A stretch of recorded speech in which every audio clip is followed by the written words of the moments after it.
I can't do anything. Good morning, everybody. Good morning, everybody. Morning. We're going to do something a little bit different this morning. I'd like all of our Collier County sheriffs to come forward. Yes, sir. Yes, sir. Yep. Over here, up in the front. All of our first responders. If you are or were ever a first responder, fire, EMS, nurse, doctor, come forward. I see some of them in the back. Does that include Retired, me? even retired, come forward. If you're a veteran, you wore the uniform and you were discharged honorably, okay? Come forward. All veterans, come on. Everybody come forward, okay? Come on, some of you back there with the short hair, you look like you could have been in the Marine Corps, right? All right, just checking, come forward. Here, gather around here. Okay, yesterday was 9/11, and we didn't, a lot of us didn't get a chance to honor that day. A lot of us were in this building doing the people's work, our work, county work. There were a few events around town, but I wanted to take this time to just talk a little bit about 9/11. So I'm from New York City, but I moved to St. Pete with my parents when I was a kid, but I remember going to the World Trade Center in that area, and a lot of you have been there as well. On that day, a lot of innocent citizens were in the wrong place at the wrong time, and that's what terrorism does. It attacks innocent people who have nothing to do with anything, but they just want to live their lives.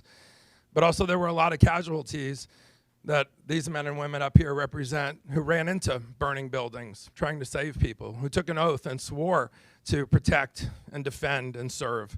And so people died for different reasons. But depending on the stats that you look at, I think that most of you know I'm a retired Air Force colonel, and I saw a couple of things, but 2,996 people died on 9/11. And so there's ceremonies all over the world, right, honoring those 2,996, 97, depends what you see, maybe it was a little bit more. What a lot of people forget is since 9/11, 16,000 people have died. Yes. Soldiers, sailors, airmen, Marines, first responders. First responders who died, who made it out of the building, but had respiratory issues and all kinds of horrific things. Suicides from 9/11. So, yesterday, I don't take anything away from the ceremony. We honor 9/11, but I really wanted to take this time to say 9/11's not over. It's not over. I know some people that are still struggling with things. These men and women up here probably know some people that are struggling with things. And I guarantee you, if a plane smashed into a building here in Collier County today, God forbid, these would be the men and women that would run into those burning buildings, right? So when we have our prayer today, and maybe, and I have no idea what's written in the prayer, so who's our so you might have to make this, you're 5-star, you make it up on the fly, right? We'll add in a little 9/11 spice. But as a veteran, I can tell you, having gone to so many 9/11 ceremonies, not taking anything away from them, sometimes my mind wanders a little bit to the day after 9/11, a year after 9/11, 2 years after 9/11. I have some dust on my boots from some countries you don't want to go to. And bad things happened in those countries to fight terrorism that were well after 9/11. And I've knocked on doors of families who lost loved ones that were fighting terrorism well after 9/11. It's one of those tragedies that unfortunately, keeps on giving, but it's not a single day. It's been 23 years, right, since 9/11, and we still have casualties. We still have 22, still have casualties from 9/11.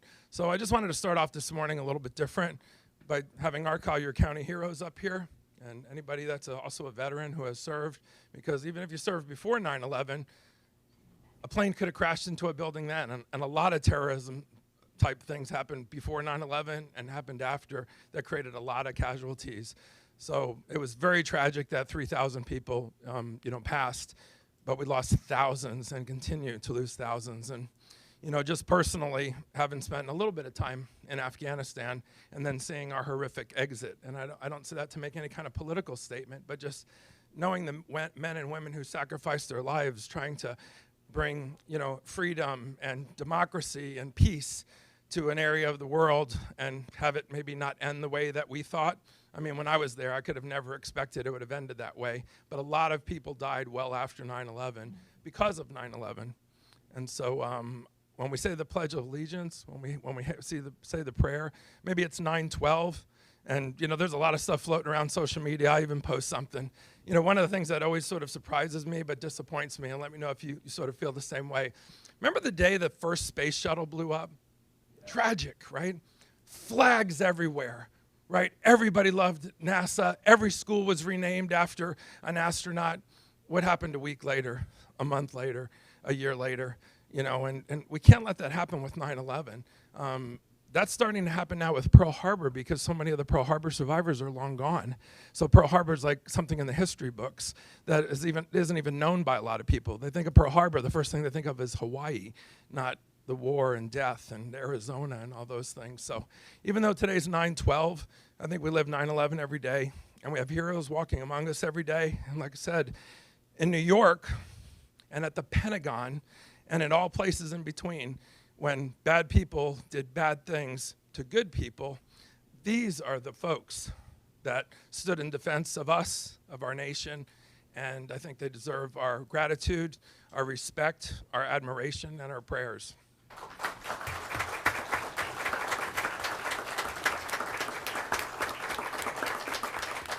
So we always open up with a prayer, and then when we say the Pledge of Allegiance, I don't think anybody takes a knee in here, right? If not, you have to report to us, okay? We stand for the Pledge of Allegiance, okay? It's a free country, but it's like, please stand. But having said that, I think we start with an opening prayer and then the pledge. And I'd like you all to stay here if you would.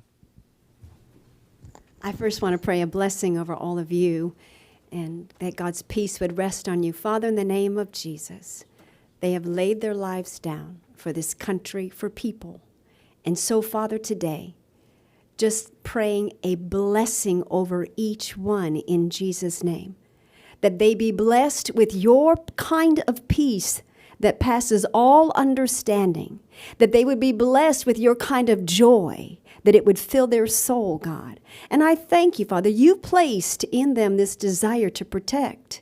You did that, and I thank you, Father God, for that gift on them and for your protection, your healing, even if they have any effects of what's happened, Father, that you would heal them today. Touch their hearts in a special way.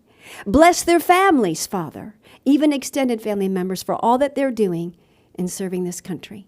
Oh, Father, we give you praise in Jesus' name. And Father, as we open up this meeting today, I'm so grateful, Father, that this Board of Commissioners wants you involved. They want you here. That's why they invite one to pray. And Father, I thank you that even that powerful prayer that the Apostle Paul prayed concerning wisdom and revelation, which this board needs to make the decisions for this county, Father, praying that similar prayer, that each one of these county commissioners, all of the decision makers, would be filled with the spirit of wisdom and revelation through the knowledge of you, Jesus. That special insight, that special wisdom that can only come by you, Holy Spirit, that disclosure of truth, that which is hidden that is now revealed would happen even today in all of their decisions and all of their meetings, Father. That your kingdom come, your will would be done today. Every decision made under the guidance of the Holy Spirit. We welcome you, Holy Spirit, to reign today in all of these decisions. In Jesus' name, amen. Chair, can we pray for Bill and his family as well? Absolutely. Commissioner Bill McDaniel is dialing in. He's dealing with a family emergency right now. So if you would just maybe they would take a moment of silence. Commissioner Hall, if you'd like to say something, sir. I'll pray for him. On behalf. But Father, we thank you, Lord, for Bill, Commissioner McDaniel right now, Lord, and his family. You know what the problem is, and we know that you are the healer. You are the comforter.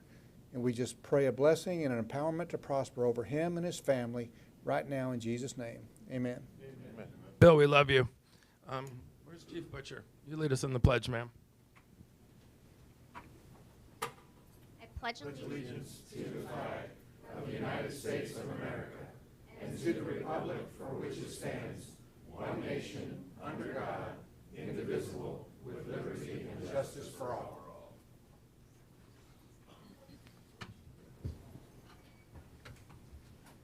Oh. Thank you. Good to see you. Good to see you.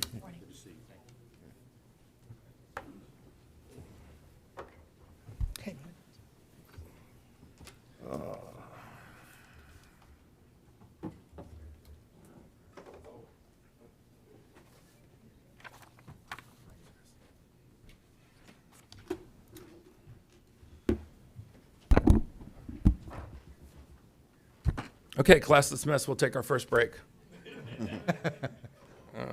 Business of the people doesn't go away even during times of sorrow and tragedy, but we press forward.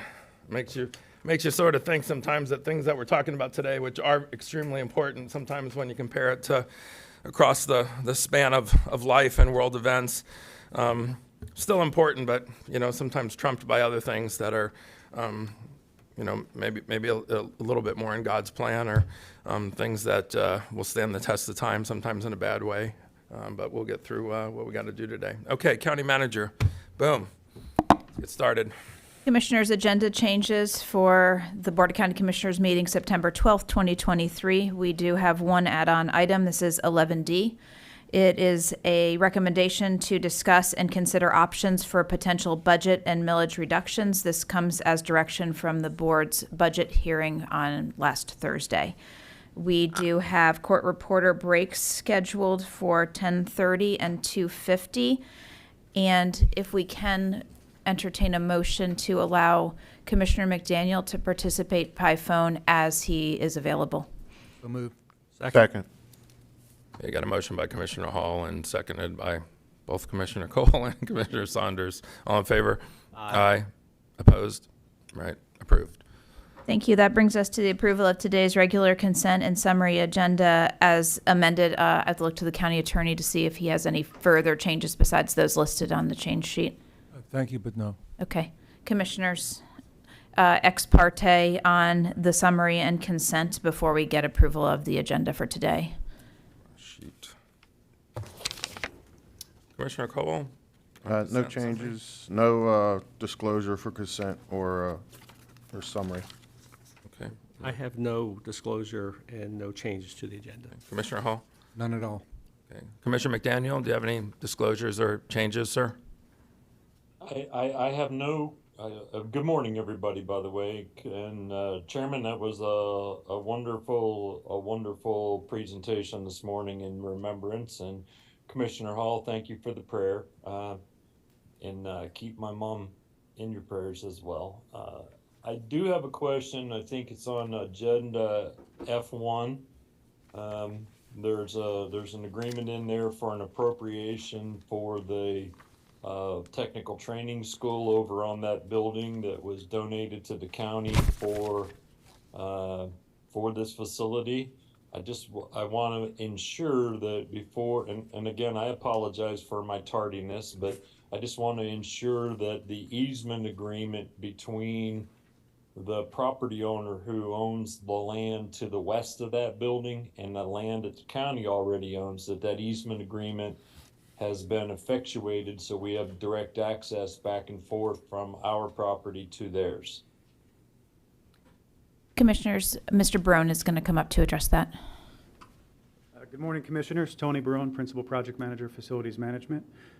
Thank you for the opportunity to explain. As part of our project, we have open negotiations with the adjacent landowner, the adjacent developer that is planning a development there, as you folks are aware. We currently have access to that property, but we have an interest in improving the property around that building to support the parking needs and the educational needs of that facility. And so we do have ongoing negotiations with them and current access to the facility, but we seek to enhance that as part of an overall agreement with that developer that will handle parking and any easements that are appropriate. Commissioner Saunders. Thank you, Mr. Chairman. Just a quick question. When that property was deeded to the county, that was actually a gift to the county. Yes, sir. A friend of mine actually donated that property. And along with it came the right to use 200 parking spaces. And there was a court order to permit that. What's the status of that? Has anybody contested that, or are we in good shape on at least having the the needed parking. That is correct, Commissioner. That existing agreement is in place and carries with the property. So we currently have access to all the parking that we need for the facility and access around that building in accordance with that agreement. Nobody has contested that agreement. But as part of our interest in supporting this facility and the unique parking needs of a school that would be operating during daytime hours and some of the improvements that the school district would like to have on the outside of the building, we seek to enhance that and have a new iteration of that agreement with that developer. I met with the superintendent of schools a couple weeks ago and their finance folks, and they had indicated that there might be some fluctuation in that dollar amount that's needed. Has that, I assume that's been resolved since this item is set for a dollar amount, or are we likely to need to supplement that at some point? Currently, sir, we have a fairly conservative budget built in, just shy of $8 million budget that we have set up for this project. We feel is a fairly conservative budget. It handles the construction, the design, some of the access improvements that we would likely need to make, as well as a potential property purchase around the building, if that is something that's required as part of that arrangement. And just so everybody knows, I think that obviously we all know here, but we had a line item in the sales tax surtax for this facility so that our high school kids would have an opportunity to learn a trade as opposed to if they weren't going to college, that sort of thing. A very important project. But we had $15 million in that line item. So if there's need for a little tweaking there going forward, there should be money available for that.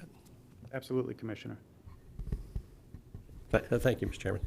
Commissioner McDaniel, could you hear all of that? And do you have any follow-up questions, sir?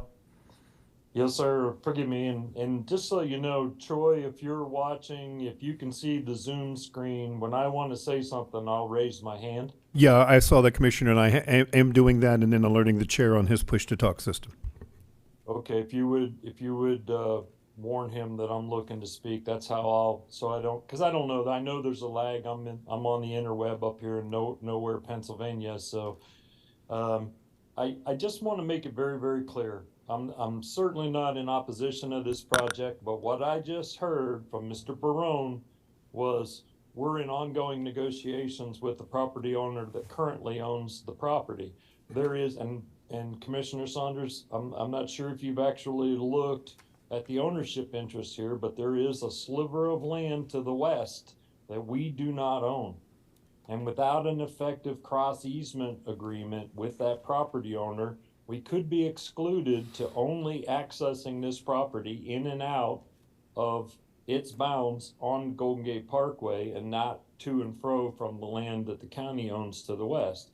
I heard Mr. Barone say we have ongoing negotiations, but they're not consummated.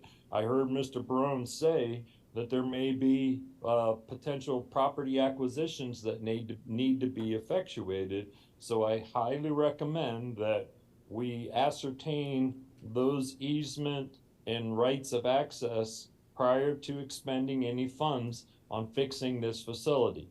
And again, I'm not stomping my feet. If you look at the aerial photo, there's I call it a sliver of land, Commissioner Saunders. It might be 50 feet that's to the west of the building that was donated by your friend. But if we don't have that access agreement, it can be very precarious for us for the utilization of this piece of property. It still wouldn't necessarily preclude its use, but it would certainly limit its use and access purposes. Mr. Barone, currently there's access to that property from Golden Gate Parkway. So That is correct, Commissioner. I'm assuming worst case is that would be the access point. If worst case scenario, there's access to the building and access to the parking.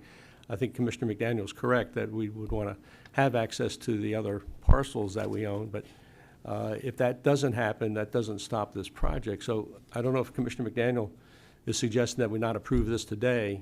I would object to that because I think this is a priority. The school district would like to be under construction by the first of the year and open by the early fall. And so any delay in this appropriation would set that time frame back. And I don't think Commissioner McDaniel is suggesting that. So that's kind of a question for Commissioner McDaniel. But we still have access and use of the building no matter what. Worst case scenario, this project goes forward. That is correct. The existing agreement provides us access and parking. So again, worst case, if that didn't change for some reason, we still have a facility, we still have a usable facility, and we still have all the parking and access that we need. But we do have an interest in upgrading that agreement to identify some of the things that the school district has interest in. And the new owner of that easement or that area that we're talking about, is that part of the hotel property? So we have a developer that's purchasing the hotel, hopefully closing by December. That property owner is going to be looking to us, or that new property owner is going to be looking to us for a lot of cooperation, and I've met with them, we've all met with them. There'll be no problem that I could see in getting access, because it'll be to everybody's mutual benefit. So, Commissioner McDaniel, I'm assuming you don't have any problem going forward with this today under those circumstances. And you are correct, Commissioner Saunders. When I read the agenda item, I was going to propose that we defer it for 2 weeks, just to make sure that we could lock in that cross access easement. But I also, as I've already said, I'm very aware that we do have access. We can use the facility, even if the current developers, as you've said, we've already met with, aren't successful in closing on the property. We're going to be left to our own devices, but we can still use this piece of property. I would just suggest then that we defer this item for 2 weeks, but I didn't know also, and I thank you for sharing, I didn't know that the school district had issues or wants to get consummated with construction so they could open it up in the first part of the year. So I'm okay with the item. I just wanted it brought up for discussion because, again, when I was listening to Mr. Barone, I heard ongoing negotiations about the easement. I heard ongoing negotiations about additional property acquisitions and other things that would really have potentially cause us issues in our decision-making process in the future. But I'm okay with going forward. Again, I wanted it brought forward that, I saw that there, and that there was not in the documentation that I saw a current cross-access agreement. I concur with you that those developers probably will work just fine with us as far as mutual use and access and ingress and egress, but I just didn't want us to get over the hump and then have to look back and go, dang, we should have set that aside and got that easement in place. So to that end, I'll make a motion for approval of all of the consent agendas if it hasn't already been done. Second. I have no changes or any disclosures for the consent or summary agenda. I just wanted to get that in there. So, I'm sorry. having said that, so we have a motion to approve the consent and summary agenda. Do I have a second? Yes. I have a second from Commissioner Hall. All in favor? Aye. Opposed? Passage unanimously. Next. Commissioners, that brings us to item 3, awards and recognitions. Item 3A, 20-year attendees. First, we have Rebecca Leocadio, Emergency Medical Services Division, 20 years. Congratulations.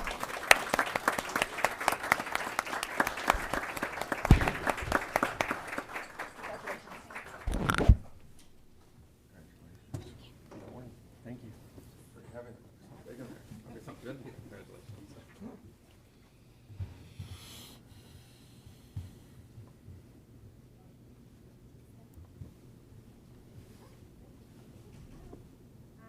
One, two,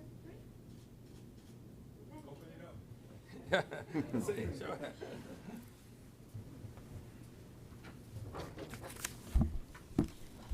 James Price, Engineering and Project Management Division, 20 years. Congratulations. Smile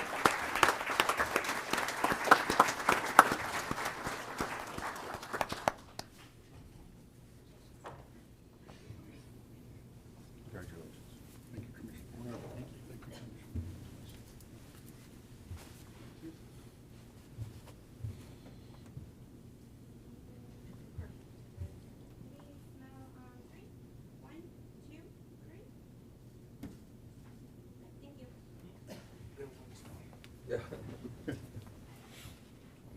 Item 3A, 2 25-year attendees. First, Brian Bauer, Water Division, 25 years. Congratulations.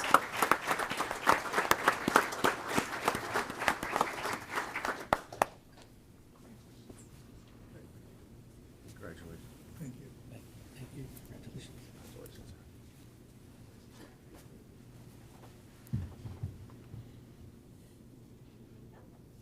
One, two, three.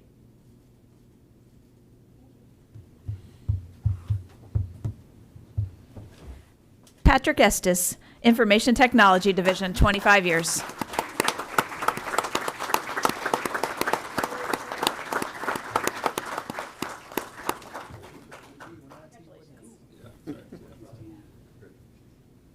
Congratulations. Thanks, Commissioner. Congratulations. Thank you very much.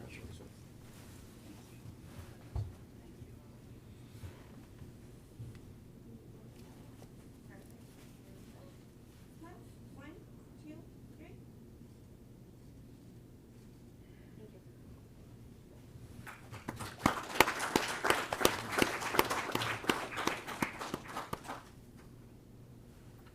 Item 3A3, 30-year attendees. David Sirenord, Road Maintenance Division, 30 years.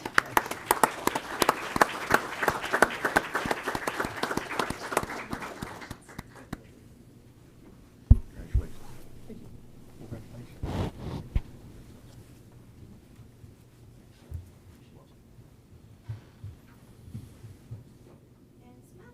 One, two, three. Thank you.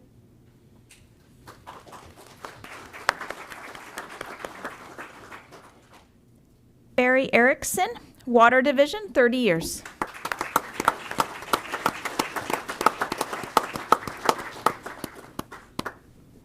There you go. You want your award? There's a Rolex watch in here. There's a Rolex watch in here. Yeah, you gotta hold. Congratulations. Scoot over a little bit this way. Perfect. And smile on three. One, two, three. Thank you. Congratulations, Barry. Congratulations. Thank you. Item 3A for 35-year attendees. Samuel Poole Jr., Emergency Medical Services, 35 years. Congratulations.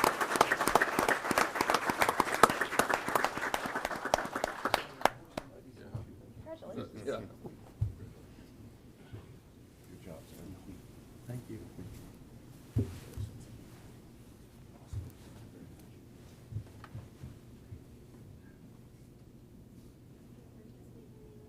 Perfect. Right there. There we go. Smile. One, two, three. Thank you. Before you go, let's get the command staff up here to get a picture. 35 years is an amazing accomplishment, and I know your admin is in the back if they want to come up and get a picture with you.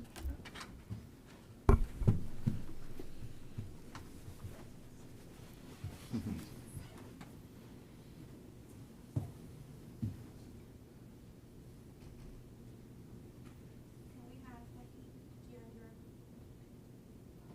It's okay. Oh. Yep, ready? And we're gonna do two photos. Smile on three. One, two, three. All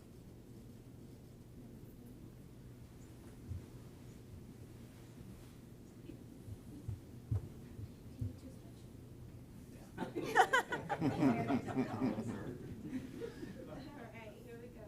Smile on three. One, two, three. Good, thank you. Good job.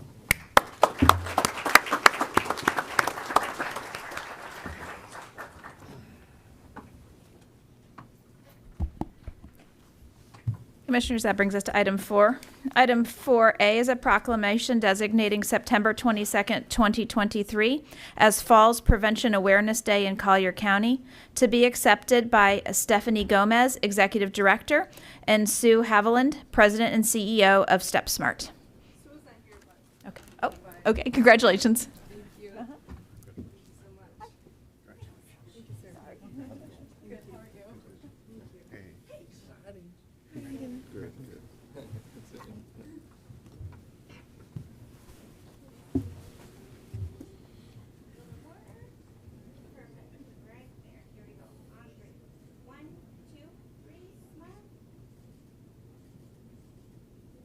want to say anything? Yes. Podium's yours, absolutely.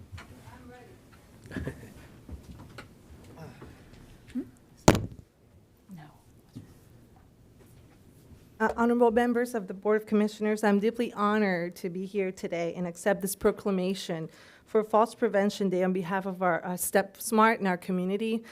Step Smart is a nonprofit organization formed by volunteer members, whether we're healthcare professionals, business owners, again, just all coming volunteering with the focus on bringing education to our community, which I believe is the key. If we don't know how we can prevent it, when it's too late to act, we're not aware of that. So that's what we bring for education.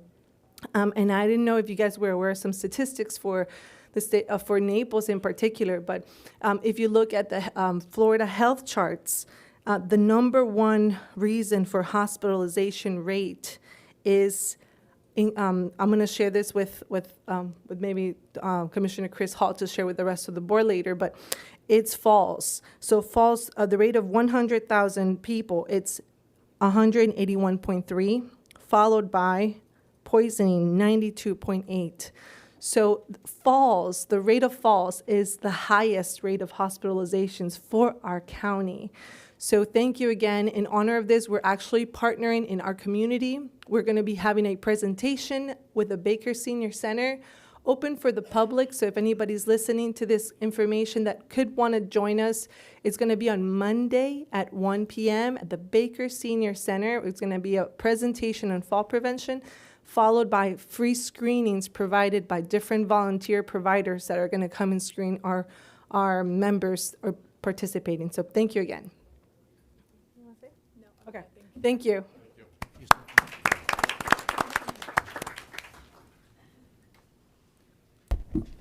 Item 4B is a proclamation designating September 15th, 2023 as National Hunger Action Day, to be accepted by Allison Richards, Board Chair, Our Daily Bread Food Pantry. Congratulations. Thank you very much. Thank you. Appreciate it. Thank you very much. Thank you very much. Thank you very much. Thank you very much. Appreciate it. Thank you very much. Thank you. Appreciate your support. Thank you. Good morning.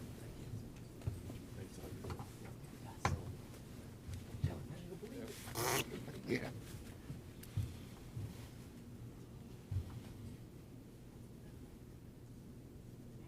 Ready? Smile on three. 1, 2, 3. Ladies, the podium's yours. If anybody would like to say anything. If you'd like to say anything, the podium's yours. Yep. Mr. Chairman? Hey, Mr. Chairman, I have one question when she's finished. Yeah. Chair LaCastro, County Commissioners, and all others. On behalf of our Daily Bread Food Pantry, we are deeply humbled and honored to accept this proclamation from Collier County. We all want to expend our heartfelt gratitude to the County Commissioners, their staff, and the entire community for bestowing this upon us, because we all know hunger is not a local issue. It's a global crisis that affects millions of people every day. Here in Collier County, we see thousands every week. At our Daily Bread Food Pantry alone, not in counting the other food pantries, we feed 1,100 households a week. Just so people understand, it is a huge crisis.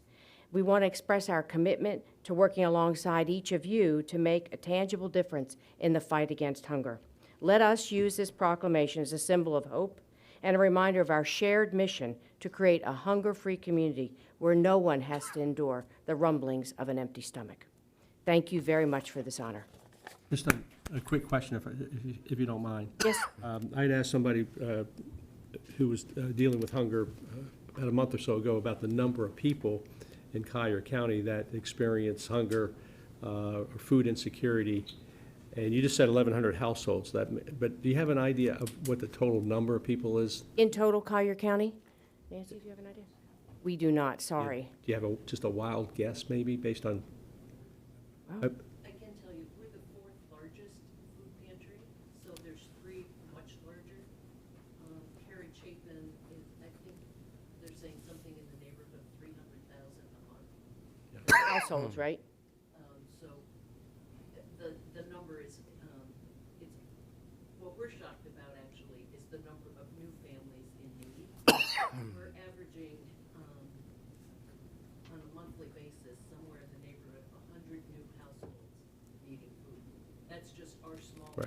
Okay.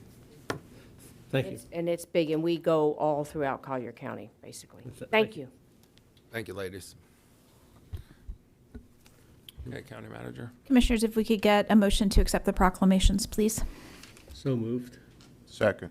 You got a motion from Commissioner Saunders, a second from Commissioner Cowell. All in favor? Aye. Aye. Aye. Opposed? Passes unanimously. Thank you so much for all that you do. Item 5A is Artist of the Month. To tell you a little bit about the Artist of the Month, Miss Ricky Piers is our September Artist of the Month.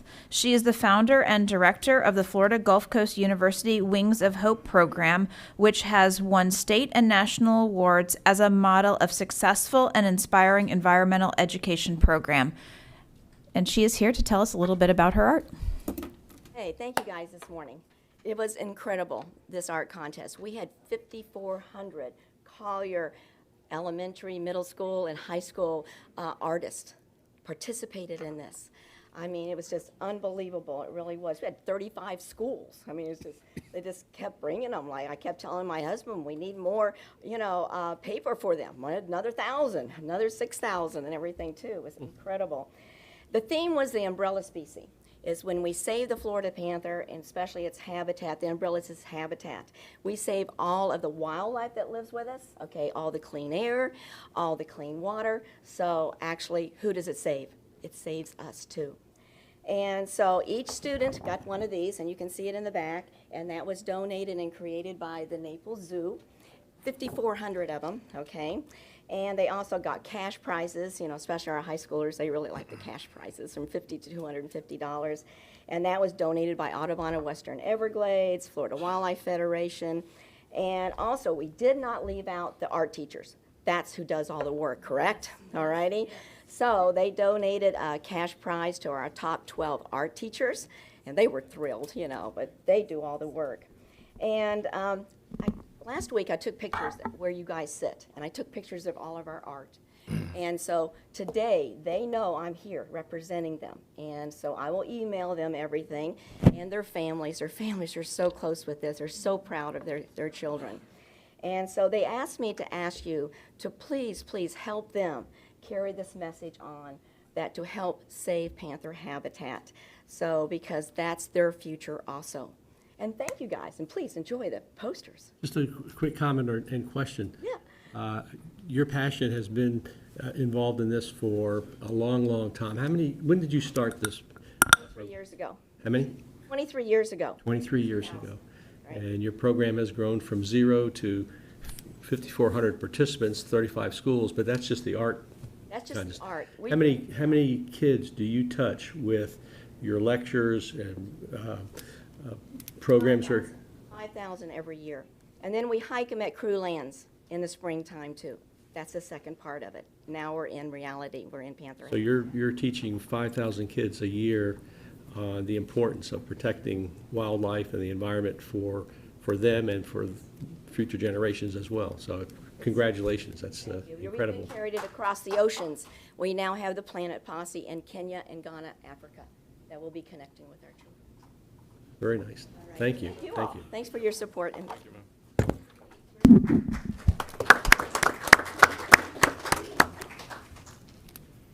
Item 5B is a recommendation to accept an update on the Paradise Coast Sports Complex from Sports Facilities Management LLC. Mr. Adrian Moses, the Paradise Coast Sports Complex General Manager, is here to present. Yeah, Adrian, thanks for coming, because like we said at one of the last meetings that we had, there's a lot of good things that are happening out at the sports complex. So, you coming here more regularly, and obviously that you are now, I think is a great thing for us to get a insight into the health of the sports complex and how it's doing, what events have been successful, and everything in between. And for citizens to know, there's still a lot of them are still discovering the sports complex. I think 4th of July brought a lot of new people who had never heard of it, found it. Some people turned away because they realize it's a great facility that has a lot of untapped potential. So the floor is yours. Thank you. For the record, Adrian Moses, sports facilities companies, representing as the general manager of the Paradise Coast Sports Complex. Thank you for those. Thanks for those words. It's always a pleasure and an honour to be in front of you guys and be able to share with you the news from the sports complex. Wish Commissioner McDaniel well wherever you may be, and the thoughts from the team are with you. Wanted to show a updated report on this fiscal year. Ultimately, we've still got 1 month. We're in the final month of the fiscal year, as we all know. And this presentation was built out based upon the end of July. So the timing to be able to present this. So do appreciate the opportunity to do this and hope you find it interesting. As we head into the final furlong of the year, the headline really for the sports complex is it's a remarkable team success despite some of the challenges that we faced. In speaking with colleagues around the industry, what we've been able to achieve has been noticed around the industry, and we are being used as a case study about what can be achieved with the circumstances that have been presented to us. Hurricane Ian started the fiscal year, literally started the fiscal year the first day. So that was, if you remember, I reported back saying we had a full calendar for October, we cancelled everything, and then we rebooked everything. And that's the competitive and nature that we have going about this job that we have. We've had some issues with delayed construction, which has meant that we've ended the fiscal year with the same facilities and assets that we began the fiscal year with.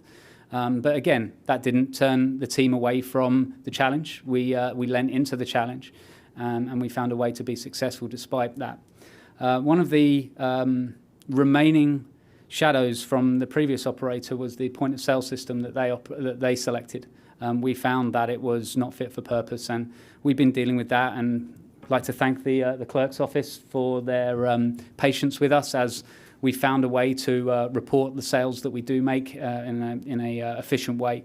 I'm very, very, very happy to announce that we've signed a contract with the county manager's support with a new point of sale system, which is a lot more fit for purpose for us. So we won't have those challenges moving forward. So that's a huge impact on our day-to-day operation.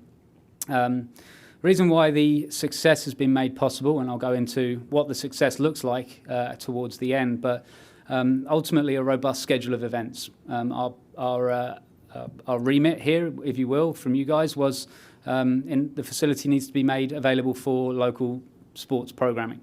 We're sold out. It's difficult to get field time at the complex because Monday through Friday it's booked.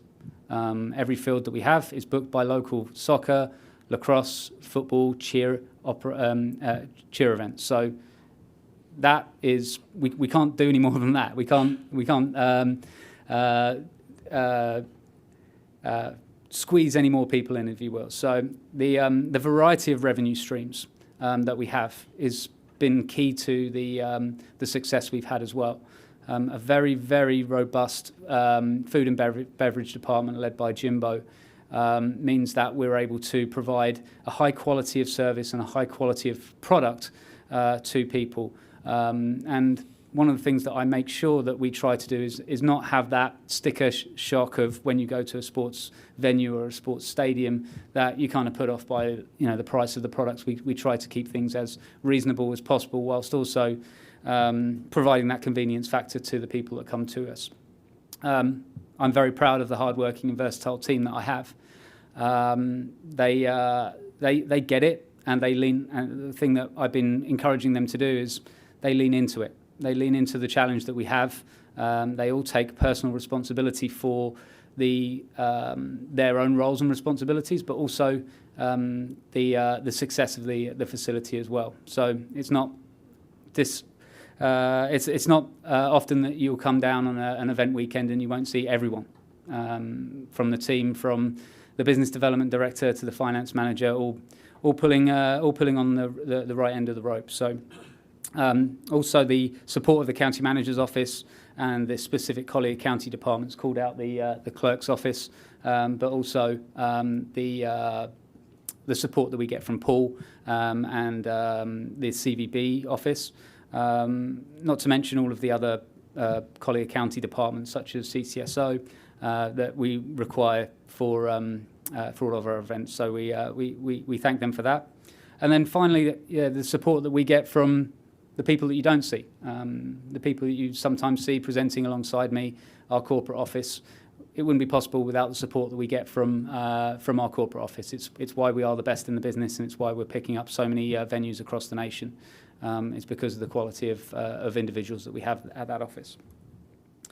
The story was, a few months ago, I was up here saying, hey, we've hit our annual budget already after 6 months, and that came with a request for some more money to spend.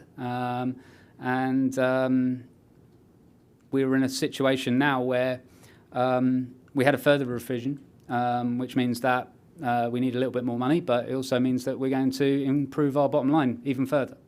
So that's where we're at. The revenue profile of the events that we have coming through the end of the fiscal year are really important to us, and it means that we were projecting 6 months ago, but right now we're very much in a situation where we're dialed in with the specifics because we're getting so close to the end of the year.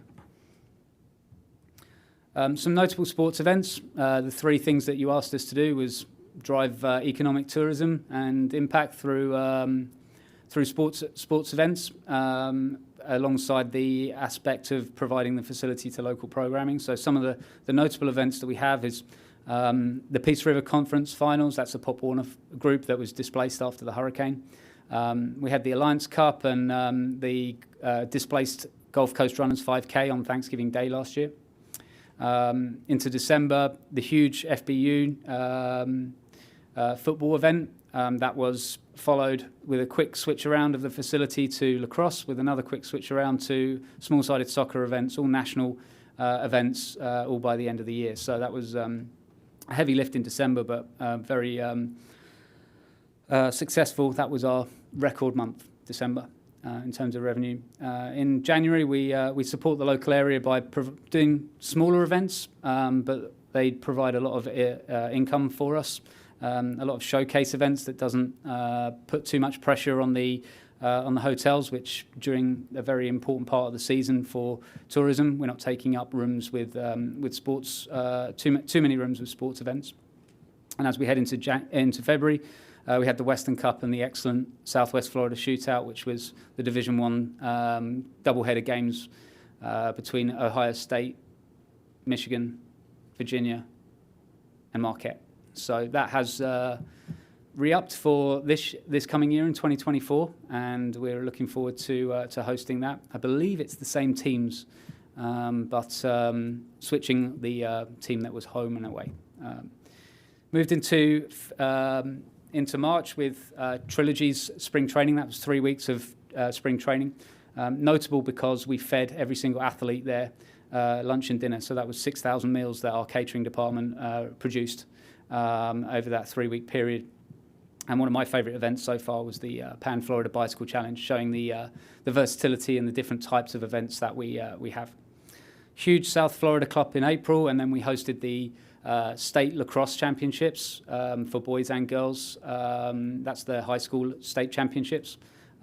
Pleased to say that we've re-upped that contract for another further 2 years as well. So as we moved into June, we had rugby events, and then also some lacrosse events as well to fill out our schedule. And in July, the huge Top Gun event, which Commissioner LaCastro came out to visit, and that's one of the key events, marquee events of the year for the complex, with the support of FBU. Non-sporting events. We've had some art shows with support from the county manager's office. We had Snowfest and we had the July 4th fireworks, both community events, attracting.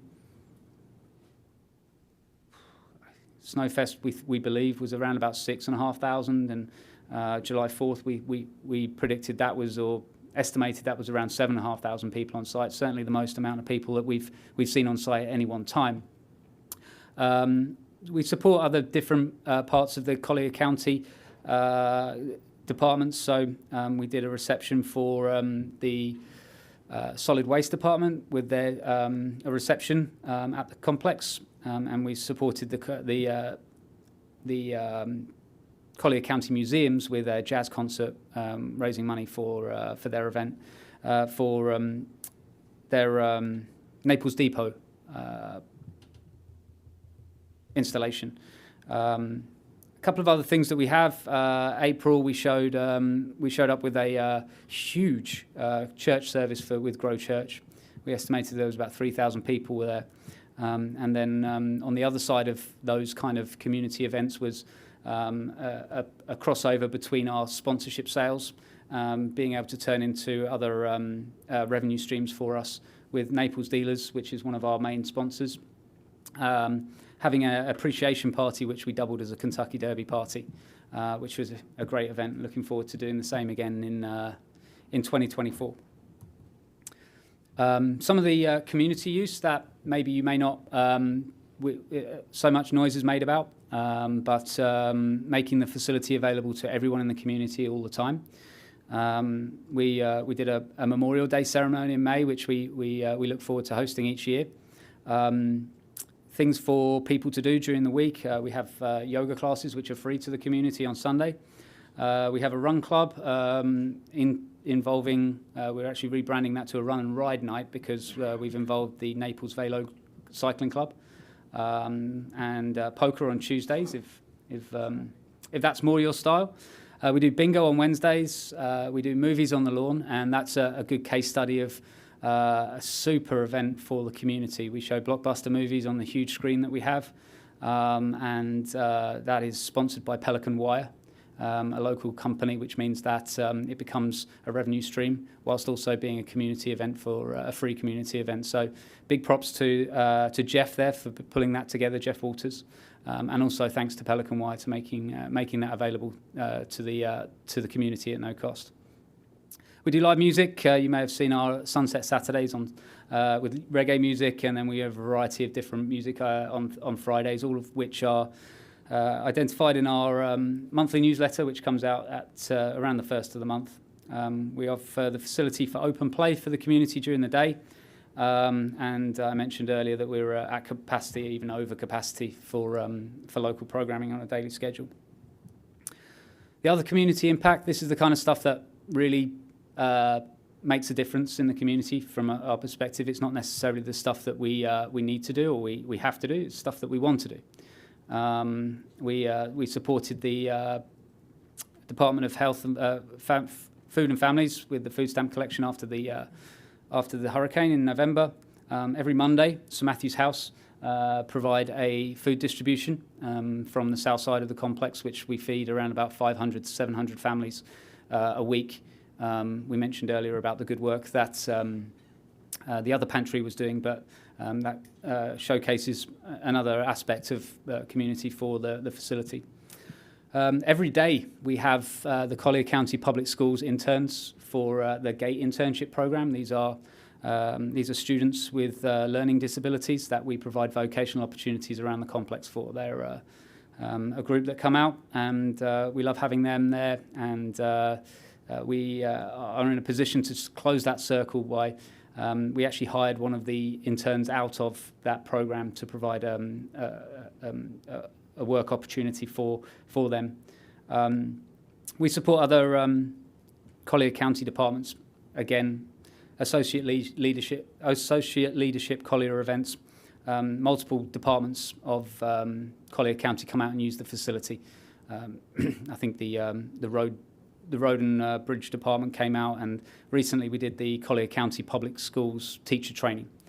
So that involved utilising different aspects of the complex, the gym and things like that. So I'm conscious that I've been speaking a lot. Any questions on the events or the recap so far? I've got some questions, but we'll get to the end. Okay. All right. So as we look forward, we've got that robust calendar that I mentioned. It just keeps on coming. We're busy. We're booked. We're in a very strong position. Some things that stand out here is some music events that we have coming up. So we have on October 28th, Atlanta Rhythm Section and Pablo Cruz coming out to to play a concert at the facility. We're also looking at things in first quarter of 24 for that same thing. We also have the Legends concert series, which will be the first Friday of the month, starting in November. But much of the same that we have added. Two events that, much of the same of what we had in 2023, which provided us the base of the success that we had. However, there's two events here that really we've added, which is going to take us into a new realm of what we're able to achieve. And first being the Field Hockey Festival and over the Thanksgiving weekend. Thanks to the TDC for supporting the purchase of field hockey goal equipment, means that we were able to attract this Field Hockey Festival, which will be around about 120 teams over Thanksgiving weekend. Again, a different sport, showing the versatility of the complex. We're really excited to invite that group out. And AYF, which is in early December. That's the world's largest youth football tournament that we managed to snag away from Kissimmee. So we're excited to host that one, leading straight into FBU. It helps us from an operational standpoint because we're leading from one football event into another one in a different sport. So the operations team are pleased with that. In terms of the financials, the revenue snapshot, our initial budget for 10 fields was $1,389,743. We revised that to $1,922,000 and change in April. At the end of July, we were already at $1,878,000. We made a final revision to our budget, which projects that we're going to get to over $2 million for the year. So with the same assets that we began the year with, we've been able to showcase the facility, drive revenue through the calendar that we have, through the versatile different sources of income we have, with the support that we have from all of the different groups that we have. This success is possible. So certainly outside of the realm of what we thought was possible, but with that comes a change of a paradigm shift that now we don't know what's possible still. So we're still gonna keep on shooting for the moon, and we might just end up in the stars with everything that we do. From an expenditure standpoint, so what we need to spend to make that money, there was an increase in that we asked for, and a final revision for us to see out the year. The important aspect of this is we have attempted to stay as close as we possibly can, but ultimately with the assets that we have, we had to go and drive new revenue from different places that cost us more money than we had first anticipated. But every event that we run is profitable. It just comes down to the fact that some things are more expensive and we've had to drive revenue in some creative ways. What that means for a net operating income, we were projected to lose, or ask for a subsidy, should I say, of around about $170,000 for the operating subsidy for the year. We revised that to $37,000 in April. There's a further revision to that where the subsidy is $11,000. It's a net improvement of 158 on the budget that we had set out for the year. And comparing apples to apples, which was our performance in the previous year, that's an improvement of 288,000 on the previous fiscal year.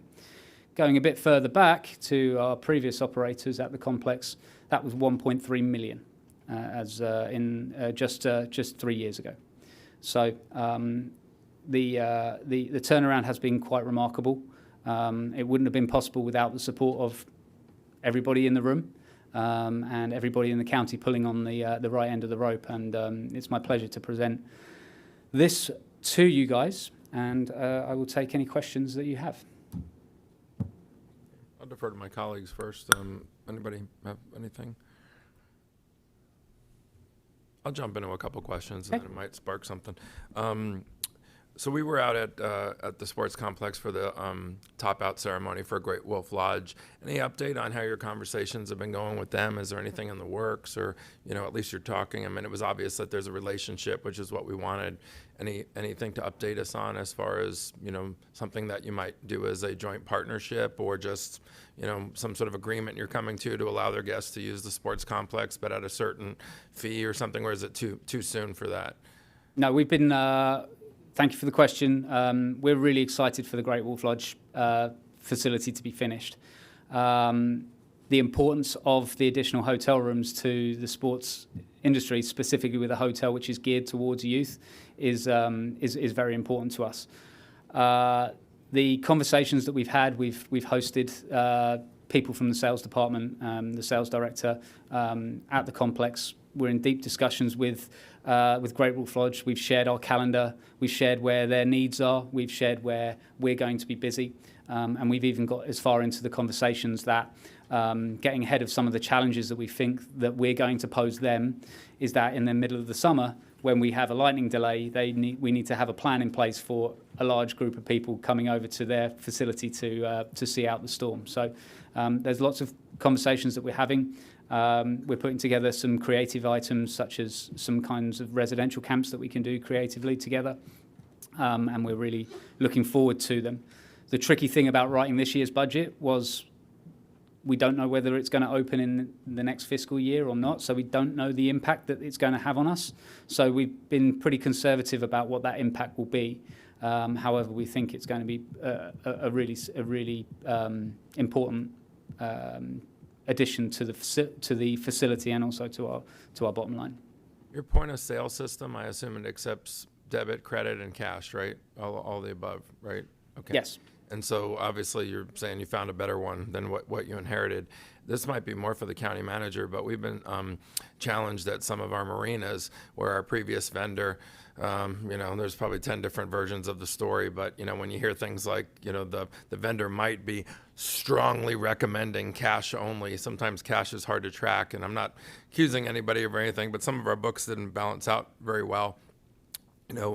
Ms. Patterson, I just didn't know, I know at Port of the Islands, we're on credit only, and maybe a few other places, and we agreed to that. I didn't know if that was going to be permanent or not, but I mean, I just throw that out there. If Parks and Rec is listening, maybe seeing what you guys discovered, and it might be something that our vendors at our marinas might be able to take a look at and either rule it in or out. But trying to, we want to be able to accept all types of payment, and obviously, you figured out how to do that. You're a much bigger entity, but these little marinas are struggling a little bit.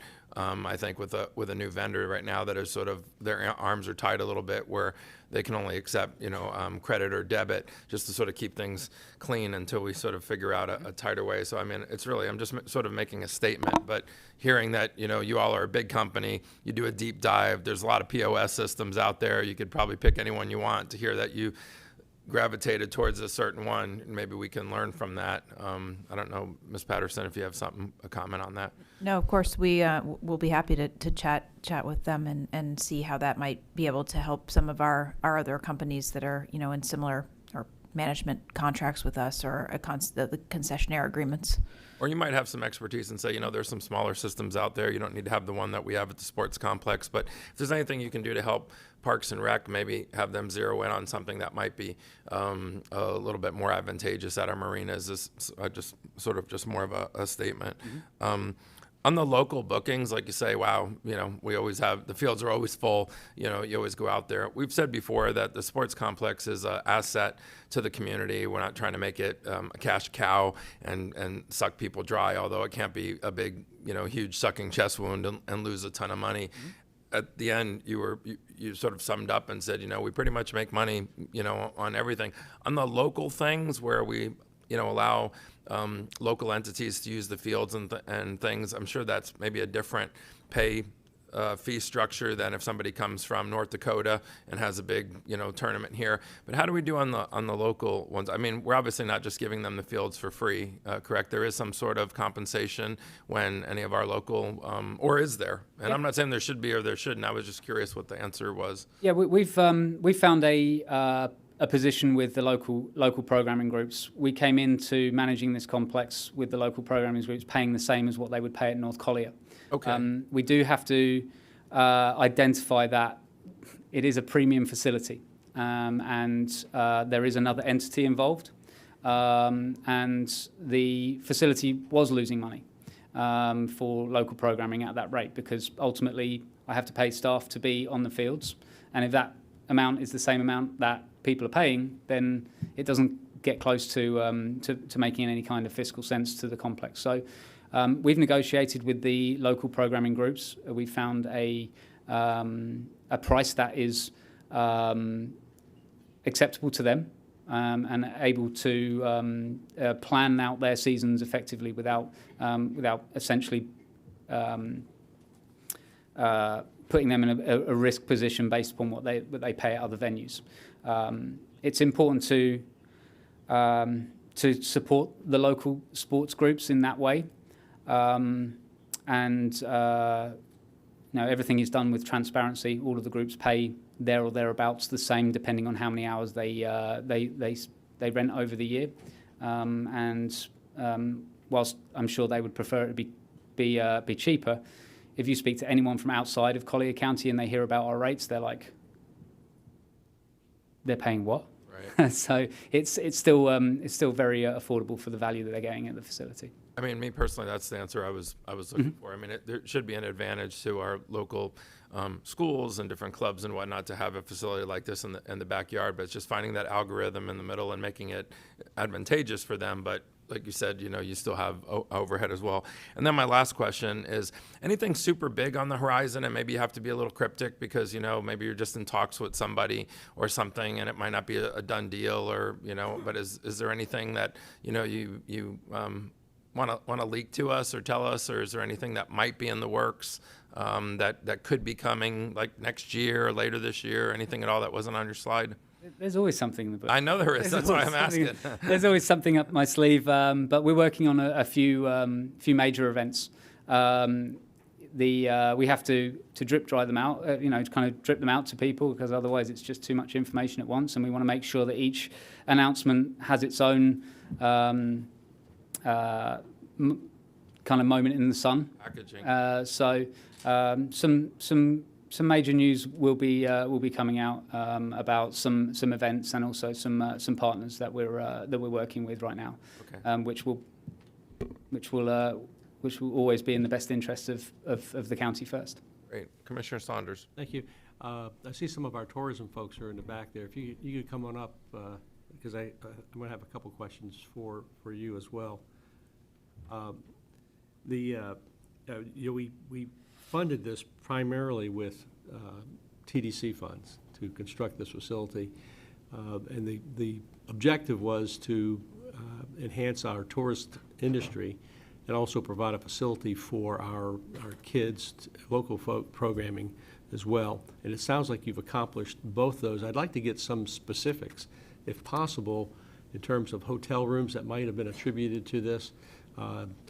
The question is this being successful so far in its main mission, which was to drive tourism to Collier County? So I'm not sure who would best be to answer that, but I assume our tourism professionals would be the best to answer that. Thank you. And for the record, Paul Buren's Division Director of Tourism. Yes, absolutely a great success. In fact, the alignment of tourism with Paradise Coast Sports Complex starting in January, and technically even earlier than that, has really allowed us to create that balance of when there's needs and when there's compression, which was absent previous. So the dialogue on a hourly basis with Adrian and his team definitely is taking place. Specifics, we can certainly provide you those specifics. Some of the celebrations that we were talking about on the near horizon, American Youth Football is going to be just a monumental event coming up the very start of December. Just a great example of bringing these events in for the purpose of sports tourism.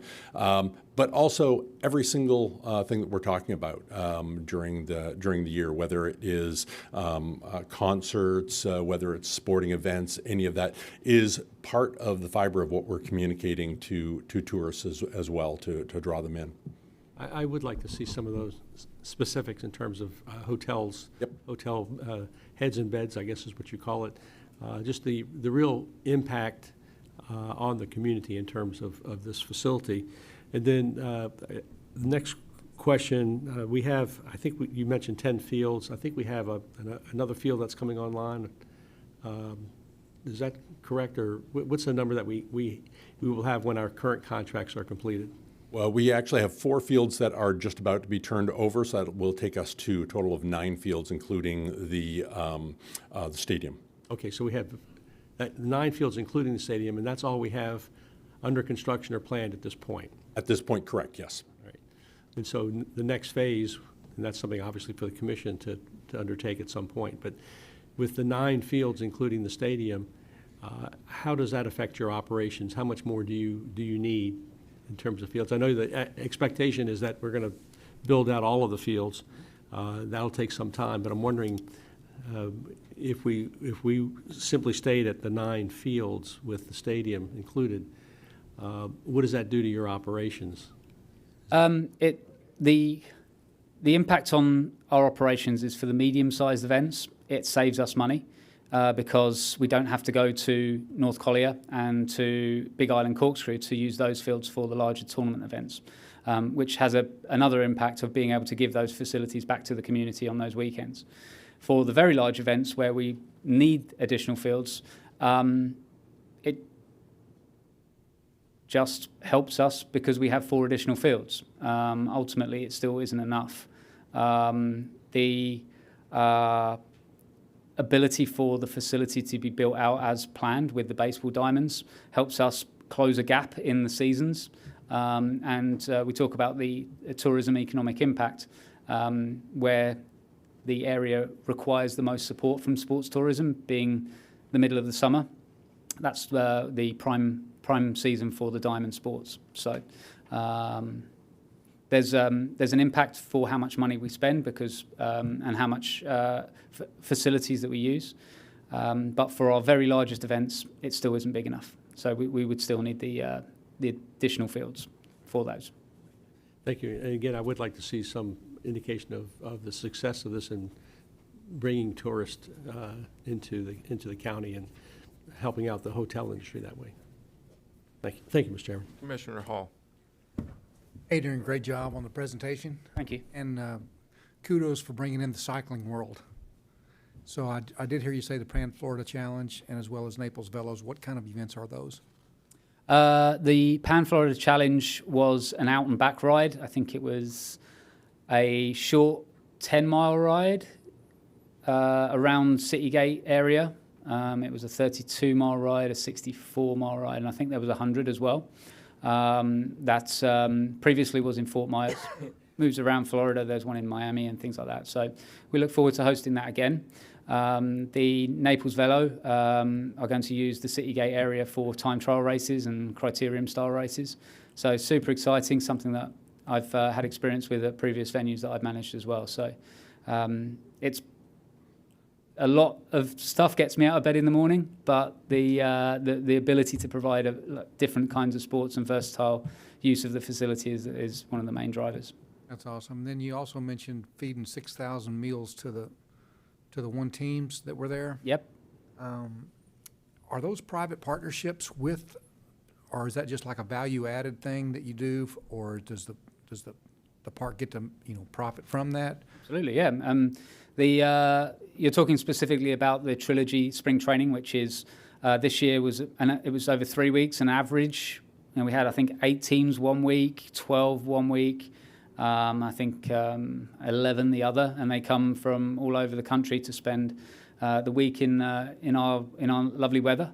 And while they're here, they're playing lacrosse all day. They need to eat, so we feed them from our catering department, and they get lunch and dinner with us every day. So when you add up the total number of meals made, it's a lot, and that group is returning. really important model for us. One of the reasons why our COGS was so high in March is because we had to buy food for 6,000 people. But now as we look into 2024, that contract has been re-signed and it's been increased. So with the additional fields that we have now, we can go up to 15 teams a week. So we're likely to get even more. But ultimately, that is one of the marquee events that is in our calendar and represents a large chunk of our actual revenue budget for the year. So it's incredibly important. Right, thank you. Adrian, one last question, and it concerns parking. So if you were out there on the 4th of July, we were all out there. Yeah. We ran out of parking spots before we ran out of space in the sports complex. So then you talk about adding more fields, because like you say, hey, we can always fill those up. Then you got, Great Wolf Lodge being packed to the gills, and maybe, I know that they've accounted for parking, but there's always, extra cars and families that, bring extra vehicles and just try to find an empty piece of space. What's your concern about parking? I mean, especially, like you say, add a few more fields, you're adding more people. Have a big giant event, like several 4th of July events of that size. It seems like we run out of parking before we run out of field space and bleacher space and that sort of thing. Have you had any conversations about that? Like, I'm just sitting here spitballing, but I sit here and go, a few extra fields are great, but should this hypothetical, should 2 of those fields be parking lots instead of fields? So it's great the fields bring people, but they're not going to walk there. And it seems like for some of the really big events, we ran out of parking before we ran out of stadium space. What's your comment, to that? I mean, you're much closer to it than we are, but it seemed obvious that parking was a premium issue for the really big events. Yeah, we're blessed with ample parking. So July 4th was the only event where we didn't have enough parking for the interest of the event at the facility. The only other time where our parking we used every single parking space was the July 4th, was the Thanksgiving Gulf Coast Runners 5K. And that's the nature of the event and the nature of the day. That event on Thanksgiving Day, people were coming individually in their cars for that race. And then because after the race, they were going home. They weren't carpooling. The July 4th event was an anomaly. We encourage people to carpool, but ultimately we find for sporting events, we keep track of the cars in the parking lot, we manage our parking, we direct people in certain directions, and we find that typically it's an average about 3 people to a car. So when you break that down, there's plenty of parking. It's those anomaly events that put us under pressure for parking when, if you're going to have 7,000 people show up and you have 2,000 parking spaces, you hope that they're coming in minivans. So that's the case. But the plans that have the facility built out at large, certainly for sporting events, there's no question that there's enough parking. For some of those onesie, twosie anomaly events, has there been conversations of using our, county buses and finding a location where people could park elsewhere, jump on a bus, maybe even for free or whatnot, to be able to fill the complex? Like you said, these aren't your daily things, but the more you become busy, I'm sure we're going to have more of these sort of anomaly events. How are those conversations going? It's the safety of the people that come to visit the complex is always paramount. That's the number one goal that we have, is to keep everyone safe. And in conjunction with the County Manager's Office and CCSO, over the July 4th event, we made the decision that off-site parking was not in the best interest of people coming, should there be an electrical storm that came through, because there isn't enough space for people to shelter from the storm. And should an electrical storm come through, and our direction was to tell people to take shelter in their vehicles were in an off-site parking lot 3 miles away, that would have been a challenge. So that was the reason why we took that decision for that specific event. However, for events during our drier period of the year where we don't necessarily see that weather, we've been in discussion with some off-site parking lots and had those discussions to have off-site parking and bus people in, because that threat doesn't readily pose an issue. Okay, thank you. Does Commissioner McDaniel have his hand raised at all? Or He does not, sir. Okay. Anything else up here? It's a shame. Okay, thank you, sir. Thank you.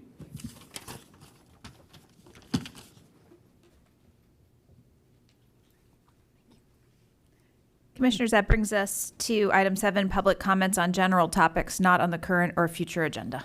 I have 3 registered speakers for this item. Your first speaker is Pape Ndaje. He will be followed by Robert Thurston. Hello, everybody. Sir. You know, the more I sit here and listen to things like bringing more tourists, right, to the environment for economic reasons, and all the good things that you guys mentioned, my problem is to have a basic, good life, you know, quality of life. That's my only issue. I moved into Collier County 10 years ago. A couple of years ago, somebody moved a couple of doors down.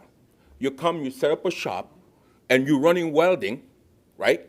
At all times, Collier County doesn't have any noise ordinance. 4th of July, you mentioned 4th of July, you over there. Guess what I was doing 4th of July? Calling the cops so I can ask them to beg this neighbor to slow down, right? Stop welding, so the folks that came to visit my family, right, we could barbecue. But there is no Monday, 365 days, and there is not a single restriction as far as hours. So what are you guys doing? You're screwing me and my family. Now, I'm gonna tell you, my biggest problem is this. The guy is welding. On top of welding, he's got hammers that he's swinging, right? Those hammers can cause psychological issues. Because my kids are so traumatized that they will not leave to go in the pool because they think those hammers are gonna come and slap them, right? Code enforcement went over there. What do? You come in and you say, hey, is this truck registered to your name? Yeah, okay, case closed. And you know what happened? The guy normally starts at 9, 10 o'clock. Today he comes in at 7 and start welding at 7 because code enforcement say, hey, you have carte blanche. You can do whatever the heck you want. You call the sheriff office, you get the same answer. Oh, so now the question is, does the county have any rules with regards to noise and detailed rules, right? It's Monday through Friday, it's this day, and these are the exclusions, right? Because there's the health effect, okay? That's number 1. Number 2, the guy's playing games. He has one truck. He's not fixing the truck. He fixes the beds, right? So you can sit one truck there as a decoy, right? And attach as many beds that you want. And guess what? You're compliant because it's the same truck. Do you understand what I mean? And then we're here, you know, saying, hey, I have a home. My home is not $1. I improved my home over 10 years. Probably put as much as I paid for it, right? So the county cannot come and say, hey, you know what, tough luck. Come on, guys. And the best part is, or worse, last night as I'm doing some research online, guess what? I come across a document that talks about ordinance, codes, you know, related to noise. And I'm looking at all sort of tools. We can measure this, we can do this, we can do that. And meanwhile, while I have a problem, nobody knows about the tools. Am I being discriminated? Nobody, what county, what place, who can come to Naples and feel like you made a mistake? Moving to Naples, and you know what? Tell the tourists as well, you have a potential, right? You may love the area. I have a guy next door who's got a double lot. Guess what? He's a victim. That guy hasn't moved in, hasn't built his house. But you know what? He builds his house, then he'll find out that, hey, there's a truck shop next to me. Certain type of work should be in the industrial environment. Banging, right, in the residential should not be. When kids are at possible risk, look, here's what I say. Sir, can I ask you a couple questions? Sure, sir. So what is your exact name? My name is Pop, spelled P-A-P. Okay. And what's your address, your home address? 3315 47th Avenue Northeast. Okay, so you live in a residential area and you have neighbors 1 or 2 doors down from you that are operating a commercial business out of their home. Correct. Right, okay. First of all, we do have ordinances against everything that you just mentioned. So hearing you say that you've called the sheriff or county, you know, well, first of all, we can check how many times you've called, and I don't dispute. I've called at least. And I don't dispute that you've called, but I've called the cops at least 10 times. Okay. Guaranteed. Okay. Court enforcement, I'm gonna just try and use a different word, but if I was to, I would say disgrace. Because you don't come, how do you go to investigate an issue, right? And okay, he's compliant. Let's say he's compliant. Morally, just say, hey, you know what, there's people around you. Right. You know what I mean? But no, you disgracefully tell them you're okay. And the next day they start at 7 a.m.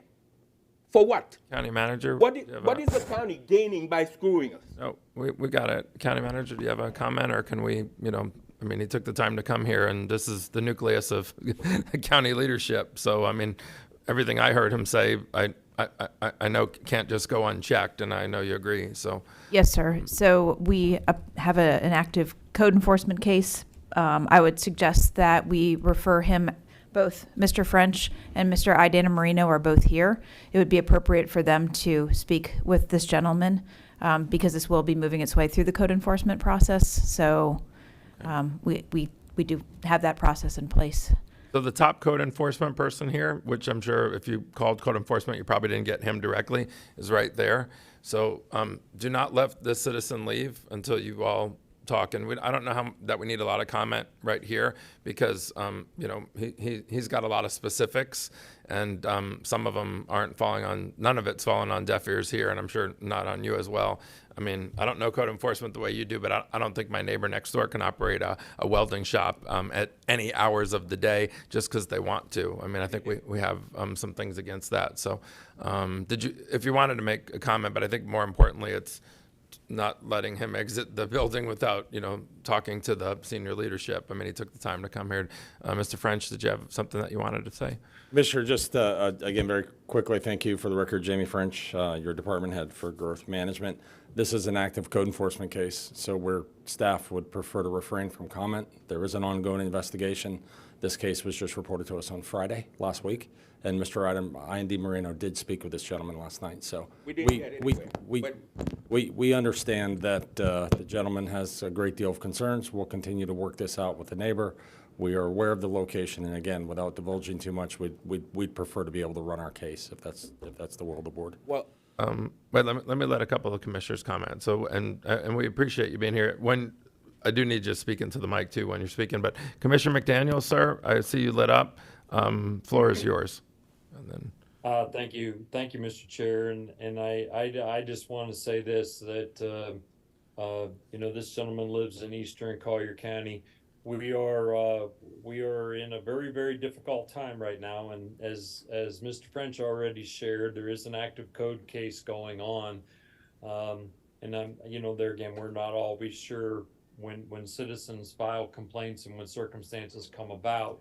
I want this gentleman to know that upon my return, I'll be home on Sunday. Upon my return, I'll be after this and make sure that things are followed up on, number one. Number two, the board have issues with the Senate bill that was passed a couple of years ago, incentivizing small businesses. It opened the floodgates for small businesses to pop up all over Golden Gate Estates. It's prolific in Golden Gate Estates. This gentleman is suffering from a neighbor who's performing mechanic work in a residential neighborhood. There are storage facilities, campgrounds, all kinds of things that are popping up under this Senate bill that needs to get adjusted. So for us, as a comment, I would like for us to work with the legislature in an effort to try to get some adjustments to the statute that incentivizes small business. We all want to incentivize small business, but on the same token, there are appropriate places and locations for businesses to in fact transpire, and certainly not in a residential neighborhood. Commissioner Saunders. Thank you. I certainly understand your passion here for this because no one would want to live next to that, and no one should have to. Noise is a big problem in this county. The county commission has taken some action to deal with road noise, and we're working with the Senate President, Senator Passidomo, on that particular issue. That's not your issue. But code enforcement is something that we've all talked about being one of the most important functions of government, is to make sure that people can have peace and quiet in their homes. And so I know you don't feel comfortable discussing this, Mr. French. I'm not sure I understand why particularly. But regardless of that,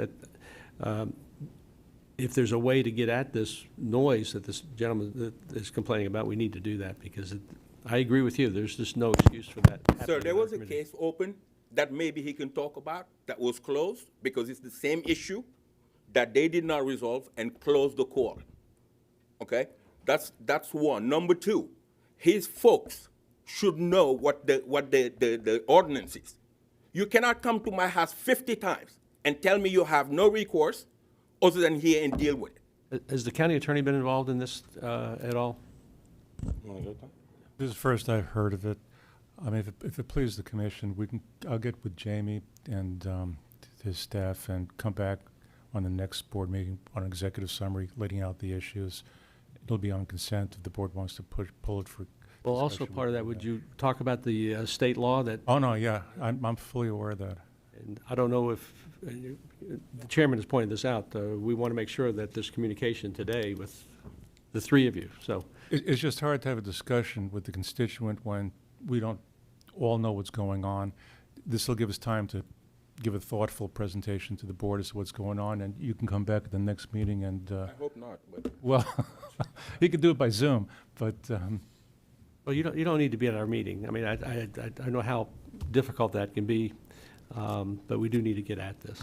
Well, before we step aside and talk, I want to say something to the board. If you have an issue that deals with morality, right, possible health risk, right, and degrading the quality of life, you know what it means? Shut it down today, investigate, and then, I feel personally that welding should be permitted.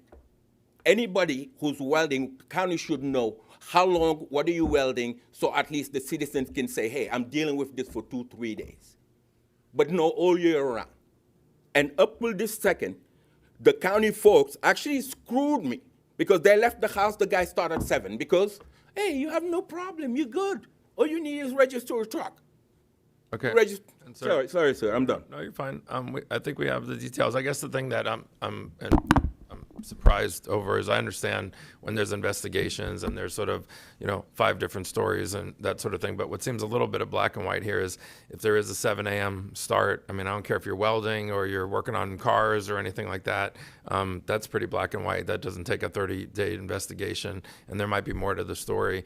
And then certainly there are provisions to operate businesses out of your house, but just certain things. So what I would say is the things that are black and white here that seem very clear to at least us, if they're unclear, then maybe we need, further details after this meeting. But do not let this gentleman exit with, hey, we're looking into it, and in 30 days we'll get back to you, because it sounds like at least his impression.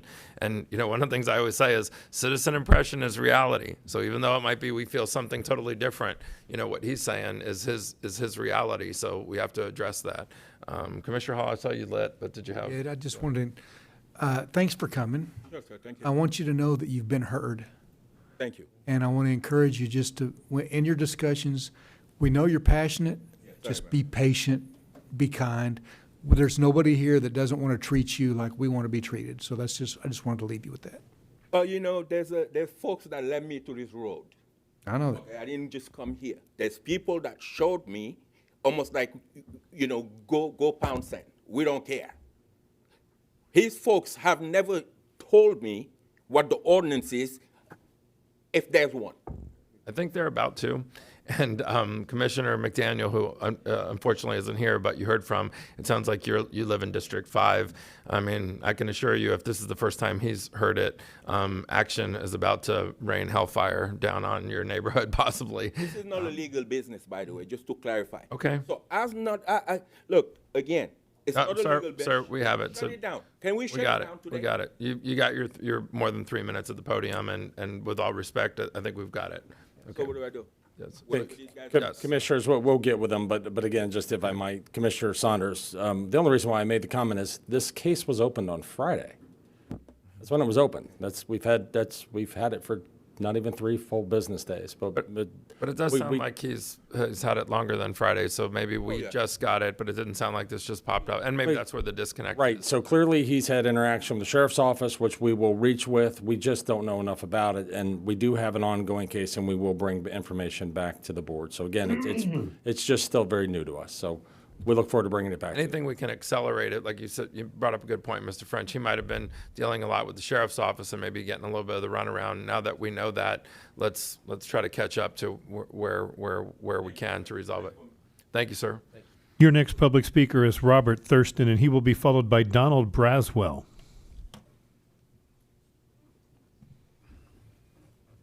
Good morning, sir. Okay, a question. If you could have a career that was successful by most standards, successful by most measures, but the job secretly involved harming an innocent person or some innocent people, would you still do it? The people named in these online documents did. Hello, my name is Robert Thurston. Thank you for recently passing the Bill of Rights Sanctuary Ordinance. I recently spoke to the Board of Collier County Commissioners on July 25 and August 22, 2023, about something called the Targeted Individual Program. You can find these discussions on Collier TV. The Targeted Individual Program is a round-the-clock harassment campaign that attempts off the radar to destroy American citizens' lives. I hope these 3-minute talks help the community understand that there are some people in our midst who are wholly compromised and have no problem with weaponizing government and law to try to remove, in one way or another, people from society who are often law-abiding citizens. The compromised commit these crimes against their fellow Americans for control and money, not to protect and serve. Violating your civil rights means nothing to them. We've talked about what the Targeted Individual Program is. Today, I'd like to warn the Naples community who the people are behind the Targeted Individual Program. Who is behind these miserable torture programs that truly burden the soul of the people they ruthlessly target? They've got blood on their hands. This all starts with the deep state, a cabal of some police, fire, military, politicians, and business entities who have organized without the consent of the American people to try to impose their agenda of greed. The only way to stop the deep state is to keep the pressure on these people violating American civil rights through the Targeted Individual Program. Bring their agendas of greed into the light for all the world to see. That's why I'm here today. This cabal, the deep state, is a well-connected and well-funded machine crookedly using our own tax dollars against often law-abiding American citizens through the Targeted Individual Program. From the deep state, the orders come down and processed through Senate Intelligence Committees, think Mark Warner, that okay funding and give these what are really human rights, civil rights violations the air and appearance of legitimacy through the bills, laws, and acts they create. These committees often don't allow for much transparency for the average American to know all they do through their closed-door sessions and heavily redacted documents that they do release to the public. The committees distill the Targeted Individual Program down through the FBI and CIA, and regionally then through FEMA, and at the local level through each county's sheriff. Here, Kevin Rambosk, a person from the Department of Justice, told me personally each county sheriff is plugged into, each county's head sheriff, Kevin Rambosk, is plugged into what is essentially torture through the Targeted Individual Program. I have about 12 seconds. May I have another minute? Sir, keep going. Thank you very much. So what am I hoping to accomplish here today with telling you people about the deep state and the Targeted Individual Program? First, visit my website with... Continue, sir. Thank you. First, please visit my website with the documents naming the people who violated my civil rights here in Naples through the Targeted Individual Program at targetedindividual4.wordpress.com. While there, read about my attempts to work with the Florida legislature to create Collier's Law, which would criminalize participation in the Targeted Individual Program. Thank you very much. Your final speaker for item 7 is Donald Braswell.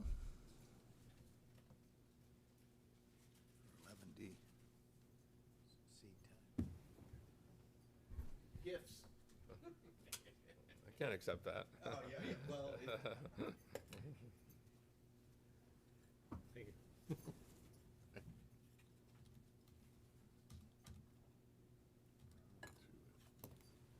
Hello, gentlemen. I'm Don Braswell. The reason I'm here today is real quick and sweet. I love using the pool at Golden Gate in Santa Barbara, that little corner there. Nice facility. But I do have one problem. I live in a really nice condo. We have 2 pools, and both of those pools are like bath water, not too refreshing. So I go to the county's facility there for a pool that is refreshing, has the kind of things I really, really like. But for the last 4 months, the cooler for that pool is not working. So now I'm back to bath water. Can you help me out? Can we get that? That's a maintenance item. I'm not asking for new expenditures. Get that fixed so that we have a great pool, and I can do my laps. You know, the folks at my condo, they go in the pool just to kind of bob around.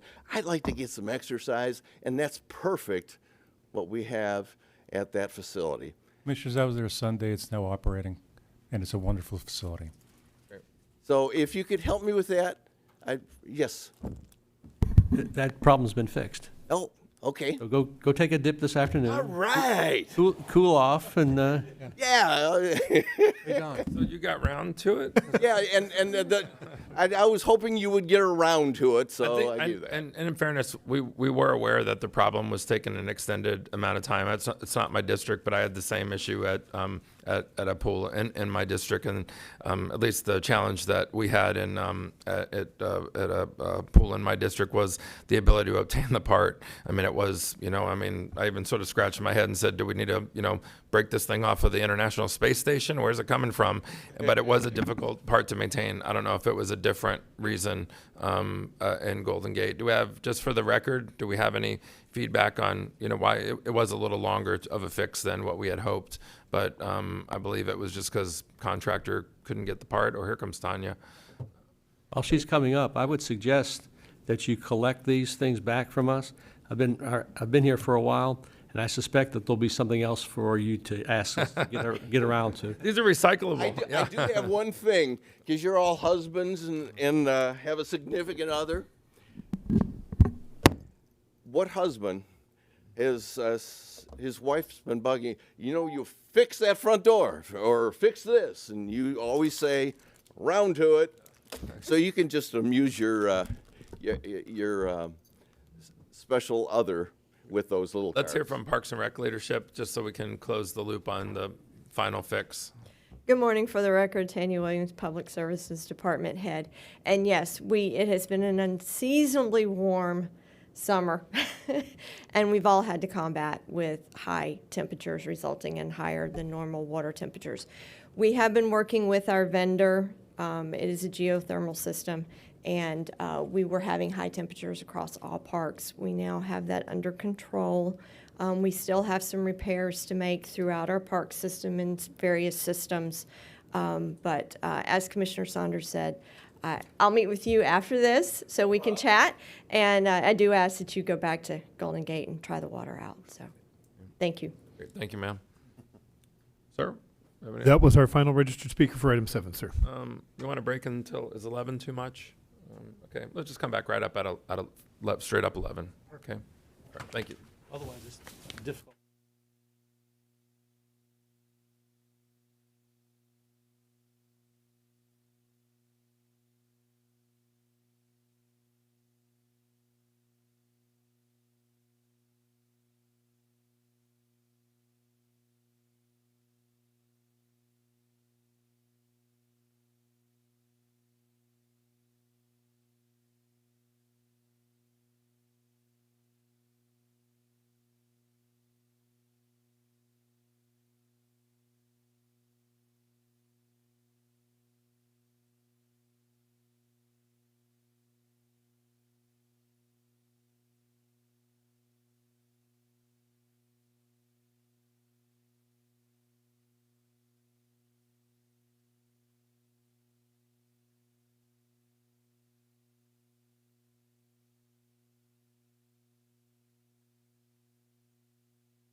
Chair, you have a live mic.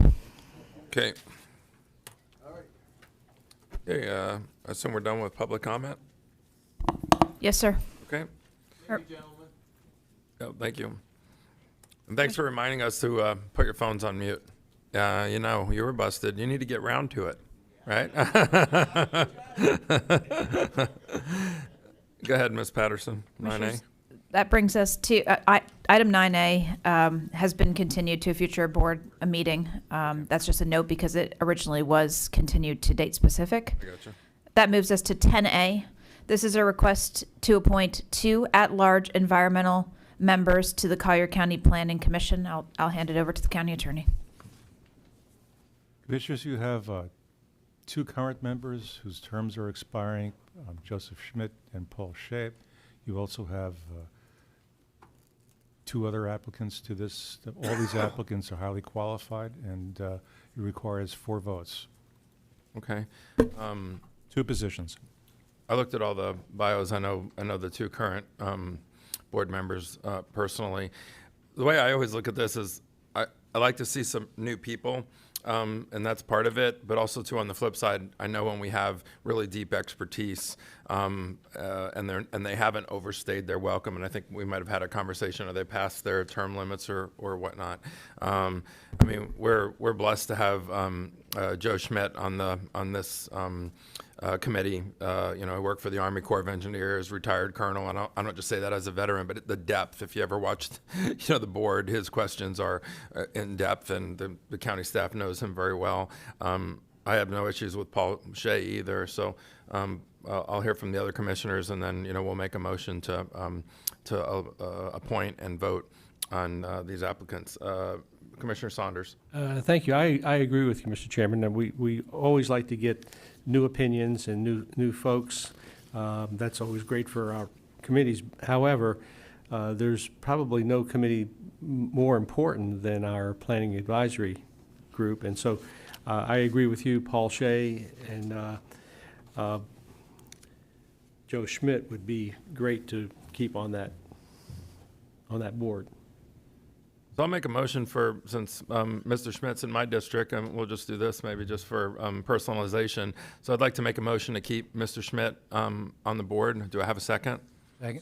Okay, so I made a motion. Commissioner Hall gave a second. All in favor? Aye. Aye. Opposed?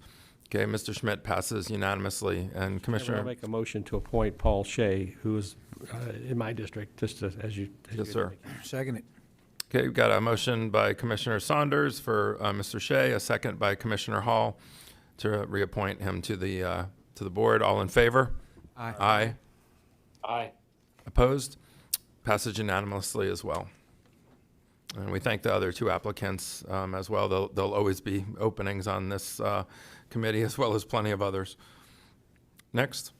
Commissioners, that brings us to item 11, County Manager's Report. Items 11A and 11B are companion items. Item 11A is a recommendation to award invitation to bid number 23-8151, 98th Avenue North and 99th Avenue North Public Utilities Renewal to Douglas N. Higgins, Inc. in the amount of $17,862,085 and authorize the chairman to sign the attached agreement, authorize the necessary budget amendments. Mr. Matt McLean, your Public Utilities Engineering Division Director, is here to present. I'm going to read 11B in at the same time. This is a recommendation to approve a $1,146,154 purchase order to Stantec Consulting Services, Inc.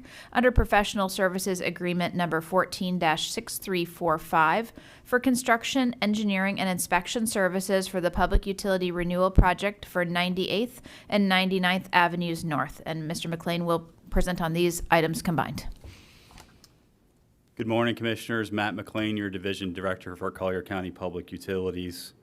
We did include the presentation and the backup materials of this particular item, these 2 companion items. I'm happy to go through that presentation. It's 5-6 minutes if you'd like, or I could go straight to any questions, whatever is the pleasure of the board. No, please go through. Excellent. I appreciate that opportunity. Again, our continued commitment to the Naples Park community. This is the next 2 streets within the Public Utilities Renewal Program, 98th and 99th Avenues. This is a joint project, which we really enjoy to do between Public Utilities Department and the Transportation Management Services Department. We'd like to coordinate those projects together so that we can continue to try to go through a neighborhood swiftly and efficiently on renewing infrastructure. So the two companions, as your county manager identified, are the construction award relative to the water, wastewater, and stormwater infrastructure that we're recommending to the low bidder, Douglas and Higgins, who is represented here today. We also have the construction engineering and inspection contract for Stantec in front of you today as those two companion items. These particular projects are in concert with our Collier County strategic plan on our continued investment in infrastructure. We've been committed within the Naples Park community to replace that 50, 60-year aging infrastructure of the water, which is asbestos cement pipe, the stormwater, which is a bunch of old clay pipe, on the stormwater side, which is a bunch of the old corrugated metal pipe, as well as the sanitary sewer, which is a lot of the old clay, a lot of older technology pipes that we continue to see challenges with continued maintenance, particularly when you're looking at things that have been in service for 50, 60 plus years. So we're continuing to try to renew those pieces of infrastructure. A quick location map so that we can see the limits of this particular project. We have Vanderbilt Drive on the west end, US 41 on the east end, and this encompasses the complete renewal of that infrastructure on 98th and 99th Avenues. Here's a brief picture of some of the existing conditions that we've experienced within Naples Park that I referred to.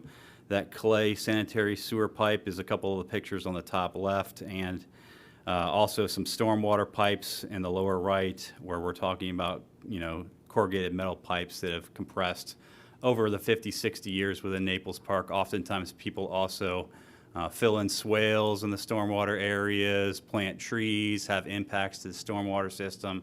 So by going back through these areas in Naples Park systematically, like we've been doing for the last several years, we've been able to provide some significant improvements to that overall infrastructure so that when these projects are complete, they'll be renewed for the next 50, 60, 70 years plus. Here's an example of some of the pictures during construction that occur. There is some significant impact that does occur with the neighbors. We have incorporated additional environmental conditions on each one of our contracts. This is not our first project in Naples Park. We continue to learn best lessons learned throughout the course of those projects. It is impactful. We are digging up pipes that in some cases are 12, 14 feet deep. And so we're pretty much taking out the entire roadway network system and impacting the entire right-of-way as we go. Certain things we put in place within the contract so that we don't open up the full 2 streets at one time have been very successful, so that we can continue to try to maximize and compress project schedules and get infrastructure installed as quickly as possible and open roadways back up to our community members with the help of the work that our contractors are doing. And when we get done, we're always happy, and it's always a great success for us to see that final lift of asphalt and the final restoration, where we can all have a good high five and a good success story to be able to go back through areas that we've made improvements to. We actually saw from Ian, when we had all of the flooding and the inundation of stormwater that came in, some very successful stormwater improvements that we've made within Naples Park. We're able to convey that stormwater out of the system swiftly and efficiently as designed. So it is working, and we're continuing to commit to the community to finish off the rest of Naples Park. And so in this particular construction award in front of you, it did go out on an intent to bid in May. We received 2 bids in June before you, one from Douglas Higgins and one from Andrew Sitework. Douglas Higgins was determined the responsive and responsible low bidder. We do an exorbitant amount of neighborhood coordination on these projects. I quite frankly give a lot of credit to our staff members that are out there in the field on a daily basis, and our consultants and contractors and our CEI groups that are out there working with the neighborhood. It's very, very important for us to have that front facing, particularly when we're out there making a significant mess, if you will, within these communities. We go through a very exorbitant process from even before we start construction on working with the neighbors on neighborhood information meetings, continued communication coordination, working on right of entry forms. And as I indicated, Naples Park program has been around for quite some time. We have dedicated website. We've got dedicated public information officers. We've got dedicated phone lines and emails. There's weekly updates on all of our website information relative to the continued coordination that's happening out at Naples Park. We want to make sure that we're conveying the information to the residents that are there, what's going on, and when they can start to expect certain things. There's many pieces of public information that are put out as we're making certain milestones throughout the project so that they can continue to be informed as to what's going on in their community. So before you today are, again, our companion items for the recommendation of approval is the construction contract with Douglas and Higgins as presented in the agenda item, as well as the CEI contract to Stantec Consultant Services for the requisite amounts that were identified within the particular agenda item. And I'm here to answer any particular questions that you guys may have. Commissioner Hall. Thank you, Matt. This is a pretty impressive project. I actually lived on 110th on the first street that was done. And I saw where the contractor struggled a little bit in the beginning, but then by the time they got up to our block, they had really caught a rhythm, and it really flowed well. And so had another house on 107th that was done on that street. And when some of the compacting is done, it's rather aggressive. And I know that our house experienced a little, some cracking, and I know some neighbors, we've had some emails come in from our district from the cracking. Is there some concessions made to the homeowners for the collateral damage that's done during the process? I appreciate the question, Commissioner. Within the contract, there is vibratory requirements that are established in the contract to make sure that the monitoring is happening so that there's assurance that the vibratory efforts that are underway from the particular equipment that's out there is within the thresholds, within the laws that are out there. And so we do monitor that, and those monitoring things are throughout the course of the construction. We review all that information, and if they do exceed the thresholds, we do have the contractor's insurance. And as far as cracks are concerned relative to anyone's particular homes, that is an issue that is handled between the contractor and the respective homeowner. We have recently met with one particular homeowner on an existing street that we have out there to this exact situation that you're referring to, and we've provided the information relative to the contractor's insurance, as well as they've requested now the vibratory results that have taken place within the direct area surrounding that particular home. So we do help coordinate. However, unless they're going over the threshold limits, it's really a third-party issue for us. Sure, appreciate it. And then secondly, how long is these two streets going to take, you reckon? Each particular project carries about a year and a half. I think it's a little over 500 days that are in the contract in the initial. There are projects that run into unforeseen conditions as well as acts of God, et cetera, that may extend those particular timeframes. But it's generally a little over about a year and a half for each particular two-street project that we put together. We've broken these projects up over time, again, learning lessons. Initially within Naples Park, when we opened up and did a lot of the finger streets that are adjacent to Naples Park, we had all those projects going as well as others. And we understood that we put too much impact at one particular time within the neighborhood. We try to compress as much as we can those two streets. Two streets in Naples Park is effectively 2 miles. Oh, yeah. It's about a mile a street, so it's still a pretty significant construction area. However, we do try to limit it so that we can get a very good, detailed, as quick as possible construction schedule. Good. And then going forward, these are like one job repeated 10 times because it's just different streets. We're going to spend a little over $1 million for CEI services. And I just wonder if in the future, if there's a way that we can save that expense, being that the project is fairly familiar. It's the same project, process on every street. I don't know what the possibility of saving that CEI and doing it in-house or maybe requiring the contractor or paying the contractor just a little bit extra to do those are just thoughts that I have. So I just want to throw that out there. I talked to the county managers about that yesterday. But I just wanted to put that out publicly that I would love to see something like that happen where we could save some county funds. I appreciate that comment, and we continue to look at each and every project with respect to if we do CEI in-house or we hire people to provide those CEI services. So again, each particular project we review independently relative to how we want to attack that portion of it. We don't want to always let the contractors have free rein and count on the contractors to do what they're supposed to do. We do have some very good contractors within our area that do great work for us, but we do also want to make sure we have that proper check and balance. Commissioner Cowell, and then Commissioner Saunders. Thank you, Chair. Yeah, and like Commissioner Hall was saying, I'd like to just follow up on that because I was thinking that myself. I think in 1960 they did some final as-built drawings and documents of what's in the ground and what they used and where they used it. So I wouldn't think anything changed since it's been undisturbed since the 60s, a lot of these streets. And, you know, knowing that more than likely these things were documented as built drawings when the projects were finished back then, it shouldn't be that much of a mystery what's there. You know, like I would think maybe more of this could be done in-house and save the taxpayer a little bit of money. Like you said, we've already done how many streets? There's 20 north or east-west streets? We're about halfway through Naples Park. About halfway through. And how about the north-south connections? Is there going to be parts where they're going to have to be tore up too? There is relative to 8th Street. We have several lift stations that are along 8th Street that go up. That'll likely be one of the last components that may happen in the project. It all depends on how we ultimately plan out and look at our financing in conjunction with our partners from Stormwater.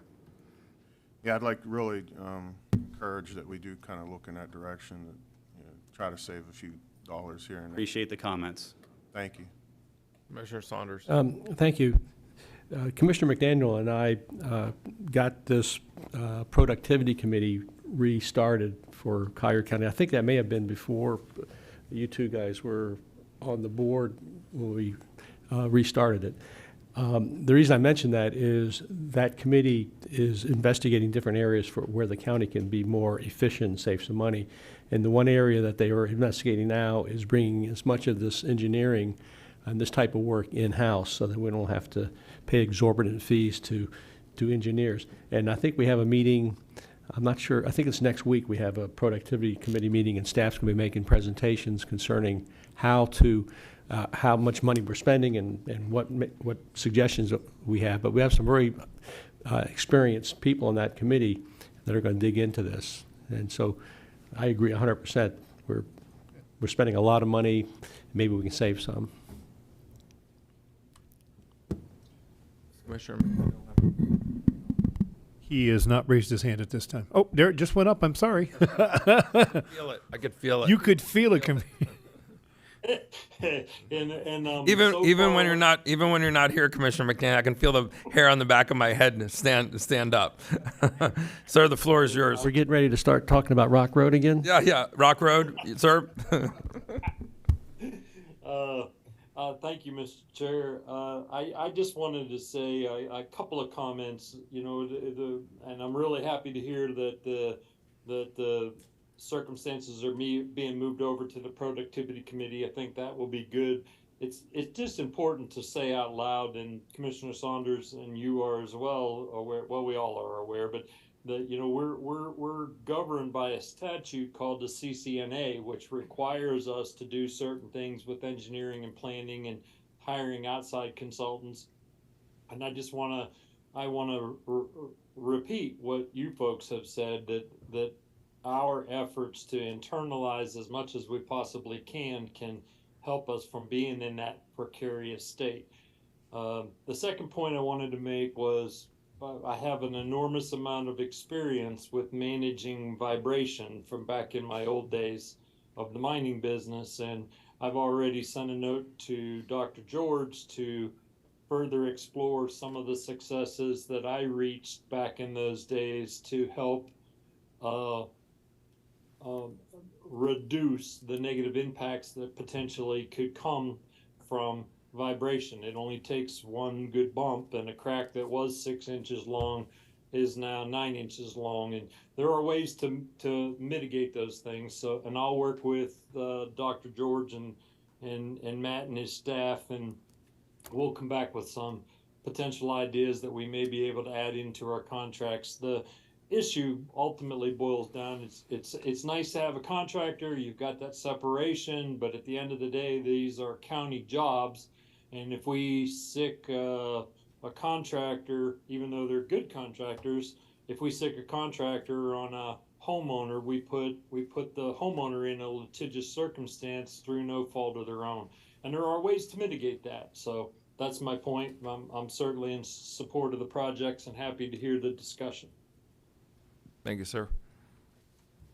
Okay. Move to approve. Okay, got a motion to approve. Do I have a second? Second. Okay, got a motion to approve from Commissioner Hall, a second from Commissioner Saunders. All in favor? Aye. Aye. Opposed? Passage unanimously. Thank you, sir. Item 11C is a recommendation to approve an agreement for sale and purchase with 1 Michael Gutierrez, 2 Robert and Bernie Sponseller, 3 Mary A. Scotty Trust, 4 Michael Guerin Revocable Trust and Trust 81972, 5 Barbara Perona, and 6 Michael F. Weir, trustee under the Celine Weir Declaration of Trust dated August 25th, 1995, under the Conservation Collier Land Acquisition Program at a cost not to exceed $516,550. Jamie Cook, your Development Review Division Director, is here to present and or answer questions. Good afternoon, Commissioners. Jamie Cook, your Director of Development Review. Would you care for the presentation, or do you have questions? Okay. Before you today, you have 6 parcels for your consideration for purchase agreements. The first 5 listed, the 4 in North Belmead and the 1 in Winchester Head, were approved as part of the Cycle 11A active acquisition list that the board approved on December 13th, 2022. And the final property in the Gore Preserve was approved as part of the 11B active acquisition list at the February 28th, 2023 board meeting. For the first 4 properties, which are located within the North Belmead Preserve, on the left-hand side of the screen, you can see the 4 outlined in white. And it's important to note that the North Belmead Preserve connects the Triple H Ranch on its west to the Rural Fringe Mixed Use District sending lands and Natural Resource Protection Area lands directly to its east, as well as the Gore Preserve, RLSA lands, and Panther National Wildlife Refuge to the east. They also this preserve area also connects to Picayune Strand to its south through wildlife corridors. All of these preserve areas provide habitat for wildlife, including the Florida panther. It's part of the red cockaded woodpecker management area, black bear, gopher tortoise, bonneted bats, and big cypress fox squirrels, in addition to listed bird species. And again, this contributes to that corridor that connects these lands with private and public conservation lands. And the habitats consist of native upland and wetland communities. So the first property, the Gutierrez property, is shown right here on your screen. It is a little under 5 acres and consists of cypress and mixed wetlands. The purchase price is $81,000. Initial management costs for exotic removal are about $2,000 for the first year, and then $1,000 in subsequent years. The Sponseller property, shown here in yellow, is 5 acres and consists of hydric pine flatwoods and mesic flatwoods. The purchase price is $90,000. And again, exotic removal will be $2,000 for the first year and $1,000 for subsequent years. The Scotty Trust is towards the eastern border of the North Belmead Preserve. It's 8.7 acres of forested wetlands and hydric soils. The purchase price is $128,000. And exotic removal is a little higher for this property as it is larger. So $3,500 for the first year and then $1,800 for subsequent years. And the fourth property, the Garin Trust, is 7.84 acres of hydric pine, flatwoods, scrub, shrub, wetlands, and hydric soils. The purchase price is $129,500. And for your benefit, the two parcels that are directly north of this one are proposed to come before you as part of a PUD rezone for a development in the rural fringe mixed-use district, probably within the next 6 to 8 months, I would expect. But they would be doing a land donation and turning these two parcels over to Conservation Collier to manage. The Winchester Head Preserve is in the Golden Gate Estates area. It is directly west of the Hyde Park SRA, which is also known as Skysail. This preserve area multi-parcel project is incredibly important for flood storage. And the Big Cypress Basin, as part of the Water Management District, has determined that this area is vital for floodplain storage and flood control. About 65% of the Winchester Head Preserve area has been acquired. And again, in addition to floodplain storage, it does also provide habitat for listed species, including wading birds and the Florida panther. The Perona property is towards the southern portion of the preserve area, shown in yellow here. It is 1.59 acres of wetland marsh and cypress habitat, and the purchase price is $39,800.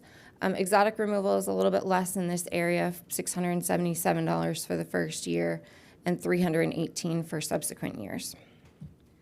And then finally, the Robert Gore Preserve, which again is shown in red, provides that interconnection for the wildlife corridor, both to the west, to the east, and to the south. It is a combination of native plant communities of upland and wetland habitats, and again provides habitat for the Florida panther, bonneted bat, listed bird species, black bear. And the property that you are looking at on this one is the Weir Trust. It is at the eastern extent of the preserve project area. It is 2.27 acres of forested shrub, wetlands, and mixed hardwoods, and the purchase price is $37,500. Just as a note for you, the 3 surrounding parcels to this, the owners have accepted Conservation Collier's offer, and those are anticipated to come to you at the next board meeting. So overall, the costs to Conservation Collier are broken down for you with the appraised value, the purchase price, closing costs, as well as the initial and long-term maintenance costs. So the total purchase price for these 6 parcels is $516,550 for the purchase price and closing costs. With that, staff recommends approval of these 6 purchase agreements to acquire these parcels as part of the Conservation Collier Land Acquisition Program at a cost not to exceed $516,550. With that, I will take any questions that you may have.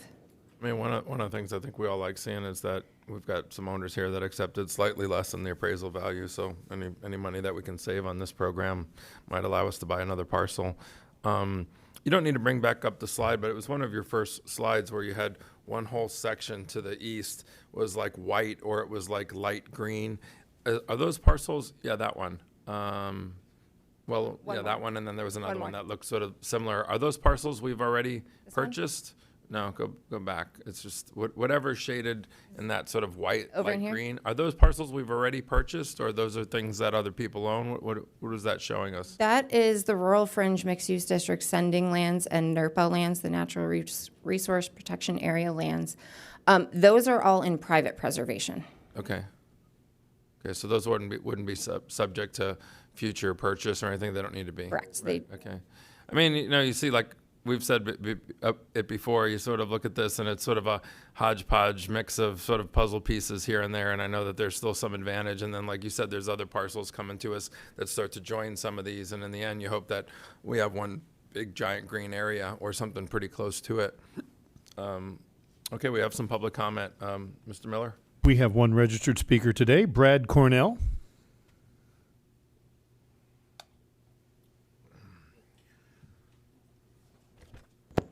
Morning, Commissioners. Mr. Chair, thank you for the opportunity to address you today on this. I'm Brad Cornell on behalf of Audubon Western Everglades and Audubon, Florida. I want to register our strong support for the purchase of these 6 parcels. They're part of, as Jamie Cook outlined, the North Belmead, HHH Ranch, the Natural Resource Protection Area, and rural fringe mixed-use district easements that are protected that connect to the Gore Preserve and the Panther Refuge. It's a whole corridor of wildlife movement between all of those features that are just north of I-75, and they connect to the Picayune Strand, which is also being restored via the ledges under the Miller Canal Bridge under I-75. And I want to note that these multi-parcel acquisitions are fundamental to how Conservation Collier can reassemble natural flowways and panther corridors and large ecological landscapes that were in the past fragmented and subdivided. It's an ecological jigsaw puzzle that we're reassembling, and Conservation Collier and Collier County has a unique role and ability to do this. Florida Forever is not going to come in here and do this. The feds aren't going to come in here and do this. It's Collier County's opportunity to reassemble these. So thank you for, and we in the public, the citizens of Collier County, have a huge interest in seeing this jigsaw puzzle reassembled. You know, it's an amazing feat, and it's happening before our eyes. So thank you for your support for moving these to purchase. Appreciate it. That was our only registered speaker for this item, sir. I don't see any commissioners that are lit up with any questions. Do I have a motion to approve? So moved, Mr. Chairman. Okay, got a motion to approve by Commissioner Saunders. Do I have a second? Second. I got a second by Commissioner Colwell. All in favor? Aye. Aye. Opposed? Passes unanimously. Thank you. Commissioners, that brings us to our add-on item 11D. This is a recommendation to discuss and consider options for potential budget and millage reductions. Mr. Ed Finn, your Deputy County Manager, will begin the presentation. Good morning. Thank you, ma'am. Ed Finn, Deputy County Manager. Troy, do we have a presentation? Yeah. Let's see if we can find that.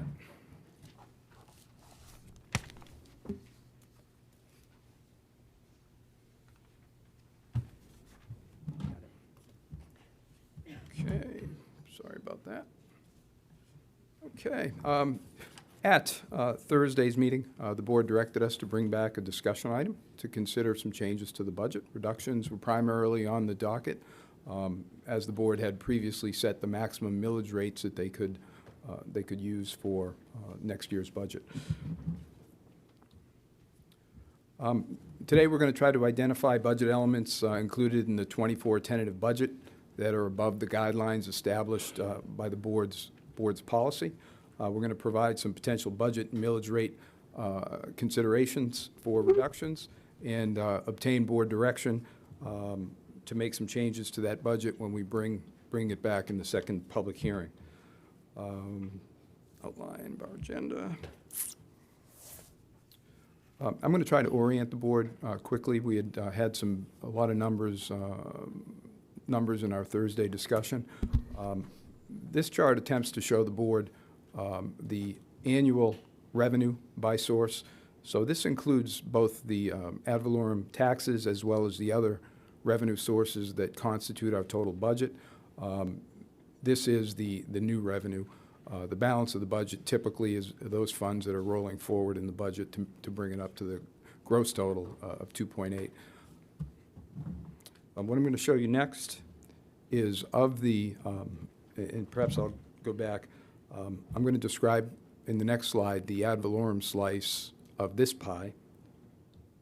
And you can see the ad valorem is about $615 million of the total revenue.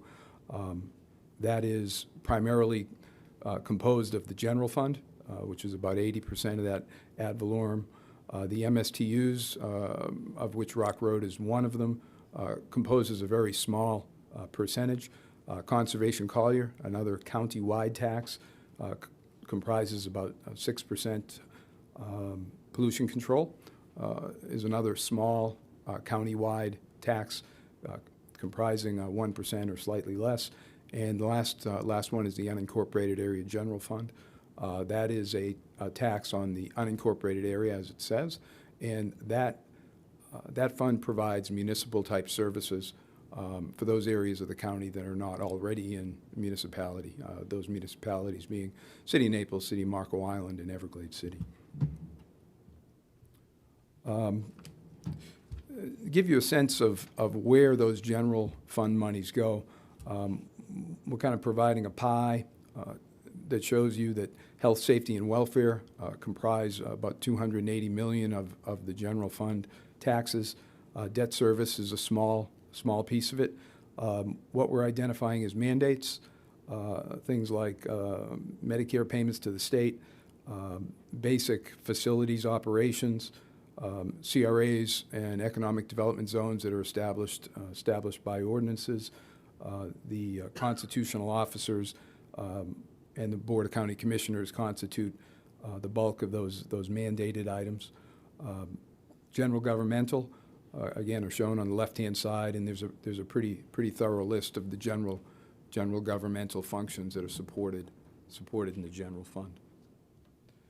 The unincorporated area general fund, as I mentioned before, we're trying to provide for the board a similar breakdown showing the health, safety, and welfare. And you'll see health, safety, and welfare here because the sheriff is all in the general fund. Health, safety, and welfare, to a great extent, is the code enforcement that we had a little discussion about this morning. The Ochopee Fire District is another significant one, and that is as you'll remember, is a contract we have with the Greater Naples Fire District to provide coverage out in that area. Mandates in this case, I think are kind of shown. We have payments for the collection of taxes to the property appraiser, tax collector, and there's a mandate. Again, there's a piece of this budget or this tax that is also distributed to the CRAs and the innovation zones. One of the key thing that we were directed to do was to identify the difference between the budget policy previously adopted by the board and the proposed tax dollars that we reviewed last Thursday. This chart breaks that out. The top three are identified as county-wide taxes: the general fund, the small water pollution control fund, and the conservation Collier fund. Those constitute the county-wide taxes. The other one is the unincorporated area general fund, and you can see in the far right-hand column the variances to the board's guidance, policy, and guidance that we had established. This slide is an outline of where those marginal dollars were placed in the budget. Far and away, the largest one is the portion of money, the 17.5, provided to refund or fund up the 301 capital/hurricane reserve. 17.5 million of the 33 is earmarked to go to that. We can discuss that a little more as we go along. I think I have a slide where we could discuss that if you like. In the absence of this margin on the budget, the amount in that reserve would be incremented up by $5 million. Countywide capital projects, there's a number of capital projects totaling about 4.1 million that are over the original budget. Medical examiner is one. There was a desire to update our governmental building master plan. Concept of strategic land purchase that we've talked about certainly is one of the county manager's objectives, and there's a small portion of this budget that was earmarked for that. Similarly, forward-looking would be the concept of a Golden Gate Estates Government Services Center, so that would provide for some planning, zoning, and potentially acquisition of property, and Camp Keys planning and studies. And I know this is an important project, and I'll mention to the board that in today's consent agenda, we actually provided funding for Camp Keys planning. What we had is two acquisitions that were made 3 or 4 years ago, Camp Keys and the Hussey property. When those properties were acquired, there was a bond put in place. portion of the proceeds of the bond were sitting in the Hussey property project, and the action the board took today was to divide those monies to allow both those projects to have some planning funding available. Constitutional officers, the largest one here are the clerk of courts, and I'm going to have to mention that the clerk of courts, this is a mathematical function. As a matter of fact, the clerk's baseline budget did not include last year's, or I'm sorry, this year's adjustments in the adopted budget. So this is a math exercise. Effectively, that represents both last year's, this year's adjustment and the proposed next year's adjustment to her payroll. Those payroll on the clerk's side is aligned with the payroll under the county manager's agency. Property appraiser and the tax collector, those are simply a function of the taxes levied. The supervisor of elections is a function of elections that need to be funded in '24, and the paid by board for the constitutional officers, that represents primarily increase in property taxes and some other basic cost of operations. The expanded requests in the county manager's agency total $3.6 million. The largest by far of those is the Swale program at 2.8. There's some other additions in the public services division for vehicles and personnel. GMD operating expenses, that reflects adjustments to where certain operations are now housed. So that would be, correct me if I'm wrong, Amy, housing, economic development, and resiliency. Expanded request for the clerk of courts. Another, on the constitutional side, I'm going to tell you that the clerk of courts has been fighting a battle to get the state to properly fund that side of the court operation. Thus far, while she's no doubt having success in making her points, she wasn't able to get that in place for the '24 budget. She came forward and requested the board to fund that, and that's represented by that $828,000. The unfunded request list is a matter that has been discussed at this level. That is, in fact, above the original policy. Insurance, $1 million. I've already mentioned property insurance. That's another mention of it that's spread out in other budgets. And the CRA and innovation zones, those amounts simply move with the amount of taxes levied, excuse me, both in the general fund and in the unincorporated area general fund. Unincorporated area general fund increases over policy is approximately $5 million. The Ochopee Fire District represents about $1 million of that.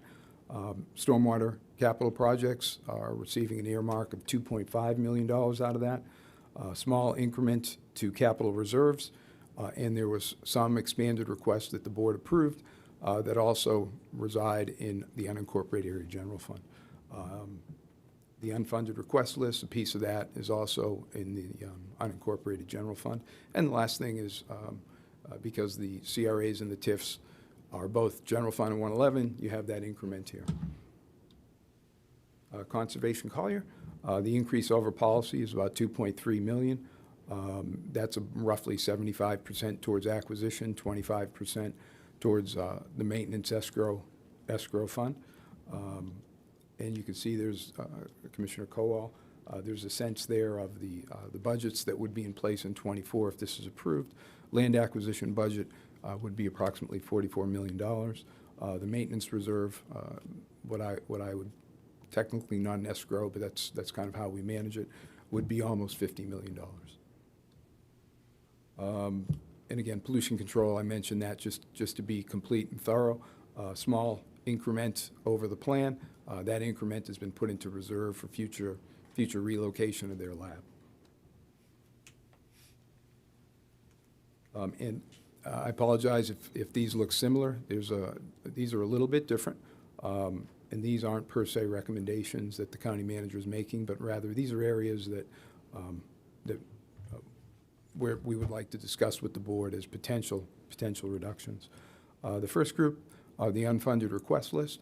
To a great extent, the fact that this list exists is kind of a last in, first out approach to things. These were a lesser priority than the core budgets that these were added onto. I think we're all fairly familiar with what constitutes those unfunded requests. Conservation Collier, would mention that in the previous slide. Capital projects. Going through the capital projects, at this point we have some estimates on the replacement cost of the security equipment, which allows us to make an adjustment here that's probably not particularly painful. Government Facility Master Plan, that was a staff-driven recommendation that the board certainly can weigh in on whether they want to pursue that or not. Same comment for strategic land purchases. The Golden Gate Government Services Center, again, was a staff-initiated look forward to try to have things in place and do the proper planning so that we're not completely behind the 8 ball in terms of government services out there. And the Camp Keys, I believe I described earlier, the Camp Keys planning is in fact funded by Action today. Mr. Finn, what makes up the security equipment replacement? Security equipment are the four pieces of scanning equipment at 4 different locations, including this building, the annex, the courthouse, and the EOC. So they're looking to upgrade that equipment, buy new equipment, replace it? Yes, sir. Obviously. Yes, sir. The equipment we're currently using is 15 years old, and the original budget was about $1.5 million. That was the allowance, and as I said, subsequently they've done some quoting and they know what the number is, so we're able to provide that back to the board if they so desire. The expanded requests, just maybe a little more detail than I had on the last slide. We talked about the additional vehicles in public services, a couple of positions, and I think an admin vehicle for public services, and the resiliency and housing additions, and GMD board-directed projects. Stormwater, there's about 5.3 in additional funding for stormwater, including the swale maintenance program, and the addition or margin for the stormwater capital. Reserves totals 18.1, broken down, as I had mentioned before, into the countywide capital reserves, an increment in the unincorporated area, and an increment in the pollution control. And I will say that this page we're looking at are the county manager's highest priorities in her budget relative to making adjustments. So we would, if there's a strong desire to adjust these, we're more than happy to enter into a dialogue, but that is in fact our position at the moment. Just some other budget considerations. There's always the consideration of level of service when we're looking at budgets. The budgets that are identified here tend to be general fund or 111 budgets. Give you a sense of the agency-wide compensation adjustment that's included in the budget. Conservation Collier program funding, the potential to reduce that to a baseline. And if I could, I'd like to maybe describe that baseline concept. In the box noted in the middle of the page, the projection FY22 to FY31. The original projection when this item went to the ballot was an estimated $284 million across the 10-year life of the program. The updated projection, based on 2 years of collections thus far, and what's in the budget for this year, would suggest the variance over our baseline is about $68 million. How we might apply that is kind of shown on this sheet. To achieve our baseline would be a tax levy of about $28.6 million per year, and how that would apply to 24 to get to that baseline, if you will, $28 million a year, would be a reduction of $6 million. I do have a couple of quick slides before I go back to the question slide. The Rock Road was a matter of discussion on Thursday. Chris and I have looked at that, and we're going to make an adjustment to that tax levy. We're going to set the tax levy equal to estimated expenditures in that fund, leaving a little bit of reserves in place. Basically, that's a 65% reduction to the to that millage rate. And again, not directly relevant this evening or today, but it will be relevant on Thursday. When we go through our millages, if they're unanimously approved, then we're fine. If they're not unanimously approved, each individual millage has a specific requirement on the number of votes. You can see on the left-hand box are the millages that require a plain majority vote. The supermajority vote are on the top box on the right-hand side. Conservation Collier requires a super majority, and a few of the smaller ones that are either new or have substantial increases require a excuse me, a unanimous vote. With that, sir, I'll be happy to try to respond to questions. Mr. Johnson offered to help me, which I'm sure I'm going to need. With that. Well, I'll make some opening statements. The last time that we talked about budget, one of the, I guess it goes in the category of be careful what you wish for, but all of us collectively were saying, and Commissioner Saunders actually said it most eloquently. He just said, we gotta really get the word out to citizens. I mean, we sit here in an empty room talking about a huge budget, and where is everybody? So, much to my chagrin, the county posted a few things on the web that I actually called Ms. Patterson about, and I said, man, you're using some wording that's sort of, scaring the general public. I'm sort of paraphrasing here. And I said, because, we haven't voted on anything yet some of the verbiage made it sound like, we were slashing and dashing and we were either cutting a whole bunch of programs or raising everybody's taxes. And then she said, well, let me just give you a little bit of pushback. That's what you guys asked for, to sort of generate a little bit of discussion. And I got to tell you, the pushback or the feedback I got was minimal, but it was almost 50-50. I get half of the emails are, I can't believe you're doing away with all these programs, that are so great and wonderful, and that's why we live in paradise. So I don't mind paying a certain amount of tax to make sure that I live in a place that's incredible. And then the other people were, I just want to pay the least amount of tax as possible, but then, a week later we'll hear from those people, when are you planting bougainvilleas in my median? And so it was a little bit sort of like confusing. And then I think our thought was, we would have a packed house here, and maybe that was a bit naive, but, the feedback I got was you can't, or I guess my takeaway was you can't do it all. You can't say don't cut any programs, but then make sure you roll back our taxes to the lowest possible, number. That doesn't work in real life. And I feel like, I don't know about the other commissioners here, didn't get a lot of, I think we get more emails about the pickleball courts in Pelican Bay, than we got about our $2 billion budget. So that tells you something about maybe where, people are concerned, or maybe they're they just figure we'll make, smart, good decisions up here. But at least from the feedback I got, which was minimal, it was very mixed. I don't know about the other commissioners. Before we start diving into that, if you have any feedback, we were in here pretty late talking about the budget, and I think we had a really, really good discussion. But I think we're sort of just picking up where we left off. Commissioner Saunders.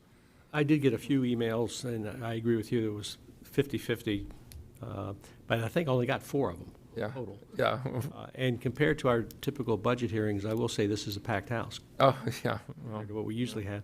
We have. I know there's going to be a lot of discussion. I did have one question or question or two about Conservation Collier, because I just want to kind of understand the chart. And this is the one that had the projection, one just before that that one has the projection for the 10-year program at $284 million, the updated projection 353. Of course, that's making some assumptions of. Yes, sir. That's a 2% growth factor going forward. Okay, so the theory would be quite modest. Yeah, the theory would be that at least you can make the argument that there's $68 million that could be collected that's over and above what would have been anticipated back in 2022 when this was, 2022 when this was approved, 2020 when it was approved. So, but that doesn't necessarily mean that we have $68 million more in that program over that 10-year period. Because you also have to factor in that we also know that there's going to be an increase in property cost and costs associated with acquisition. And so if you're only programming a 2% increase to get to that $68 million number, that's probably not far off the mark in terms of increased cost for maintenance, increased cost for acquisition, increased cost for staff time, and all that's included. So I'm not so sure that we can walk away from here thinking, well, that program has gotten really fat, a whole lot fatter than we had anticipated, if you're using a 2% growth rate. So I just want to throw that out. I just want to understand where that number came from. And sir, I think your logic is not incorrect. I think that's that it's a true statement. There are increased costs. Certainly, the percentage increase going forward will probably be larger than we included in this conservative estimate. But I think your logic holds in that sense. Commissioner Hall. Mr. Finn, in that Fund 301 where we're putting reserves back for basically the hurricane, do we have a target? Is there a target for that reserve fund that would be comfortable? So on two levels, and I don't want to make this overcomplicated, and I know you like pithy answers, so the answer is we would have two targets, kind of a two-prong test. First prong would be have sufficient funding in there based on recent history to support a hurricane response. So order of magnitude, we had $34 million in there prior to the previous hurricane.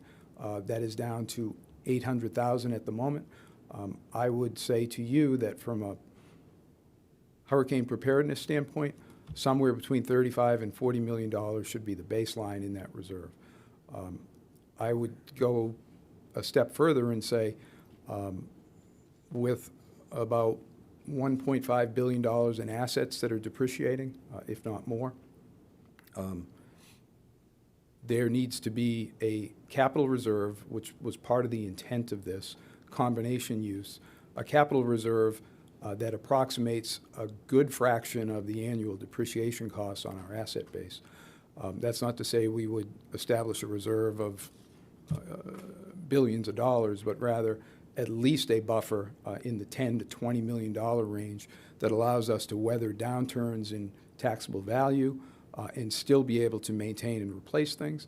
Alternatively, a reserve that would be seed money for major capital replacements that otherwise might need additional pay-go money or may need us to borrow or bond money to do. Just for the record, when we were talking yesterday and we were talking about other counties that maybe weren't as judicious as we were when it comes to reserves, when they got blasted by hurricanes, correct me if I'm wrong, when I asked the question, did they print more money in the basement? Obviously, your answer is a lot of those counties now are in serious debt because they had to borrow the money when they had something significantly emergent. We've never had that issue here, but could you expand upon that a little bit more for the general public before everybody figures out how we can save a ton of money here I'm going to ask Ms. Patterson to respond to that, and I'm going to mention something I should have mentioned Commissioner Hall a second ago. When it comes to hurricane response, the debris mission, the county actually funds the debris mission for the city of Naples and the city of Marco Island and the city of Everglades. So that's another factor to be considered when we're doing that reserve. With that, I think I'll ask Ms. Patterson to respond if she desires. Yes, sir. So we actually are recently back from a group of county managers and other officials getting together with some of the legislators in advance of this next legislative session. And it was another series of tales of woe from Hurricane Ian, as you can imagine. Specifically, some of the harder hit counties, and we were very fortunate, but we were also well positioned.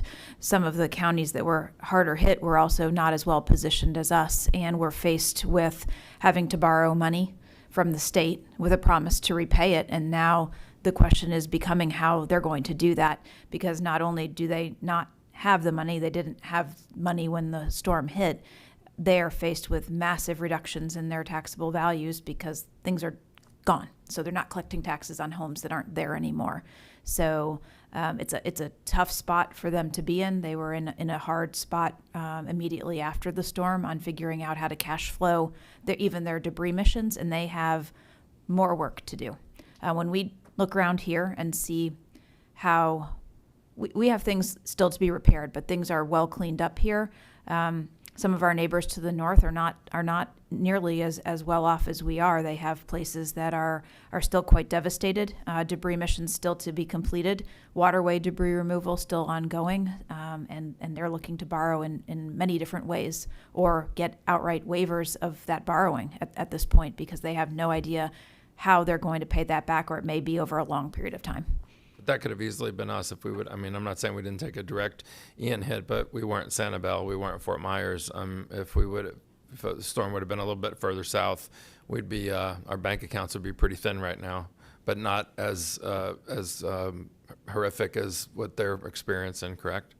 That's correct. And the other thing we have to remember about Hurricane Ian is that it was a very specific and terrible devastation, but it was a very coastal experience for Collier County.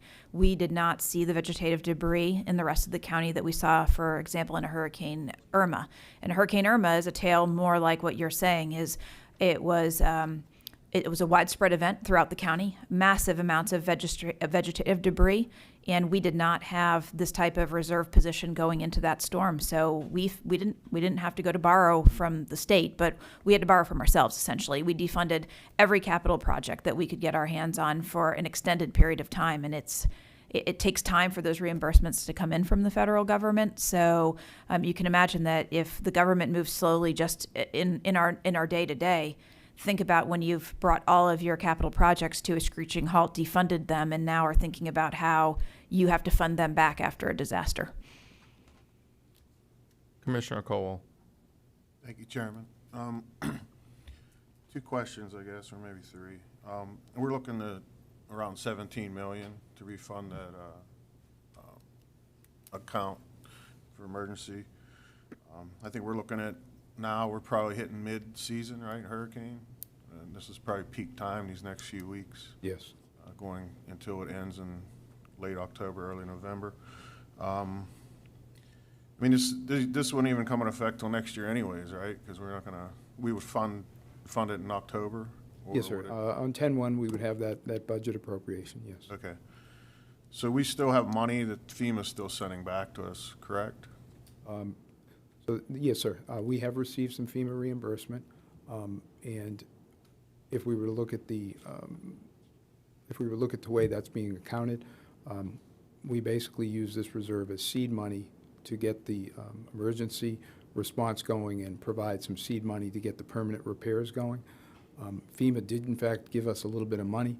We paid back the operating funds that needed to be paid back, and the FEMA money now is in that fund providing the seed cash or the cash flow availability in order to do our permanent repairs and any lingering emergency repairs.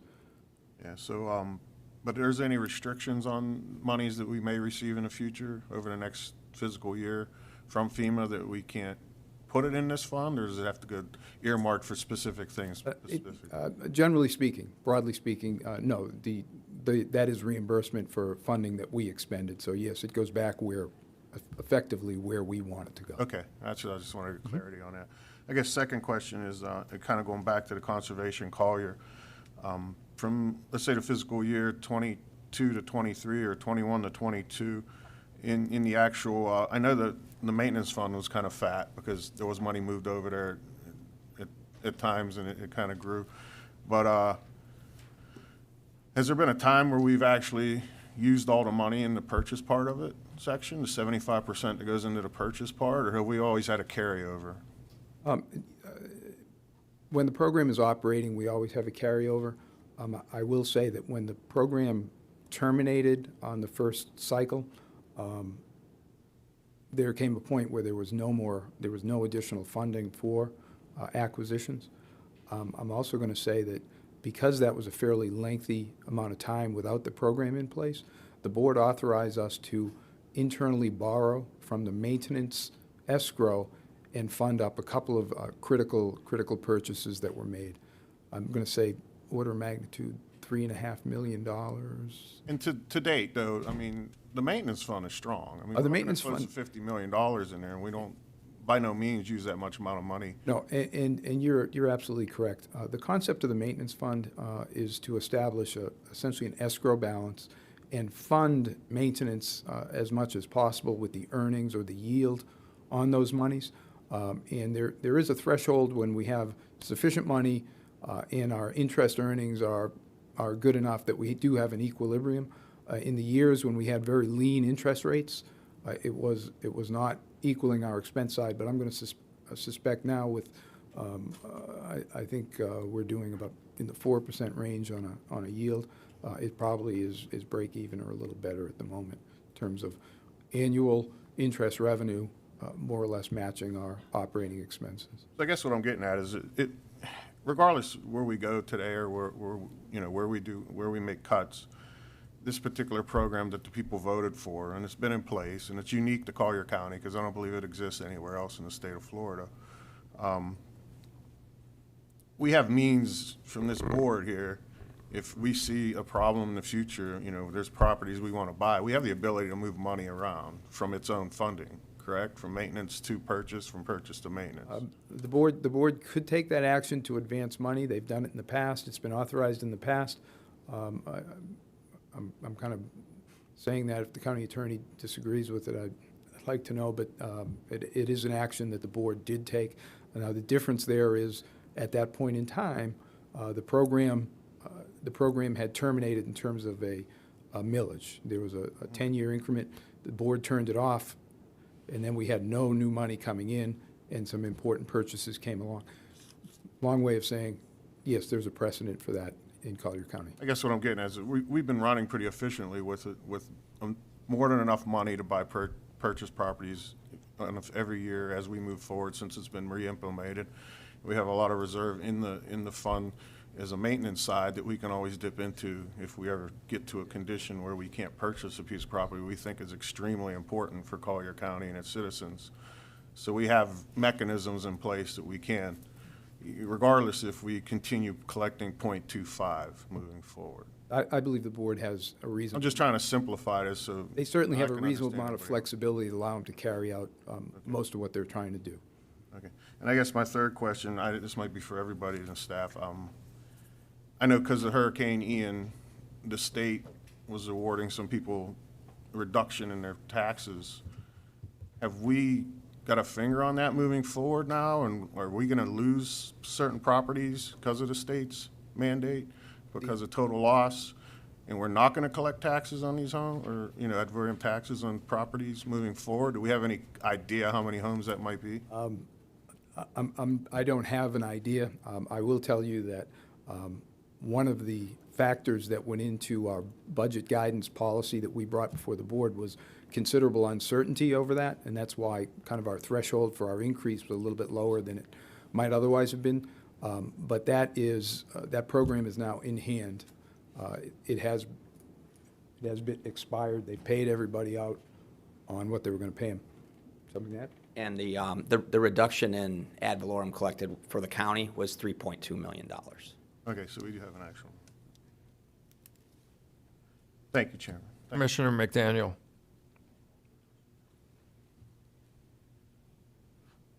Thank you, Mr. Chair. I was making notes while I was talking, or while you guys were talking, and I couldn't find the doggone mute button, so now I'm off mute. First of all, I want to say out loud, Commissioner Saunders, thanks for bringing it up, but I'm really happy to see that staff made an adjustment in the Rock Road MSTU.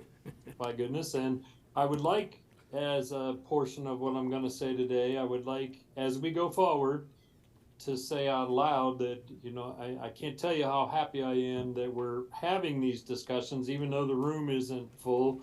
At the end of the day, it is the Board of County Commissioners that makes these budgetary decisions, and having these discussions gives our staff even greater direction better direction on how to manage the available tax monies and moving that MSTU, even though it's a tidbit of money in this $2.8 billion budget, to equate to actual ongoing annual with history expenses is a really good manner to manage going forward revenues with estimations on taxes collected.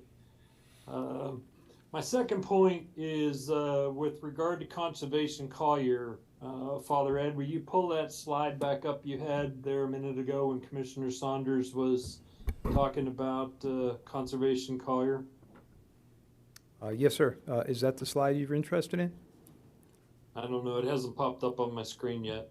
It's the, yeah, that exactly that one right there. Your projection from FY 22 to 31 was $280 million. Your updated projection, is that updated projection? Is that where you increased annually going forward from 22 to 31 to come up to for that 2% increase? Is that where you got that 353 million?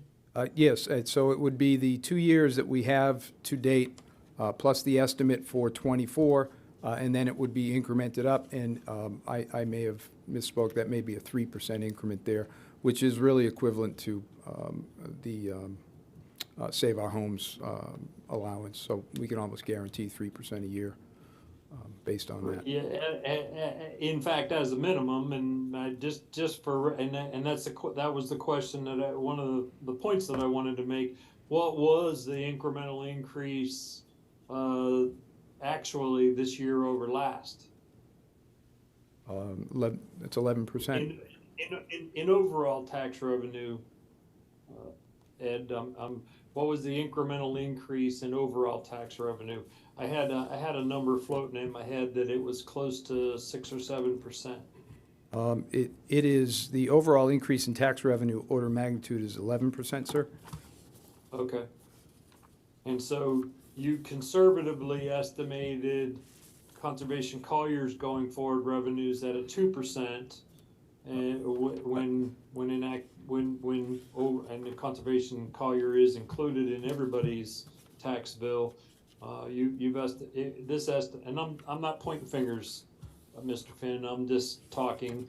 The estimates here are reflecting a 2% increase when this year alone it was 11, and it's been significantly higher than 2 or even the Save Our Homes initiative of 3% a year. It's been considerably higher going across the board. So that's just something for us to have a discussion about. I wanted to bring that point up.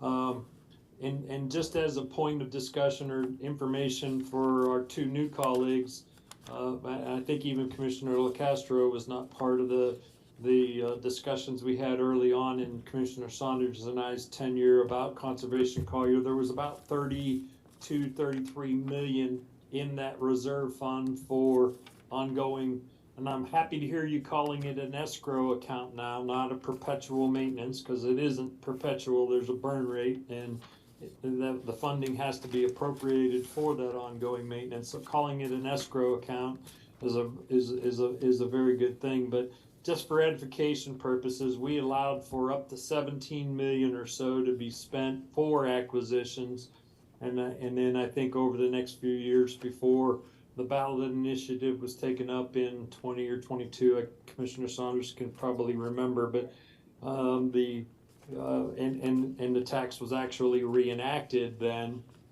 We allowed for up to 17 million in appropriations, and that's just for edification more than anything. And then Commissioner Hall, on my third point, Mr. Chair, but Commissioner Hall, that reserve number for capital replacement and maintenance is a newly established budget line in Collier County's history. We didn't have a fund like this before. And the goal with this, and I believe the data input, because as Mr. Finn already stipulated, there's in excess almost $2 billion worth of assets that Collier County has, both subsurface and superficial. And all of those assets have useful lives, and all of those assets need roofs and paint and windows and so on and so forth. And the data entry's currently still being put in, but round numbers, to equate for what we're going to need, what Collier County is going to need to have in the future to redo the parking lots, fix the windows, paint the buildings, put the new roofs on, and then ultimately replace those assets, because all assets have a useful life, is close to between 20, last I heard it was somewhere between 24 and $25 million a year. Now, it has, by having this fund, it has tremendously helped Collier County manage the natural disaster circumstances. As our county manager already shared, we whacked virtually all of our capital projects back in 17 when Irma came about, just to take care of the immediacy and necessity for our community to effectuate the cleanup as expeditiously as possible. But restarting that engine after those capital projects are set aside for that long, not knowing when the revenue was in fact going to come, really set us back on some necessary infrastructure requisites for our community. The goal with this plan, and you asked a very pointed question, and Father Ed was very good about not giving you a very pointed answer, but round numbers, that fund needs to accumulate nigh on $150–200 million.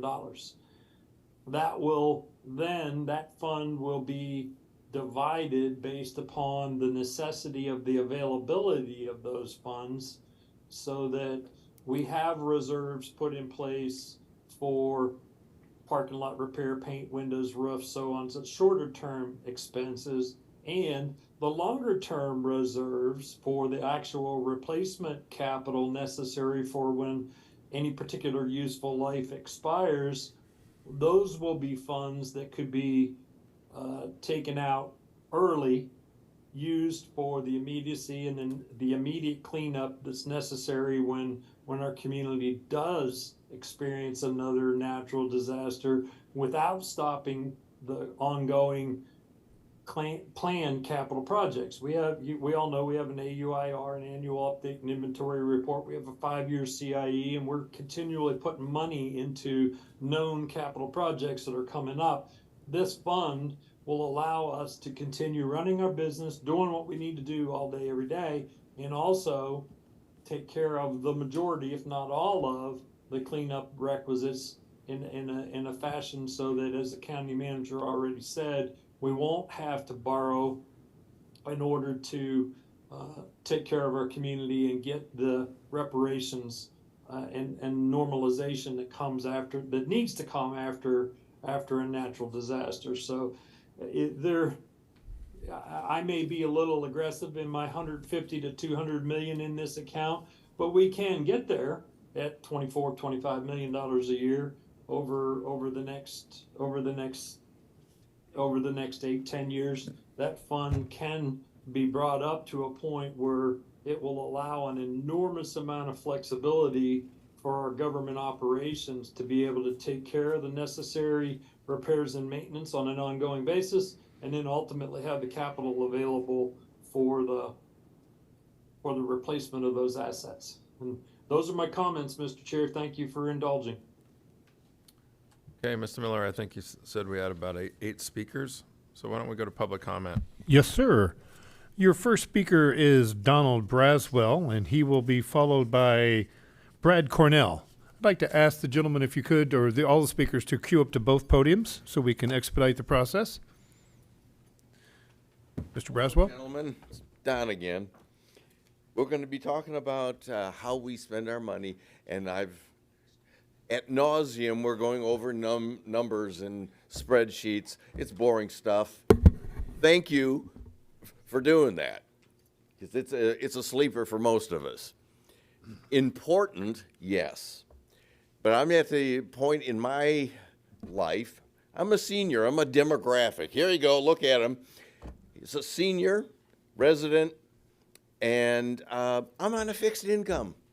You know, you got Mr. Social Security, a little pension, and I have to make life fit that amount of money. You can't fix the economic climate that we have today. That would be asking you to be godlike. You can't do that. Most of the financial woes we have in our world now is from government at a much higher level that spends beyond their means.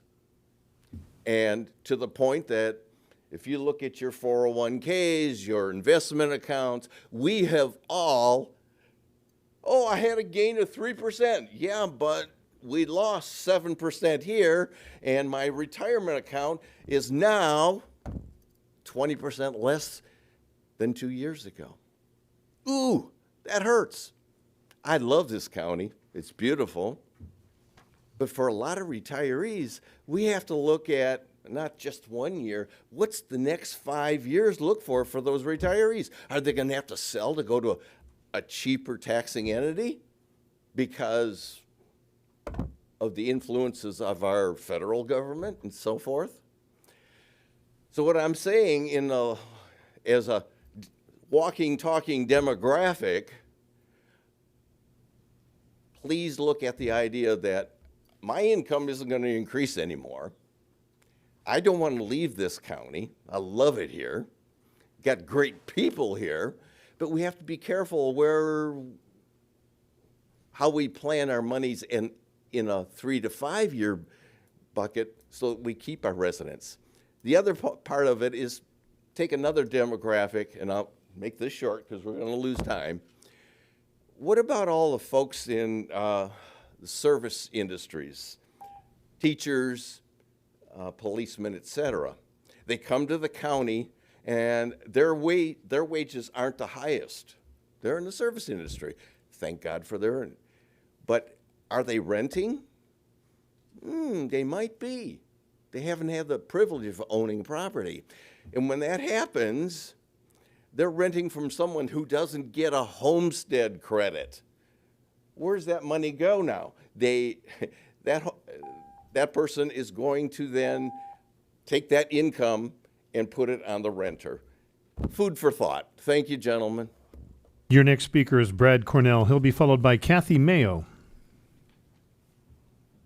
Good afternoon, Commissioners. Mr. Chair, thank you for the opportunity to address you on the budget. I'm here, Brad Cornell, on behalf of the Audubon Society of Audubon Western Everglades and Audubon, Florida. Who am I? And from Audubon's perspective, Conservation Collier in this budget discussion is one of the most valued, popular, and effective programs in Collier County. There is a huge role that Conservation Collier plays in the resilience and the sustainability and quality of life for our citizens. Based on that, Conservation Collier really deserves to receive full funding. And I want to reiterate something that Commissioner Saunders pointed out, and that is looking at the projections for a 10-year receipt or any particular year as property values go up, taxes come in, the revenues for the program goes up, but so do the costs. And I think that's pretty self-evident. And I just want to reiterate that sort of those two elements go up and down together. I also want to point out that we currently have, based on the review that I've done of the figures, about $8.2 million of pending acquisitions that have already been through the process and are waiting for your approval. You approved 6 today. Thank you very much. That's great. There are more to come, over $8 million worth. In addition, there are multi-parcel projects, some of which you approved today, that those totals that are yet to be protected are over $20 million. So that's in comparison to this year's Conservation Collier budget, which is about $27 million for this year. Now that obviously goes up, but so do the property prices. And I just want to make one comment about the use of maintenance funds, Commissioner Kowal. The use of maintenance funds has come up periodically, as was discussed earlier, but it's difficult, especially if we don't have in the future, if the if the income is constrained, if the millage rate is reduced, or in the further future, if we don't have any more ad valorem coming in. So using maintenance funds reduces the ability to in long term, manage these properties. And so the final thing I just wanted to point out on a different issue is the stormwater projects. You're looking at stormwater projects, and you got to remember that stormwater mixes with storm surge and creates compound flooding. It's one of the most dangerous, most injurious forms of impacts from these storms. Stormwater projects in capital and maintenance is absolutely critical, so I would urge you to move forward with those as well. Thank you very much for considering this. Your next speaker is Kathy Mayo. She'll be followed by John Mayo. Can I make a comment? Good afternoon, gentlemen. Absolutely. Wait. Oh. Just a minute, ma'am. Yeah, go ahead, sir. You know, I didn't really go here before, but, you know, I think everybody needs to know, and I think the citizens of Collier County need to understand, because we talk about these programs, we talk about Conservation Collier, but, you know, the most unique thing I've noticed when I got the opportunity to study Conservation Collier is, and the fact that we use taxpayer dollars to buy properties that we remove off the tax rolls, which we can never collect a tax on again. I wish somebody would sit down with the math and figure that out, what that actual percentage equals out over the years, or what we don't collect in taxes the minute we use tax dollars to purchase a piece of property that we can no longer collect taxes on because we now own it. And then we have to maintain it with tax dollars. Mm-hmm. So that's the thing I don't think a lot of public really, you know, kind of digests about Conservation Collier. I love, the program's great, don't get me wrong, but it also is counterintuitive when it comes to, we talk about taxes. It diminishes revenue every time we use it. So I just want to put that out there. Yeah. I mean, I've said before, I was, and it's not to diminish the program at all, and I know Brad comes up to the podium and speaks very eloquently about it, but as a citizen, I don't think I was even elected. I wasn't a commissioner. I was surprised at the large percentage that it passed, and a lot of times that percentage is used as sort of like evidence that citizens love the project. But if this room was full of people that passed it, I'll just throw it out there. I think sometimes when you read one or two lines on a ballot, and I'm not saying it's a bad program, but I think there were folks that did sort of vote for it. But if you sit down and really sort of do the math, there's a possible percentage of people that might go, oh, I didn't realize that. And it's not, like I said, it's not to speak negatively about the program, but it does have some consequences that I think the average voter might not have taken into consideration. Doesn't mean it's bad, but, you know, part of our job is whether the room's empty or full, we have to do the heavy lifting up here and do a deep dive. Anyway, let's keep going with our... Ms. Mayo. Yes, hi. Thank you for making that point, Commissioner Cole. Obviously, I haven't done a super deep dive into the entire budget. It is massive, and I know it's a very difficult thing. Obviously, you know, everybody is vying for money. Nobody wants to cut any of the programs. Everything is valuable in some respect. However, there does have to be somewhere that you can possibly look to either cut some percentage across the board or pause it. The majority of the residents here, they just can't, especially at this time in the economy with Bidenomics and inflation and the insurance rates going literally through the roof. Everything is just so expensive, as Mr. Braswell had mentioned earlier. It's just impossible for a majority of the people. You know, you have those in Port Royal and so forth that it means nothing to them, but the majority of the people that are here, and only 28% of them are homesteaded, 72% are not homesteaded. But however, the people that are here every day, all day long, again, as you talked about the service, the nurses, the teachers, the first responders, an additional increase. Last night, I don't know that if you know about the school board increased their budget, so there's an increase there. This would just be a double whammy, and it's just too much. The people just are not getting that type of raise in their income, and they're just not, you're going to be driving out the good people of Collier County.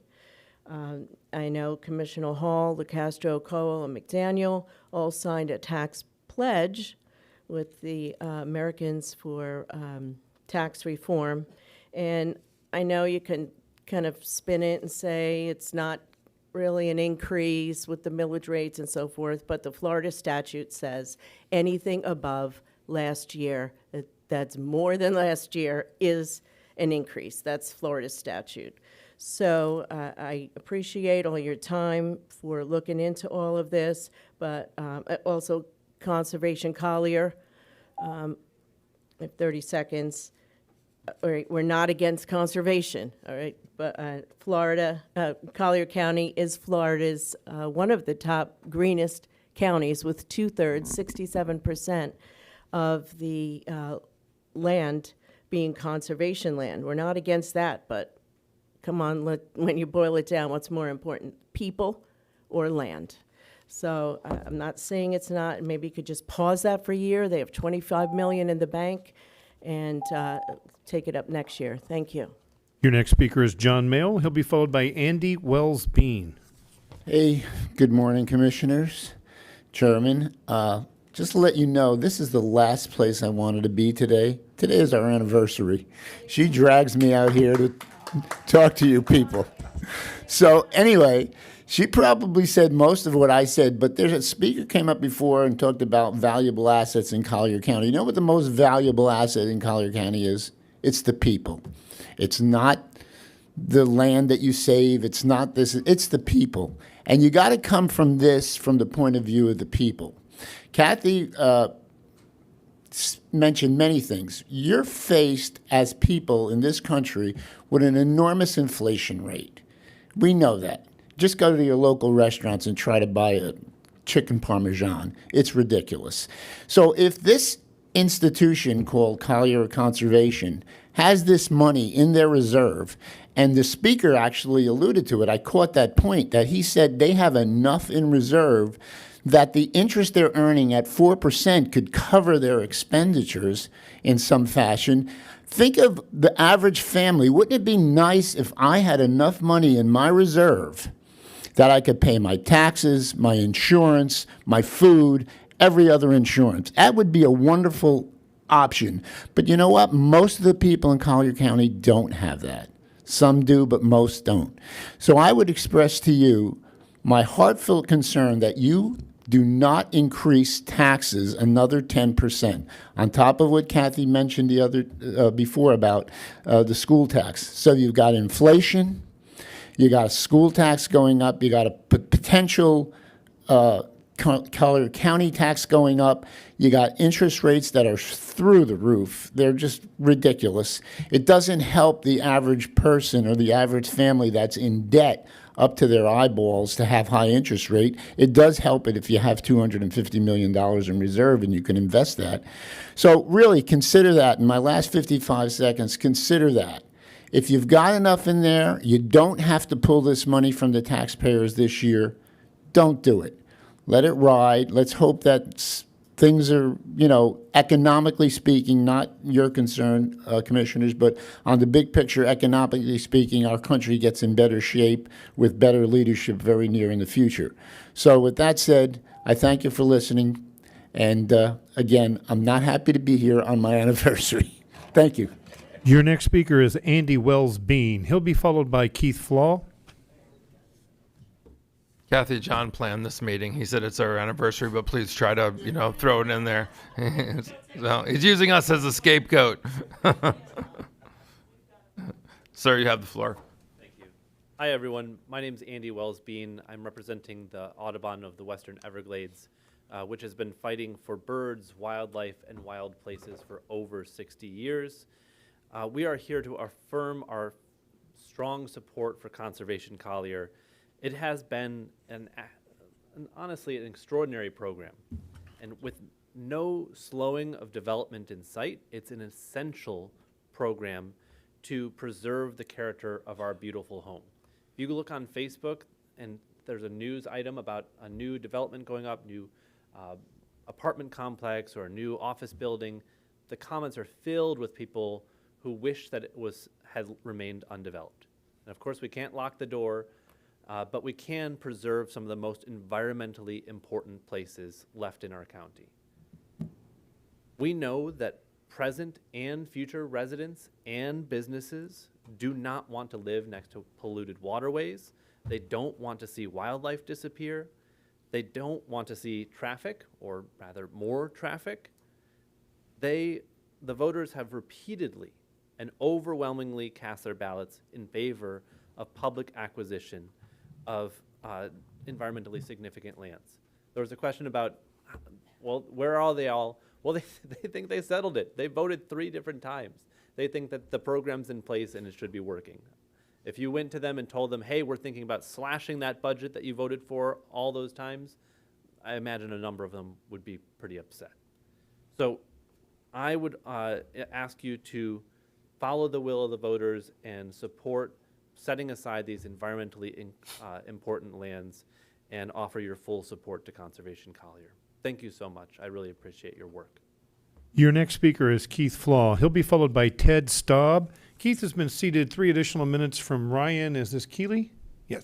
Kennedy, and he's right there. So he will have 6 minutes. Good morning. I think it's still morning. No, actually it's not. I'm going to break my comments into 2 distinct parts. The first is what I call truth, and you heard about this from Kathy. The Florida law is very clear.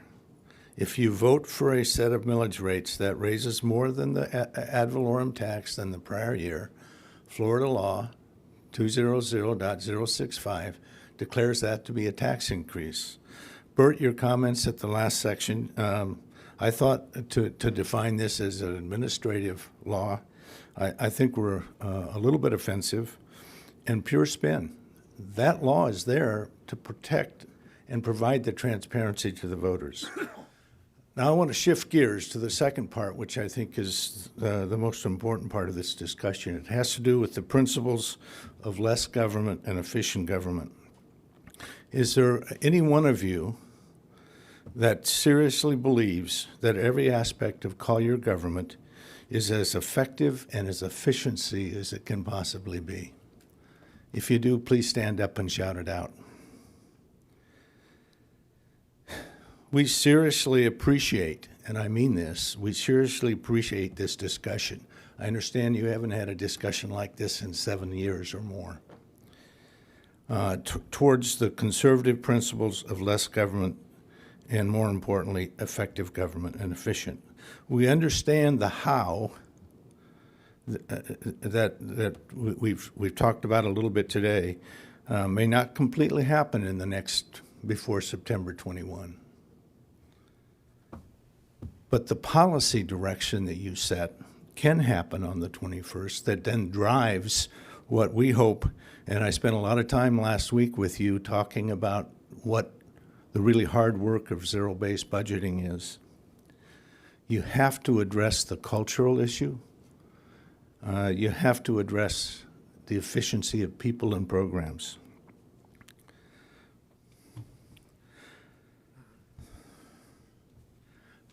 In listening to the presentation this morning, which I thought was pretty informative, there was an obviously, I'll call it the 800-pound gorilla that wasn't addressed. The thing that drives the majority of your expenses are your people, the number of people that are there, and the salaries. And I didn't hear any discussion about how you're going to drive the efficiency and get rid of change the culture and get rid of the deadwood. The people that are doing all the work, they know where that deadwood is. They would appreciate you standing up. And so I encourage you to be aggressive,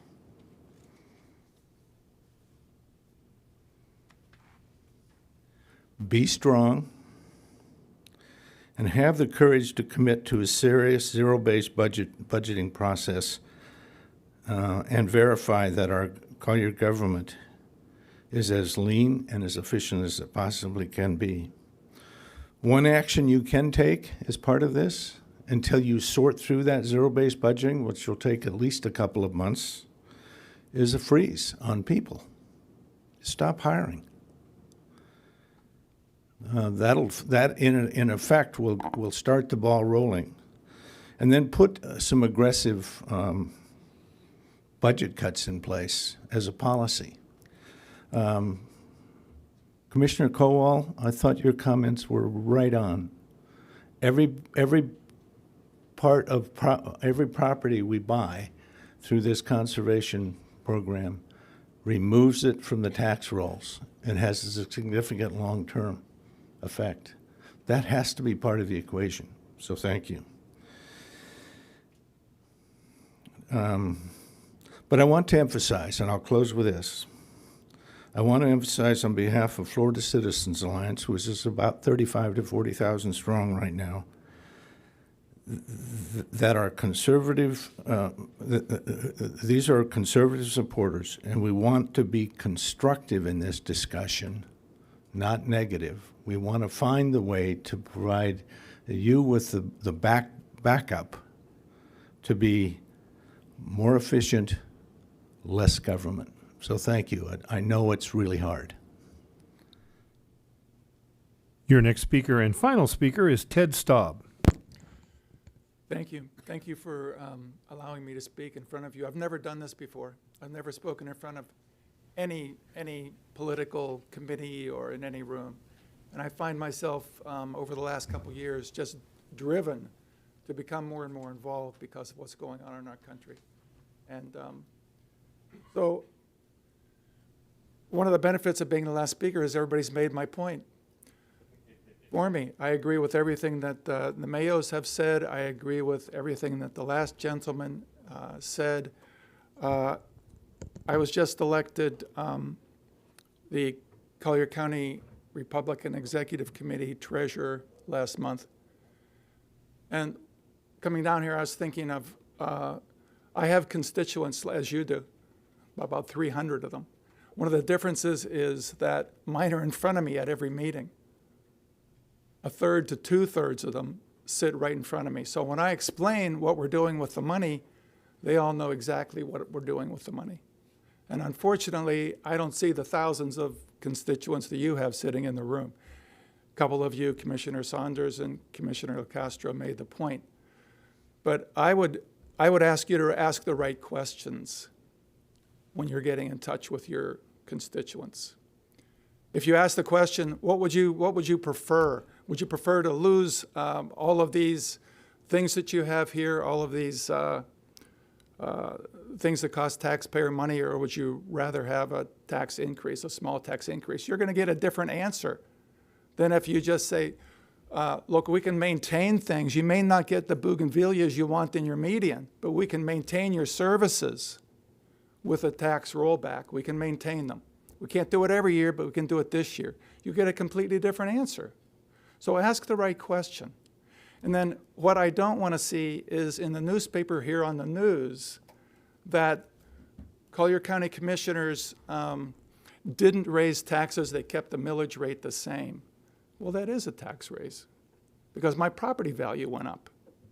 So let's ask the right questions, please. I live in your district, Commissioner Saunders. Ask the right questions, you'll get the right answer, and it's incumbent upon all of you, since your constituents aren't sitting here in front of you, to really reach out and make a huge effort to get feedback from the people who live in your districts. So I'm not in favor of a tax increase. I just got one last night. I'm definitely not in favor of another one. And I want to thank you for allowing me to speak in front of you. That was your final registered speaker for this item.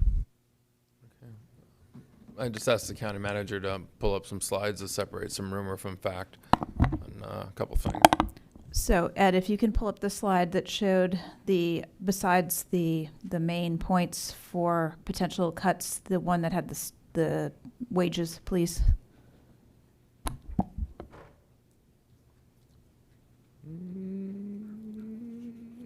Sorry. I think it's in the main. There you go.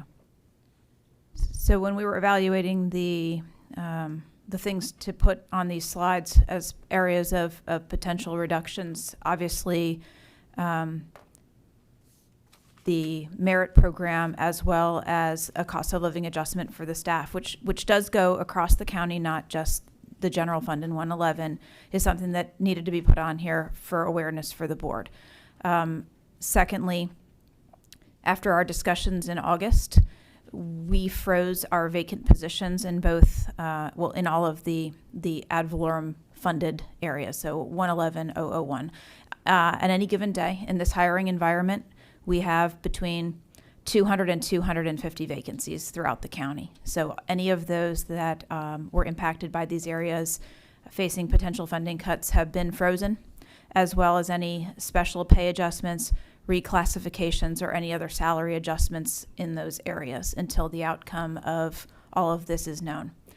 Lastly, as far as right sizing of the government, sitting on that number of vacancies, which are constantly being evaluated, the reason that the number of positions being requested this year as far as expanded requests is the way that it is because of specific direction from our office that with that number of vacancies, that it is irresponsible to come in and ask for additional positions that we may or may not be able to fill. And so you'll see that the expanded requests are in very strategic areas like stormwater where there is no other option. And that's why we're asking for those, and we call specific attention to them. So there are aggressive cost containment methods being employed already. And we have, amongst ourselves, embraced the idea of piloting a zero-based budget concept in some of our areas that are most funding challenged, specifically some of the divisions of public services, DAS, parks, libraries, those individual divisions that have faced the most funding challenges here over the last several years. So just thought that it was important to bring those things to light, maybe that weren't that well known, of what we have been doing behind the scenes to really manage cost for everybody out there that's experiencing increased costs everywhere in rent, in electric, and gas, and food. The government experiences some of those same challenges. Not only do we have very difficult time hiring people, hence the reason why we went through that aggressive wage analysis last year. We also have increased costs everywhere too. You saw insurance, electricity, everywhere. So it's definitely a balancing act to not overburden anyone, but also to deliver the service to both the people that are here and those that are moving here every single day. Yeah, I mean, I think that's a good point. I mean, every citizen, and we're all citizens as well. You know, we're not paying for stuff. We're not paying less for anything at the store or at the gas pump or in our power bill, but neither is the county. You know, so it's not like we're sitting up here in our ivory tower and we're getting everything for free and we're beating the citizens down. I wrote a couple things down. I like when Mr. Floss said be aggressive. I think that's exactly what all five of us are trying to do up here. But also, as you said, it's a balancing act. The other word I wrote down here is we also have to be responsible because we have some bills to pay here. On the flip side, I don't want to waste money. I don't think any of us do.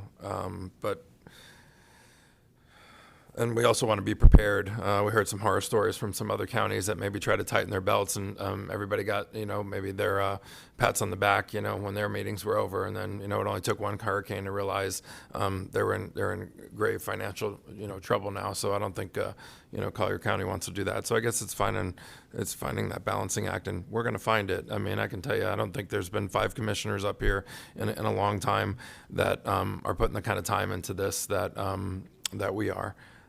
So it's not lost on us. But I remembered in August we had talked about the freeze and leaving the vacant positions vacant. I mean, so that wasn't some sort of new recommendation or whatnot. That was quite a deep dive discussion. I remember back in. You said it was in August, right? That we started that conversation, correct? Yes, sir. Okay. I think we're at that point now for a break since we've heard from all the. Do we have anybody else, Mr. Miller? Okay. So let's see, what time do you all want to come back here? 1:45, 2 o'clock, too much? 45. What do you think? 1:45? Okay, we'll come back at 1:45. Thank you.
Chair, you have a live mic.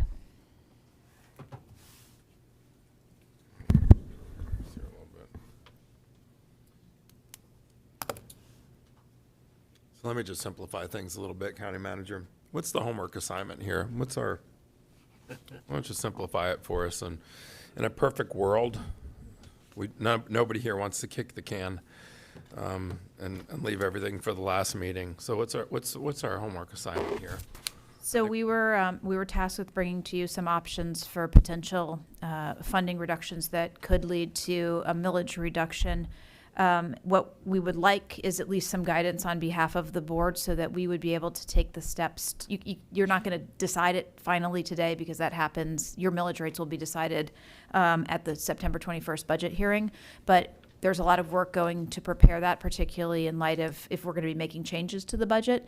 Would like to understand the areas as well as the magnitude of any potential reductions so that we would be prepared to prepare that information so that you'll be able to review it for the last time at that budget hearing. Let me just spitball here a little bit. The thing we've probably talked about the most is conservation Collier, right? Okay, so and that won't be the only thing that we talk about. So it might sound like we're starting there, we're picking on them, and we might decide to do nothing. So I'm not being presumptuous, but I just think in order to to use Commissioner Caldwell's analogy, he says we got to take a bite out of the elephant, right? I mean, we got to start somewhere. So I'll just throw that out there. Do we want to have an open discussion here about conservation Collier as being, on the short list of some spitballing some ideas? Who wants to take that one on to start? I mean, one of the things I liked hearing at the last meeting, and it wasn't a decision, so nobody, freak out. And one of the things that I think is the greatest strength of the five commissioners up here is, we're willing to have an open conversation, and sometimes those things are taken out of context significantly by quite a few people when we're just trying to have a conversation and figure out what might be possible. But when we were talking about conservation Collier, it sounded like we could have a little bit of the best of both worlds. I mean, to somebody that's 1,000% in support of conservation Collier, it's like do anything to it and it's total mission failure. But we might not have that luxury. But I remember we kicked around some ideas about even some ways to keep them funded in a way that the taxpayers expect, and they voted for it, but still being able to save some money. And we didn't know what that algorithm was, but we knew that idea had merit. I don't know if that's maybe a place to start. And like I said, we're not picking on conservation Collier. There's going to be plenty of other things that we dive in here.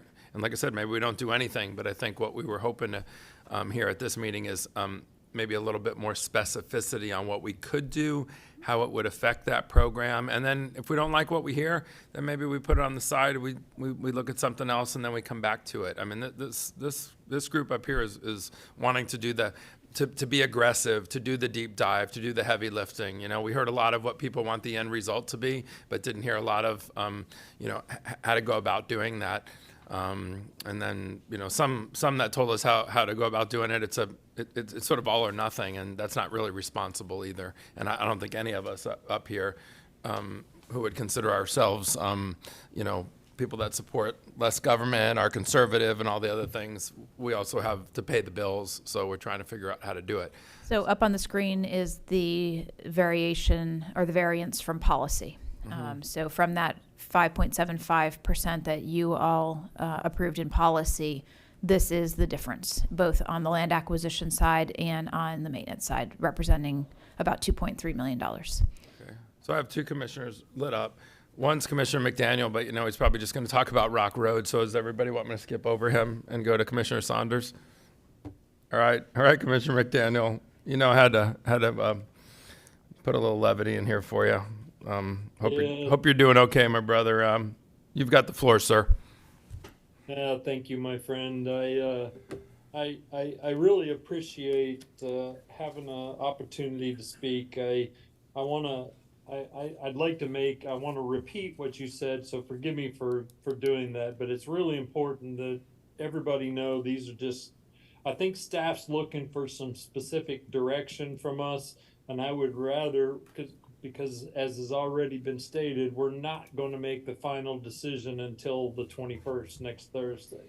And so I would I would strongly recommend that we stay very global with these discussions. I would, and you know, again, the final vote is not going to come in until the 21st, but I would like to see the rate in the unincorporated area rolled back to the equivalency of $5 million. That was the amount that it was raised, and it's still been, the taxes for the people in the unincorporated area have been raised virtually every year just because of the assessed valuations coming in line. But I would really like to see that be a portion of the rollback rate adjustment that could be made in the unincorporated area.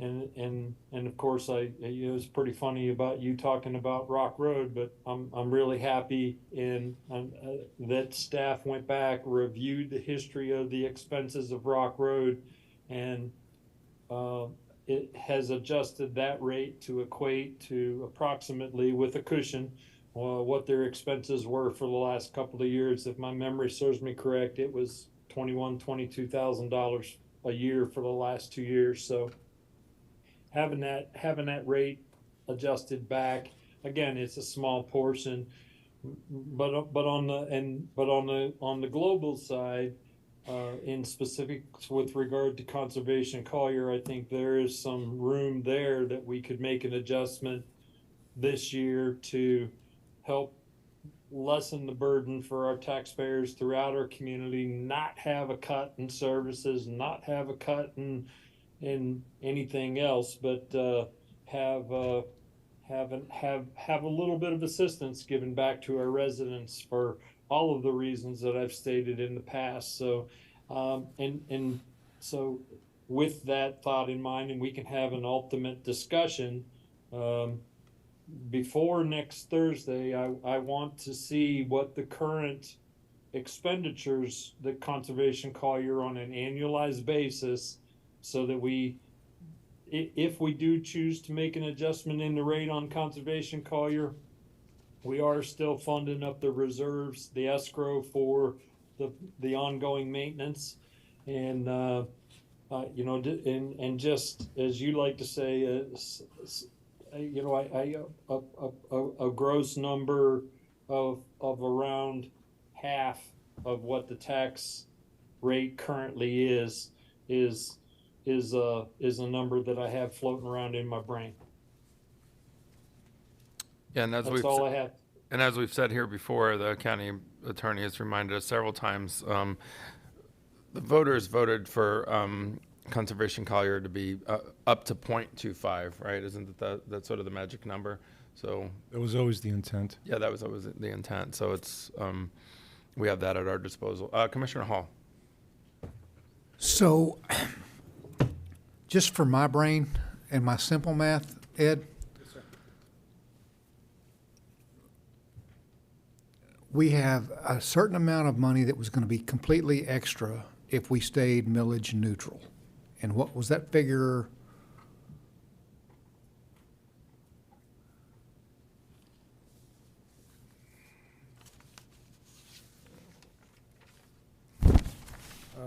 This chart shows you on the far right-hand column the variance to policy.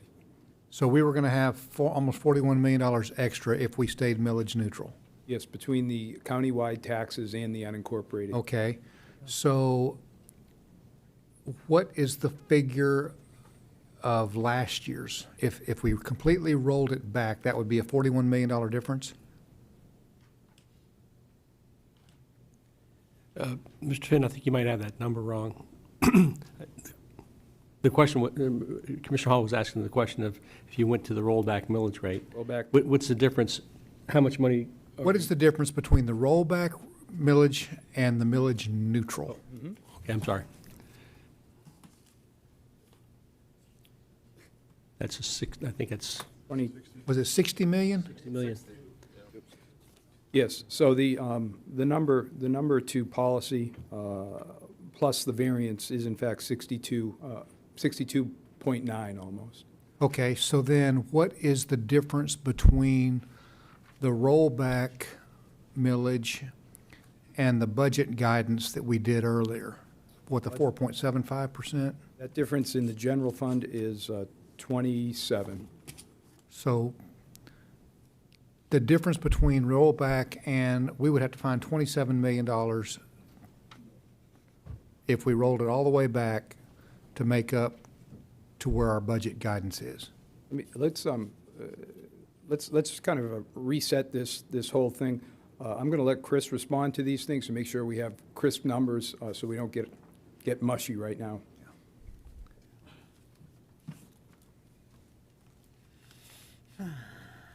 All right, Commissioners, for the record, Christopher Johnson, your Director of O&B. So Commissioner Hall, to answer your question, the policy to roll back, so from what our policy was to go back to rollback, is $18 million in the countywide. Okay, so policy is the 4.75? The 5.75. 5.75, Correct. okay. So that was 18 million? 18 million in the countywide, those top Okay, three. all right, I just need to know total monies. Total money, okay. Well, I can do that for you too. Total money is going to be 20 million. Okay. That helps me. So 20 million to the policy, 62 million to what the valuations are at millage neutral. And that's actually going to be 70 million if you include the unincorporated area. Okay. So 70 million to last year. Well, I remember on Thursday, we had 12 million extra in an adjusted fund. And correct, that was due to the. Okay. So All that's right. where your delta's coming from. Thank you.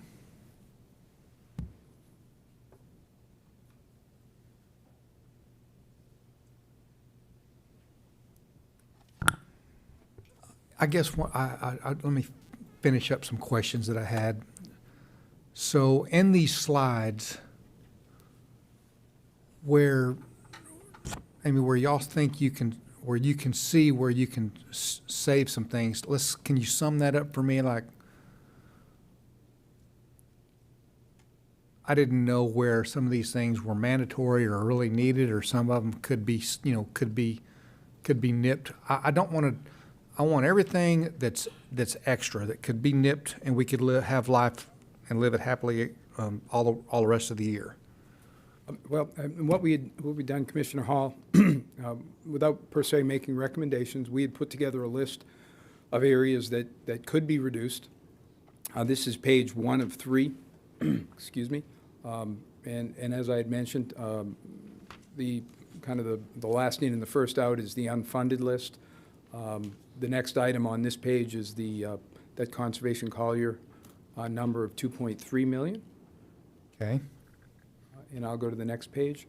The capital project funding, most of which it is potentially achievable with the board's direction. The expanded requests are next. And this expanded request group does not include the swale program for the estates.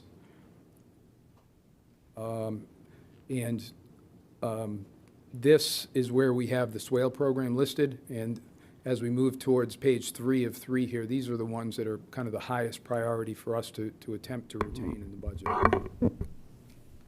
If you added all of these up, let's just, I'm just thinking hypothetical, it would give us well more, a much higher total of money than we really are looking for, right? So, I mean, the savings are in these slides, or could be in these slides, right? I mean, if we just made a blanket thing and said, yep, all of these things, don't want to fund any of them, we would have more money available than we would need to be able to go back to the rollback rate or however we would change it. We're not going to hit rollback. We would get back to more or less back to the policy level. Okay, all right. These figures take you back to budget policy. Budget policy, yeah. Yes, sir. You could cut those figures and still meet budget policy. Is that what I'm hearing? Yes, sir, that's correct. Okay, that makes sense to this country kid. Me too. Mr. Chairman? Yes, sir. All right. I think everybody knows this, but pardon me, I'm going to say it anyway. You got the tax pledge, and Mr. Flaw has indicated that if your tax bill is more this year than it was last year, then that's a tax increase. And so he's asking everybody to go to the rollback millage rate. And let's assume that we did that 3 years ago or 4 years ago. And I asked staff to take a look at that. Where would we be at this point? And I think I'd ask the same question if we roll taxes back to the guidance this year. Where are we going to be in 5 years? Because we're setting our budgets not just for 24 tax year, but for the future of the county. And if we take the position that if you increase the millage rate, that's a tax increase, and we're not going to ever do it, and but you use that as an assumption, and you start rolling the millage rate back, you're compounding into the future the impacts of that. It's not just for one budget year. So when you say, well, we can save $20 million this year, well, we can reduce taxes by $20 million, no question about it, but that same reduction goes forward. It's not just for this year, because to ultimately make up those dollars, we'd have to increase the millage rate. And so I'm not suggesting that we not consider any kind of a rollback of some sort, but I just want everyone to understand we're not just dealing with the 24 tax year. We're dealing with tax years going forward. When I got on the board, we had a tremendous problem in this county with unfunded capital improvements and maintenance. And the policy decision of the board prior to that had been to keep the millage rate steady. So we started, I think the millage rate was set in 2014. When I got on the board in 2016, we had a certain millage rate, and we decided that we were not going to increase taxes, but we weren't going to roll the millage rate back, even though there had been some increase in taxable values, because we knew we had an incredible backlog of maintenance and facility needs. That backlog is, to a large extent, gone now, but it's not completely gone. And the needs in the future, because of growth, those are going to continue. And so when we roll this millage rate back, I don't ever want to vote to increase the millage rate. And I know the four of you don't want to, because that's clearly a tax increase. And so as we go forward, think about the impacts of this going forward, not just for the 24 tax year, but for the next 10 years, for the commissioners that are going to succeed us. What kind of a hole are we going to leave them in? So we're going to be getting a lot of information, I think, going forward, and some more public input, but I just wanted to lay that seed that, we're not really just talking about one tax year. And if I may, Mr. Chairman, one of the things we're going to bring to the board is a hypothetical on that and what that might do from a negative compounding effect on our ability to support these critical functions, whether they be maintenance or operations or just achieving an appropriate level of service in areas that perhaps are a little bit short at the moment. So we'll bring you some sense of what that looks like. Well, one thing that I said to Ms. Patterson, and then I'll go to Commissioner Hall, is we're hearing some positive things about how, whether people agree or disagree, the five of us aren't sitting up here with our arms folded and trying to make lazy decisions. We are trying to be aggressive, and we're hearing positive feedback from that. And I think we appreciate it because we care. But as I said to Ms. Patterson, I said, let's make sure as we go through this process, you guys aren't shy either. Because at times, I know the county staff will say, well, we serve at your discretion, commissioners. But, as we've said before, you're the ones that sit down with all the department heads and do a much deeper dive. We get sort of the 50,000-foot view here, but you sit in the meeting where somebody shows you all these pipes that are about to implode in communities all over the county that are invisible to somebody that doesn't want their taxes raised. But you have an X-ray look into some areas that could implode, and then you're coming to us saying, oh my gosh, we're in an emergent situation, similar to the way some other counties are. So, this has to be a two-way street. We want to make sure we don't make a decision here based on thin, information, or hey, it's what the commissioners wanted. I mean, this is a team effort and a partnership here, for sure.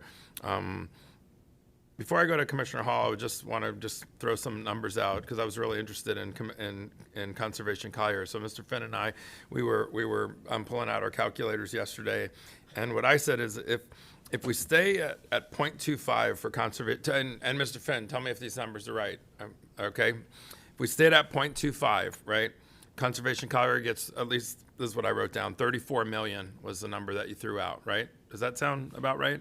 Yes. Right?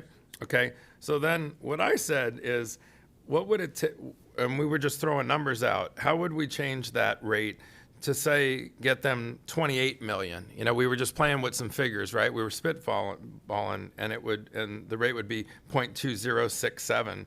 And then I think I said to your counterpart there, if we wanted to fund conservation Collier at 20 million, which is still a significant number, I mean, but we would save $14 million, the rate would be 0.1490.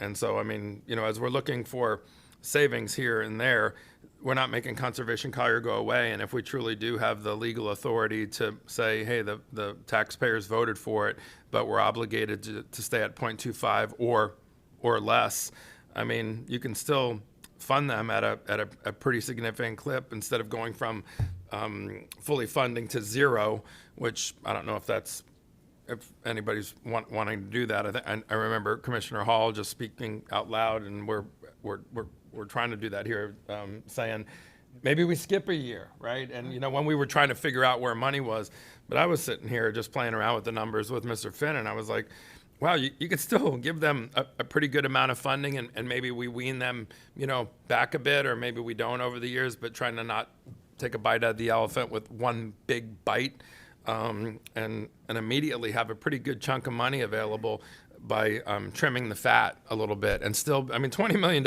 is nothing to shake a stick at, and that's practically what they're getting now. If we do nothing, they get 34 million.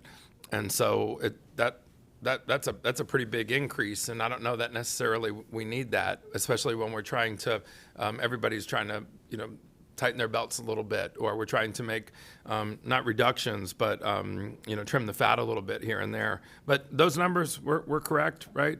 Yes, sir. Yeah, more or less. I think right? order of magnitude we're okay. Relative to the board making policy, if they have a dollar amount in mind, it's a little easier for us to work. Because that's how I was doing it. Is like, let me give you the dollar amount, and then tell me what the millage is. You know. And I think the path we're on here today and coming out of our Thursday meeting is actually a good one. This gives us an opportunity to work through these things. If we get additional direction, we're going to work through them so that when we get back to you next Thursday, we'll have the numbers tight, and we'll be a little less nervous about being in compliance with everything, and we'll be able to give you that good information. Ultimately, the millage number, if it's lower, is going to be lower. Ultimately, it's the dollars that are lower. The millage is just a way to get to those dollars. So Right. we're perfectly comfortable, and probably a little more comfortable if you tell us X dollars is what we'd like to reduce it by, and we can bring that back. Well, I just thought that was a good example to say, you know, I don't know that they need this big giant increase because of how the economy and taxation works and whatnot, to give them a $14 million increase, or whatever the number is. I'm doing sort of math in public here, but you know, I was sitting here saying if you could reduce them by you know, quite a bit and still fund them at $20 million. You know, that was the Yes. figure you and I were throwing out, and I was like, okay, well, that still buys you a lot of land. Maybe that's even too much, but I'm just trying to find us a starting point, or else we're just going to keep going round and round. Relative to that program, and I'll refer to it as a pipeline, we're still working through a substantial pipeline of properties that were on lists to be acquired, and we're still working through those. So there's still plenty of work and plenty of property to get, even if we go a little slower. There was a desire to increase the number of those cycles that they approved every year, and that kind of created a little bit of an excess pipeline. We're a little too much backlog, and so that's kind of been just slowed down a little bit by the county manager. But we're still going to have plenty of money to spend, and plenty of projects that are going to be on those lists. Yeah, absolutely. Commissioner Hall, and then Commissioner Cowell. Thank you, Chair. So let me just kind of rehash what my rationale is. At some point in time,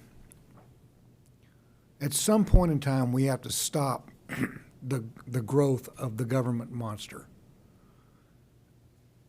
Not to say we have to kill it, but we have to stop it from going up and up and up. I say we have to, I want to.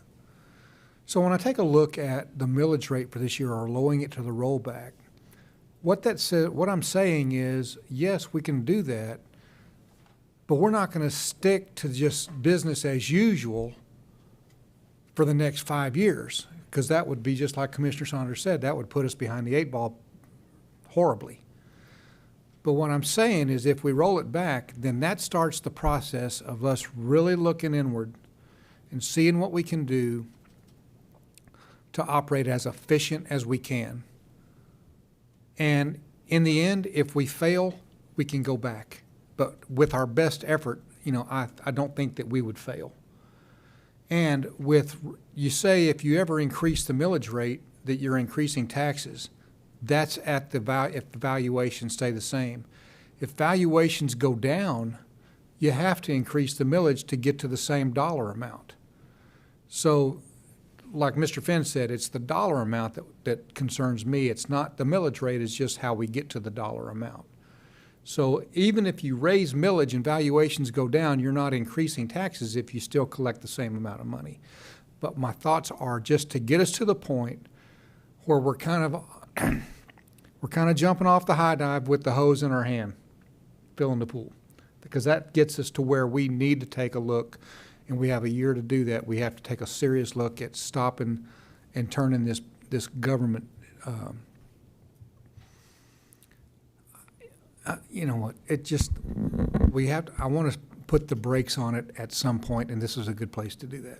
The only thing I would like to see us do, and this is good, healthy conversation, is, hey, roll back the millage, but in this same conversation, figure out where the other dollars are going to come from, not roll it back and then over the next 6 months or year we'll chip away at it and figure out how we're going to be able to balance the books. I think you gotta be able to do it all in one big hunk.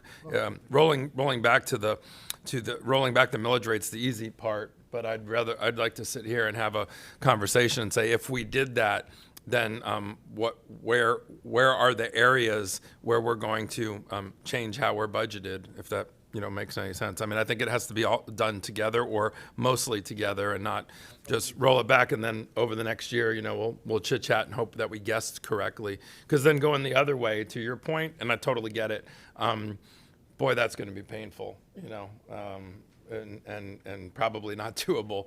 And we might be in the position that Commissioner Saunders was saying, where all of a sudden we're sitting here saying, and we're in a worse spot than we were. Commissioner Cole, and then Commissioner Saunders. Thank you, Chairman. Just on the lines where you were coming from, Chairman, even if we did say 20 million, we pick a particular number to take Conservation Collier back to, I think we were already discussed that we're looking at probably projected $8 million rollover, so it'd be still about $28 million in the fund, that would be there in this fiscal year. And I hate to keep harping back on it, but, traditionally, I think, you guys can correct me, but I mean, the program's been in effect for 12 years. It was a 10-year cycle, and then it was reelected again, or it was voted on again to continue, and we're 2 years into it. And over that 12-year period, it purchased a lot of property. And, I'm not an economist by no means, but I am a groupie of Milton Friedman, and when you take properties out of the tax rolls, somebody probably has the math and ability to figure out what we truly are charging our citizens. Is it 0.25 today after 12 years of purchasing properties? Because we make that up somewhere, correct? We have to make that up somewhere when we're not collecting it anymore on these properties for the past 12 years we purchased. So in reality, it's probably higher than 0.25 where we stand today, mathematically. I think if we ran a sophisticated math analysis, we would have a little margin there, yeah. Yeah, so that's what I'm saying. So I think, over the years, you got to take into consideration that, this 0.25 is the top, and we've been staying at the top. And maybe it's time to start adjusting that as we move forward, because, you know, there is a calculation there that says, you know what, we're still collecting 0.25, even though we're only collecting 0.11 or something. Because in reality, that's where it is. This program is totally unique compared to anything else we're going to deal with because of the fact it does remove properties from the tax rolls.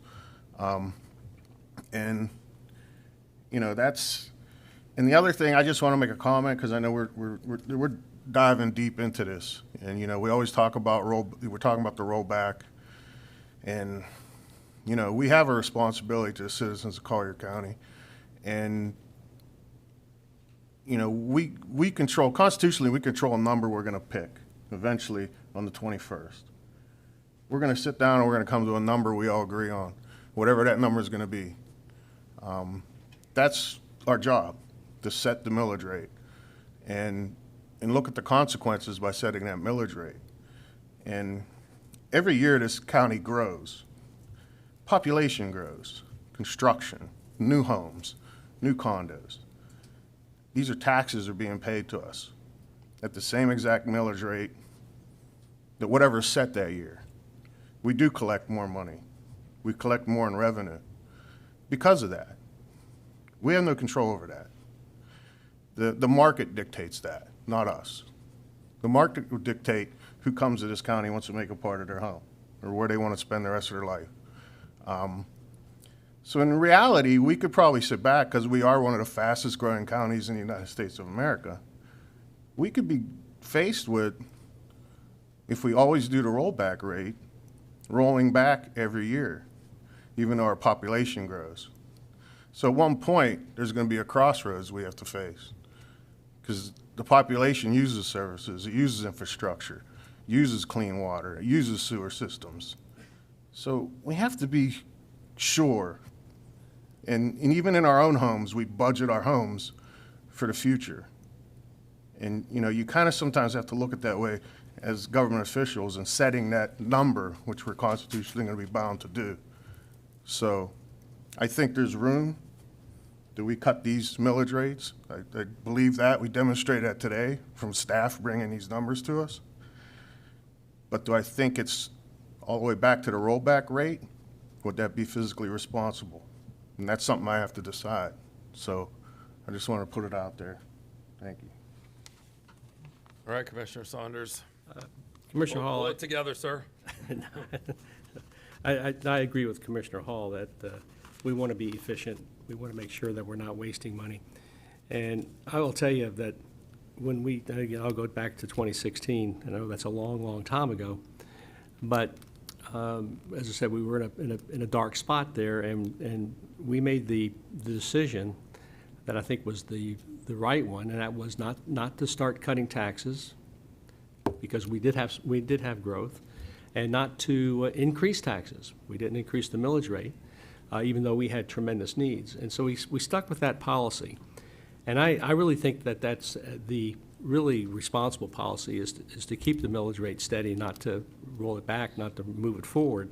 But we're going to roll it back. I mean, that's kind of what everybody is saying. And then it becomes a question of how much and what is the impact going forward, not just, like I said, not just for 2024, but for 2026, 2028. And so I would suggest that we are not doing the hard work today. We're doing the easy work today. It's easy to say, you know, we want to roll the millage rate back so we can cut $20 million. Staff, go back and cut it. We're not looking at specific programs. We're not doing the deep dive. This is not a deep dive. We're not taking a look at our budget book and looking at our different projects and saying, well, do we really want this project? Do we really need this project? We haven't done that. That probably gets you back into the zero-based budgeting realm. So we're making what I would consider to be more of a political decision. And I understand the need to roll back government and to eliminate waste, but we haven't done the deep dive to determine what this really means. It's easy to say, well, Conservation Collier, 0.25 mils, let's cut $20 million out of that and call it a day and go home. But I don't think that that's really the responsible way to do this. So I have supported keeping the millage rate steady. I still do, but because I think that's the best thing for the long-term future. Maybe that's not the best thing for 2024, but I think it's the best approach going forward in the long run. But we will, seems undoubtedly that we are going to roll the millage rate back, and that's fine. I think we just have to give staff just pick a number out of the air and say, go cut $20 million, go cut $25 million. But that's not a deep dive.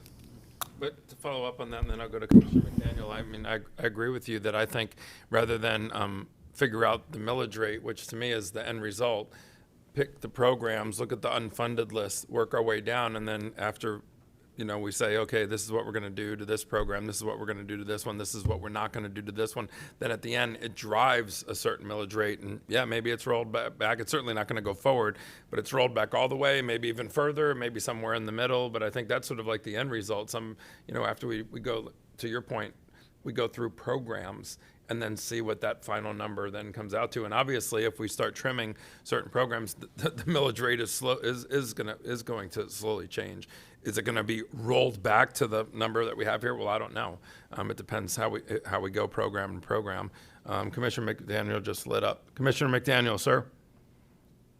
Yes, thank you, and I agree with Commissioner Saunders with regard to picking a number. It isn't necessarily just picking it out of the air, but I think if we give staff a number and then let them come tell us next week at our budget hearing when we do finally set the budget, then we'll and hopefully we can come to that conclusion today. But again, on a higher level, I really want us to remember that this is the beginning of a cultural shift that I'm really happy to see happening. I really would like for us to do those deep dives, Commissioner Saunders, next year in the ensuing year. I really would like for us to explore a portion, the zero-based budgeting process is an old guy's methodology. It's what I learned way back when I was in school. But those are the deep dives that I think can in fact come in the future.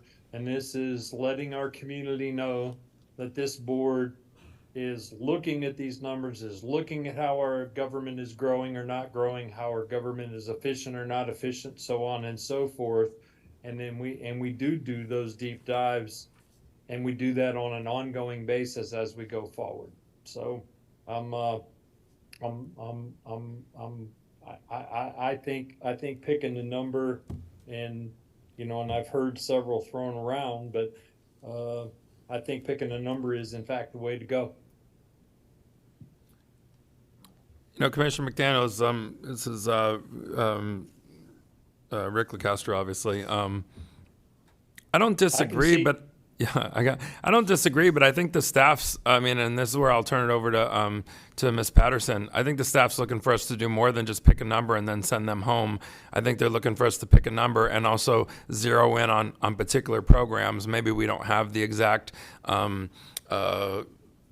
slice and dice of particular programs like Conservation Collier or a bunch of things on the unfunded list. But I think they're looking for us to set priorities. And, they've given us 3 pages of things that could be looked at to tighten or to move around. And correct me if I'm wrong, County Manager, but I think you're hoping to leave this room not just with a number and then you all put it through a meat grinder, but to get to take some of these things off of this 3-page list and have us highlight some of the things. Am I wrong? So, commissioners, there's two. No, you're not wrong. Yeah. There's 2 different ways you could approach this, but I think at minimum, what we are looking for your direction on, or your guidance, is the buckets. So we're basically looking at Conservation Collier, the general fund, and the unincorporated general fund. And so if there's a consensus that you want Conservation Collier, there may be a max tolerance on Conservation Collier, or you can tell us to give you some scenarios, dollar amount. Right. Same thing with the general fund, same thing with the unincorporated general fund. So, for example, Commissioner McDaniel threw out a couple of scenarios, one for Conservation Collier and one for the unincorporated general fund. That gives us then the ability to show you what that looks like, what that millage rate looks like, and what programs that will impact. Now, you can go through this list and tell us if there are things on the list that you are an absolute yes or no. But again, we still need to be able to at least get into those couple of lanes. Because those are kind of the three big tickets is going to be, as far as it applies to the property tax bill, is the general fund, the unincorporated, and conservation Collier. And we really need to at least get some clarity there, and then we can run scenarios. Well, that was my point. I didn't think you leaving this room with, hey, this is the millage rate we want, figure out how to get there. I think that's just way too broad. And so, I mean, it's 2:26. I don't think anybody's trying to race out of this room prematurely and leave it all for the last meeting. But I think, that's what we definitely need to give you as a homework assignment, which is a little bit more clarity on where to start. We've beaten conservation Collier to death, and there's many ways you can slice that and still make it a viable program and still make it be something that we're not unproud of, but still find some savings. But I think there's plenty of other things in the other funds as well. So, if I may, sir, also, I think we need, probably the first thing we need to decide here is if you're going, what we've showed you here is going back to policy, or somewhere between millage neutral and policy. If you all are looking to go further than policy, we're having a whole different conversation, because these lists don't constitute going beyond policy unless you go to the supplemental list of other considerations, including level of service. So that's starting here with about $33 million in play doesn't get you to rollback. It gets you to policy. But I think we unanimously agreed at the workshop on Thursday that the starting point would be the policy. The 5.9% increase. That gap between neutral and the policy, not going deeper than the policy. Correct. And I think we've all agreed to that, if I'm not mistaken. That was the motion, and so I would suggest that we start with that as the floor.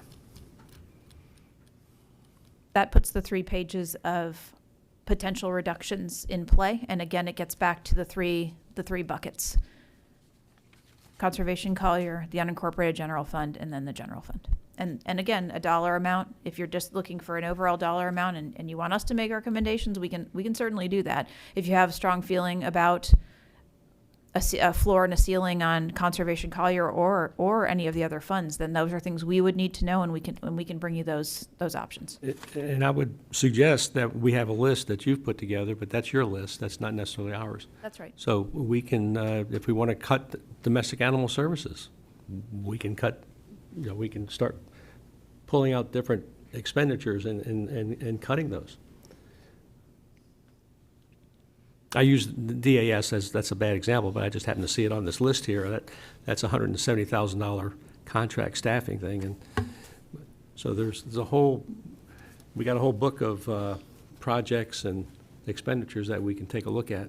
Yes, page sir. forward to page 2 and 3, just as a review, because I mean it's the 3 pages that are the key. I wish I had all 3 of them in front of me, and I actually left the slides in my office.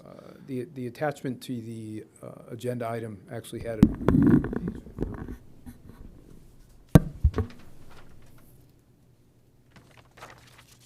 If you look at page 1, that starts with our near and dear to all of our hearts is the unfunded request list. That's the beginning. So that's starting at the top. So those are things that you're familiar with. That's programs and parks, as well as enhanced maintenance. And then we just moved down from there. So we spent a lot of time on this list. Everyone is familiar with the things that are on here. And conservation Collier, as it appears on this list, is just bring it back to the policy level. Right. There was some discussion from the board, a little deeper adjustment to the revenue generated, but this is just bringing it back to policy. This page starts off with some capital funding. There is a little bit of flexibility in that capital funding. County manager isn't per se endorsing it, but she and I have talked about it, and she's expressed some willingness to take some of those forward-looking efforts off the table. The expanded requests we had gone through when we had done our budget workshops. These are fairly small. Probably the resiliency and the housing expenditures are probably on this list, probably the most important on this group. On the next page, There's an expanded request that we've talked about at length for the swale program in the estates. I think all the board members had a pretty sense of a pretty high priority for that. And the stormwater capital funding, that is, to be candid, that's a product of the taxable value growth. That's why that's above policy. And the reserves, we've talked about at length, and we feel pretty strongly about trying to retain that. And I think, I have a sense the board feels the same way. And let me say this about reserves. Staff can't get to reserves without board authorization.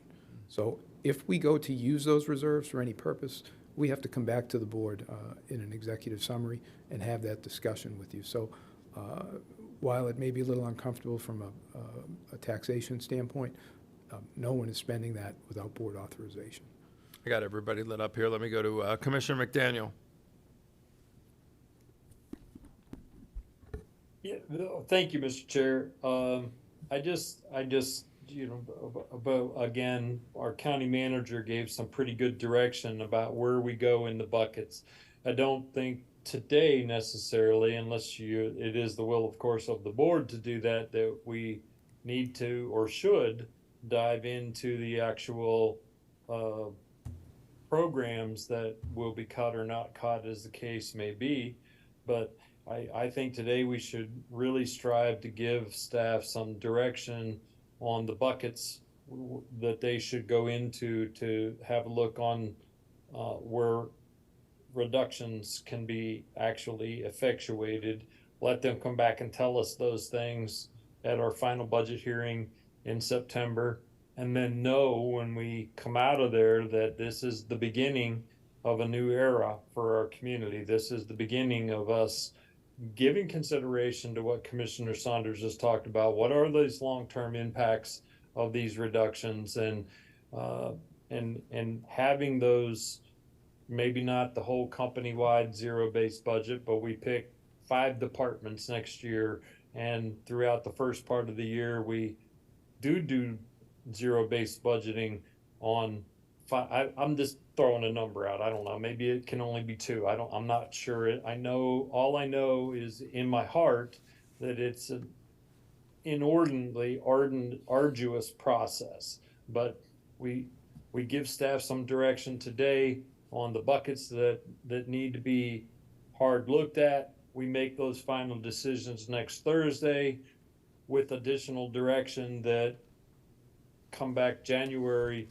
We're going to be diving in on those deep dives, specifically on the projects as to where we're at and where, what are the priorities of the community. I mean, we adjusted those priorities back in February when we redid our mission statement, vision statement, and budget directives. And I've heard it regularly throughout this conversation today about infrastructure for our population that we have being a priority. And it's not just building new infrastructure, it's maintaining what we have and ultimately replacing it. So I hope that we can get to a point where we leave here today with staff having as clear as mud, minimally a direction as to where they can look at to make reductions in the taxation so that we can in fact start that process. I think the key part of what you said was, and whether it's 5 departments or 2, we'll figure that part out. But doing a deep dive, I just don't know that maybe that has been done in a while or maybe ever. But certainly maybe not under our watches. So I think if we pledge to do that, we will find the savings and the efficiencies for sure. Let's see, I got Commissioner Hall and then Commissioner Colwell. So the question I have is on page 2, just for example, if we do those budget reductions, does that leave anything funded for those subjects, or is that that's all of it? On page 2, where we have the capital projects and we have the expanded requests. Those expanded requests are in addition to kind of the baseline service. So that would leave the balance of the budget behind those. Am I answering? I guess what I'm asking, does these budget reductions, is that the fluff we're removing the fluff. So there's still things that are in the policy guidance that's going to fund these type of things. No, Yeah, and if I may, so we have budgets that comply with budget policy. These are in addition to budget policy. yes, these. Above and beyond, right? Yes. So if you look at the maintenance vehicles, if we decide that's something that we're not going to do, they're gone. So there may be other vehicles for other divisions or departments that are part of the regular vehicle replacement. These are expanded. So if they come Golden off Gate? the list, they're gone. So the Golden Gate Estates Government Services Center, that $500,000. Gone. If we decided that's just gone. There's not other. No. Other. No. Okay. We would look at that in the That future. clears. That helps me potentially. there. Commissioner Cowell. Yeah, I keep harping on conservation colors just because I have all the paperwork in front of me here and I keep looking at it. But like what we have here, when you rolled it back to our policy, you have it in here, $2.3 million. Even if you just did the rollback rate, it's $3.5 million for conservation Collier, and you're still collecting $31 million in revenue this year. And that's just at the rollback, and that's the reduction of $3.5 million. And so this is very, very conservative, the 2.3. And so I'm just curious, is that because we set a particular percentage of policy over what we thought? Yes, Okay. that's exactly right. We All have right. Policy, and this is the portion above policy. We didn't want to presume that conservation Collier was going to be treated differently than anything else in our analysis. I got you. I saw the raw numbers, and it just, in my mind, I noticed that even 3.5 million still gives them $31 million a year, which is the rollback, according to the rollback estimate. Yeah, so if the board wanted to weight the reduction in one area versus another, that would be fine too. Well, in between now and the 21st, too, I would expect all 5 of us will be meeting with you all separately as well. I mean, that almost seems like that would be mandatory. I think it would be totally irresponsible if we walked in here on the 21st, picking up where we just left off today. So, I think I don't have to tell my colleagues that, I hope you get these folks on your calendar so that we can come in here and not pick off from step 2, but we're on step 7. But I think we're all paddling in a very similar direction. I mean, there's money to be had. Nobody's sitting up here and trying to not do something that's responsible. I mean, to quote, what's been said before, we want to be aggressive. I don't see any of the 5 of us wavering on anything, but we have to be responsible, too. But there's a lot of programs up here that we have a lot of choices, and so we do need the county's. The county staff and the county manager's guidance. And like I said, I think, these are the buckets. And,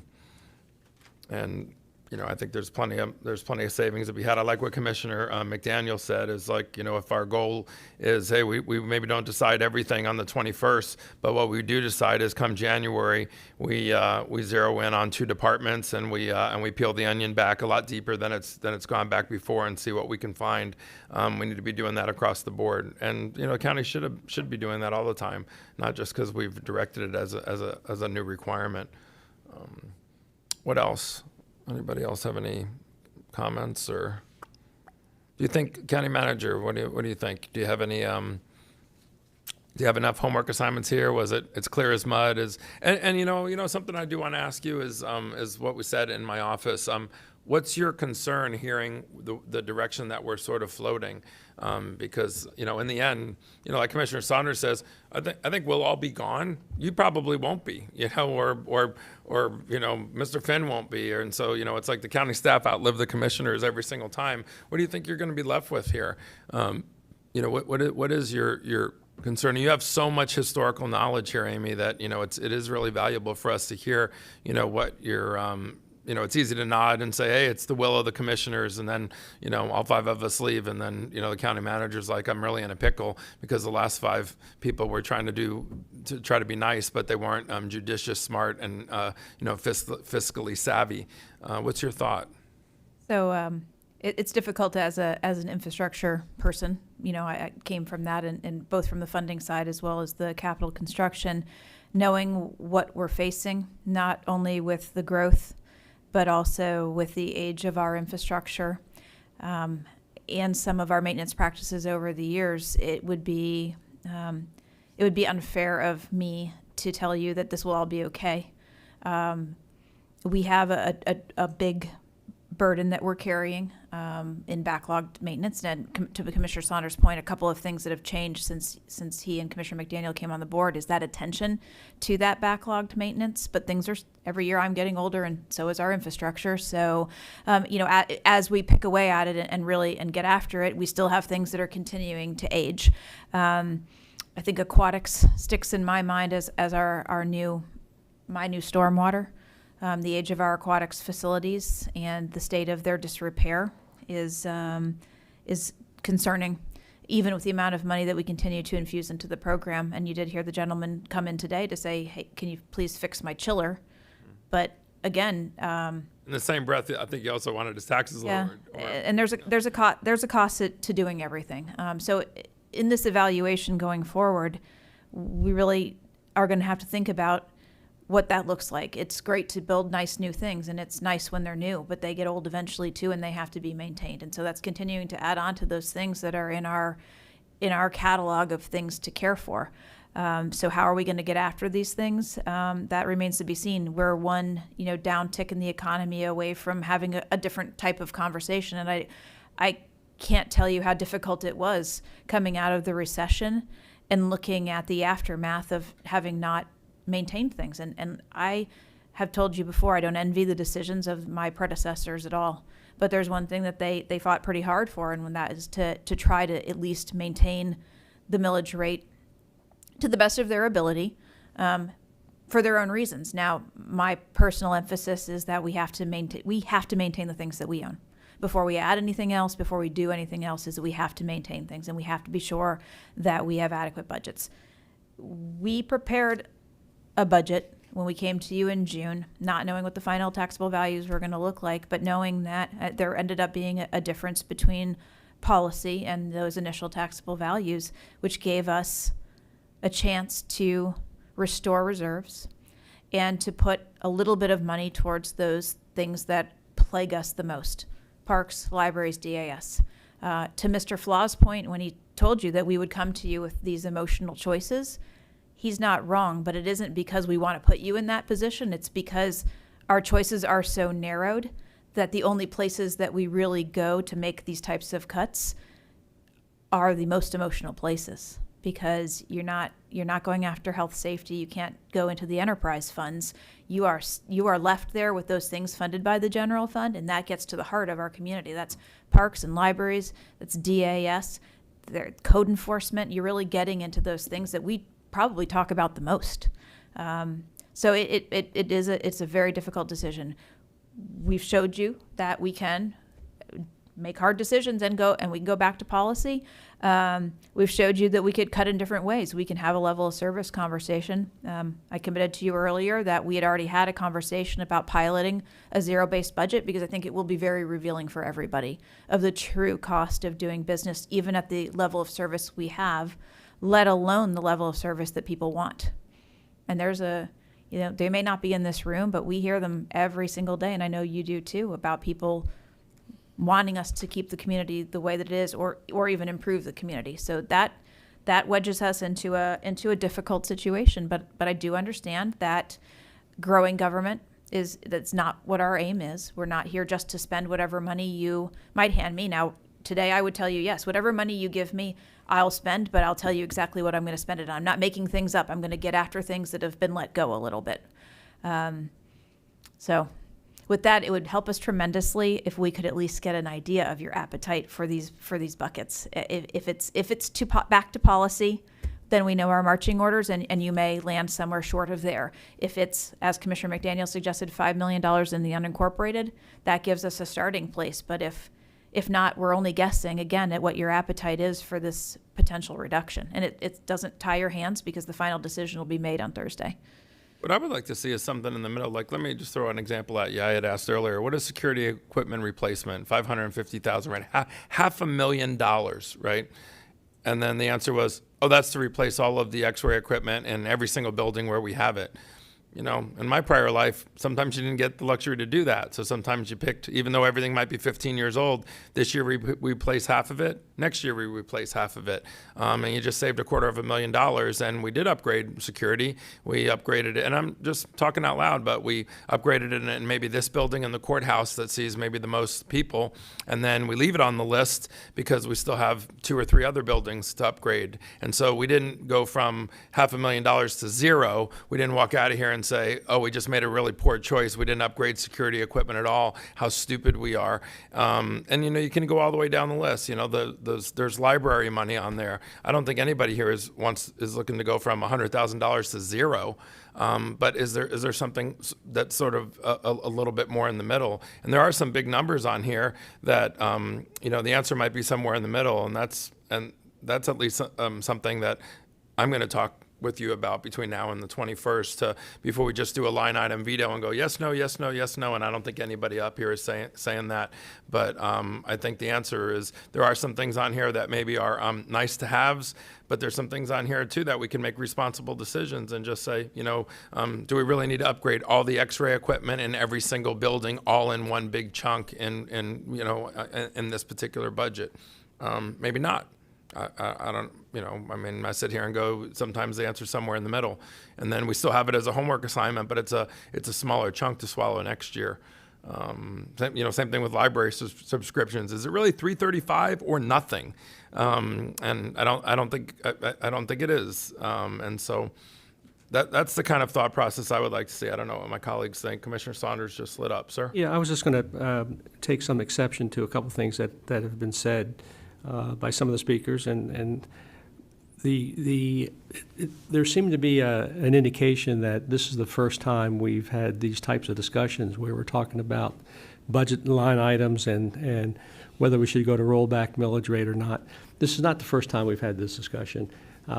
This is the 6th or 7th time since I've been on the board. We go through this every year. We're spending more time on it this time because we're at a different point than perhaps we were in 2016, 2017. But I don't want the public to go away thinking, well, we have some new commissioners now, and now for the first time in 6 years, we're talking about being frugal with our budgets. We've done this every year. This year, we're spending a little bit more time because of, I think, a change in circumstances more than anything else. But it's a good conversation, but it's one that we always have.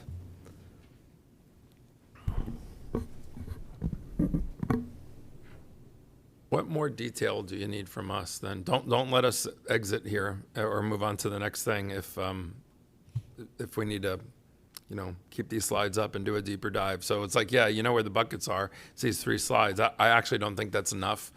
I don't think that's enough detail for you. I think we're going to come back on the 21st, whether we meet one. And even if we meet one-on-one, that doesn't help because we all, due to sunshine laws, we all can't meet together. So Commissioner Caldwell is going to have some great idea with you.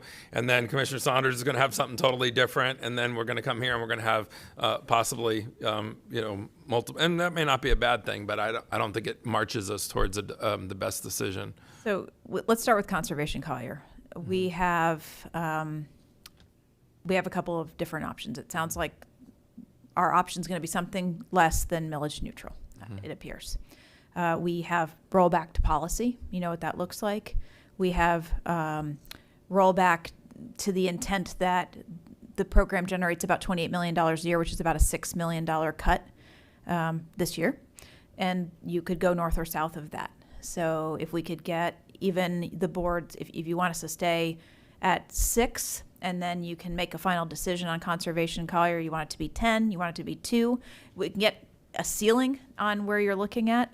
That's the easiest place we can start, and that makes one decision. We'll model that for you, and we'll be able to talk about the ramifications of that. Commissioner McDaniel asked to look at some of the historical spending, and we'll also give you visibility on what we have outstanding, which we do have that running list that you all see, so that you can see how that positions us. But we do need to have some idea about where you're looking with how far back you're looking. I think Conservation Collier, leaving them millage neutral, makes them richer than they have been in the past. And right. I don't, I mean, I personally, whether I like the program or not, I don't think they need to get more funds. I'm sure they would love more funds and they'd like to buy more things, but I also would like to buy some x-ray equipment so people don't come in here with shotguns. And so I'm trying to find a trade-off. So me personally, starting point for Conservation Collier, it was what exactly we talked about in the office. I said, I looked at more the bigger figures, not the fraction, not the decimal, but you know, if what would the number be to give them $20 million flat? And then you told me that, you know, that would be 0.1490. And it's like, okay, there's your decimal. And, you know, I thought that was just fine. That gives them a little less than what they've had in the past, still funds them. And I thought that was a starting point. Could even be less than that. So, but I mean, you got to start somewhere. You know, we all have to start making some tough decisions. You know, like I said, on the X-ray equipment, I don't want to go from 550 to zero, but I think, you know, there could be some smarter decisions there. But on Conservation Collier, leave them millage neutral, and they get more money than they've ever gotten in the history of Conservation Collier. I am not going to vote for that. Okay, Brad, I love you. I'm not going to vote for that. Okay, I'd like to keep that program solvent, and maybe healthy, maybe a little less healthy than it's been. I don't want to go to zero, but I'm not going to vote for millage neutral for Conservation Collier because it gives them such a big, huge boost that I don't think is required. Could they spend it? Yes.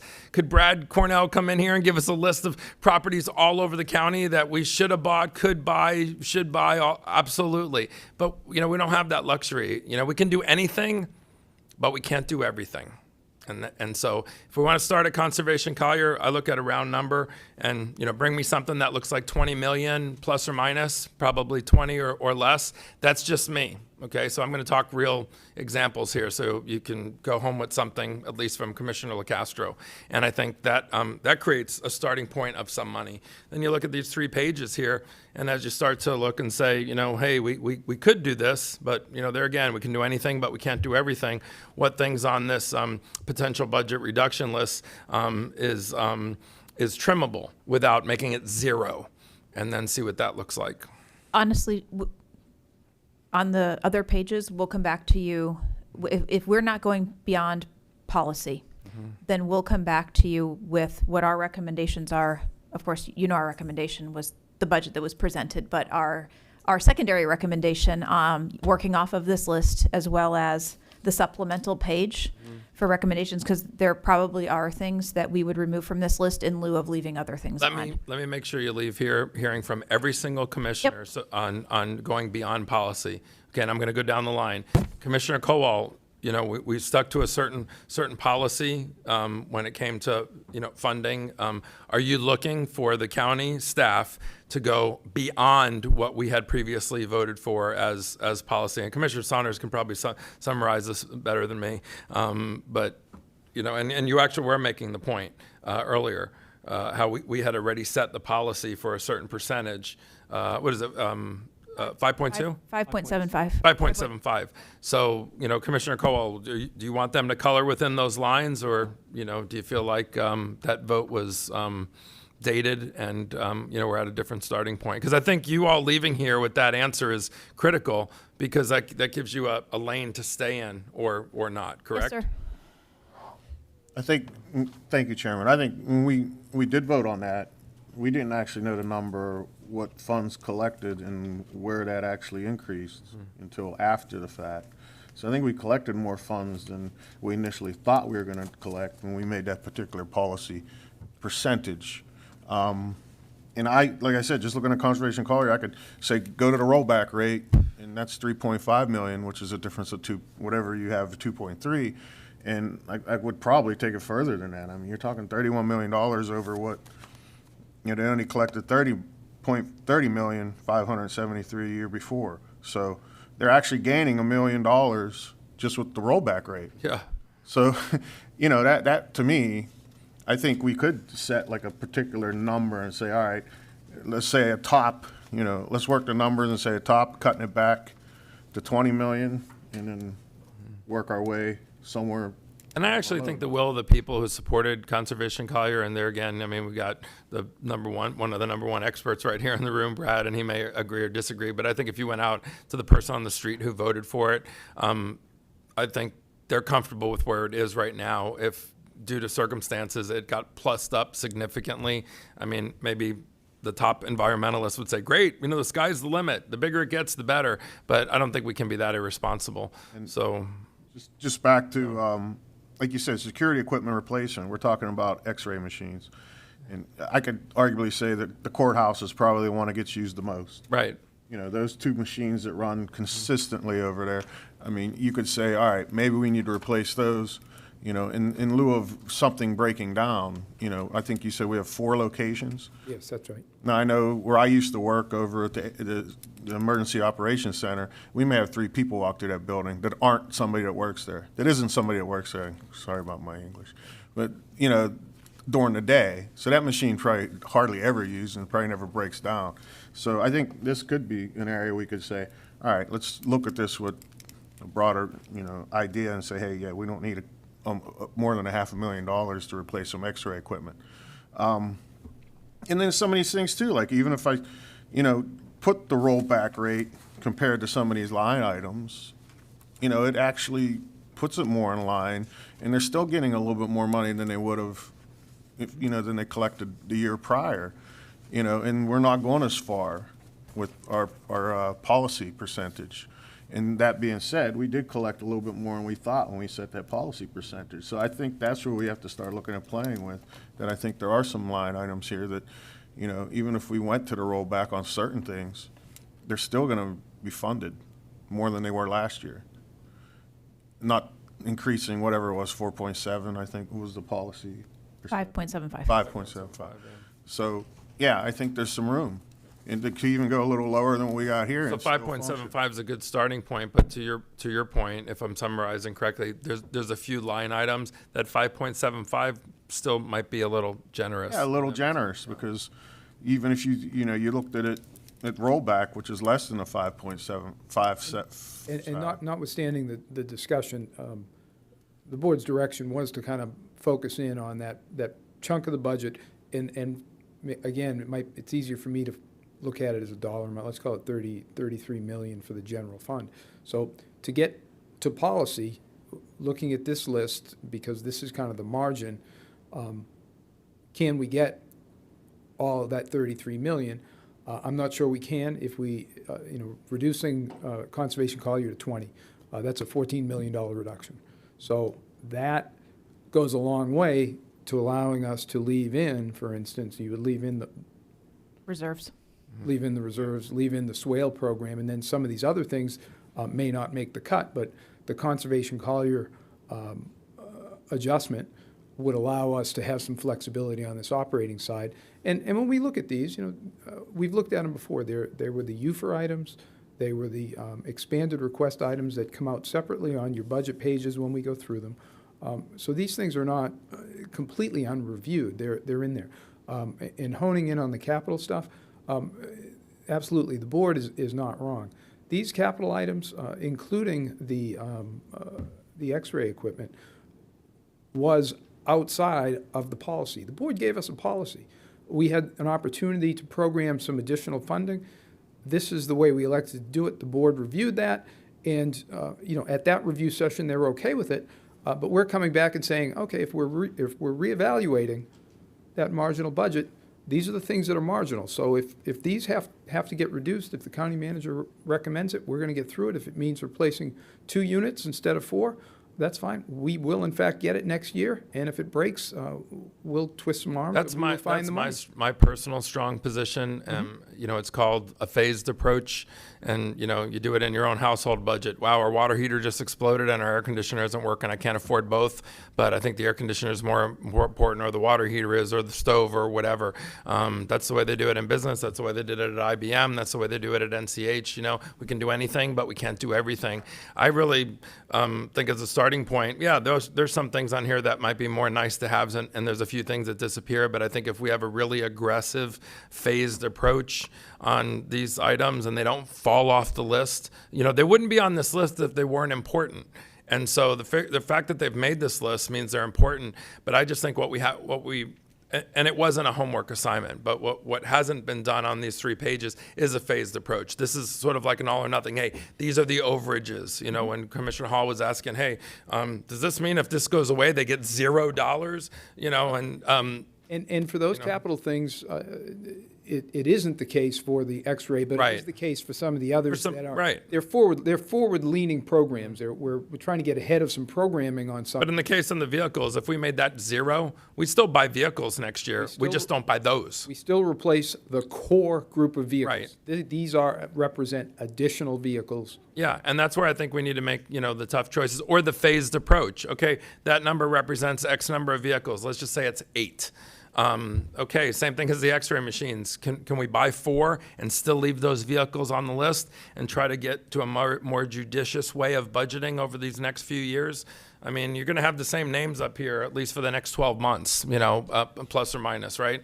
And so as Commissioner McDaniel was saying, come January, we're still not done being able to dig into this list a little bit deeper and find those things that are must-haves and some of those things that maybe have to slide a little bit. I'm looking for a phased approach, not line item veto and saying this is 0, this is fully funded, and I think. And then with the big number from Conservation Collier, and to me, I still think we're keeping them very healthy, and maybe the end result might be a little less healthy than they are now, but, that's part of sort of weaning off of that program, maybe just a little bit further back. I don't know if that has the support of my colleagues, but I certainly think as a starting point, nobody's voting on anything today, but there's money to be had there to spread around the wealth a little bit and have a much more, budget focus, 0 budget, whatever you want to call it, phased approach, but I think a more judicious way of spending the taxpayers' money. So to facilitate that, we'll be looking at the countywide funds as a whole. When we're trying to achieve our goals. And 111, because it kind of stands alone. Did I waiver at all? No, sir. Okay, I'm just checking. Who else? Commissioner Saunders, I see you over there. I can smell the wood burning over there. No, just got a lot of notes. No, I got a lot of notes. I can't read my writing. I wanted to ask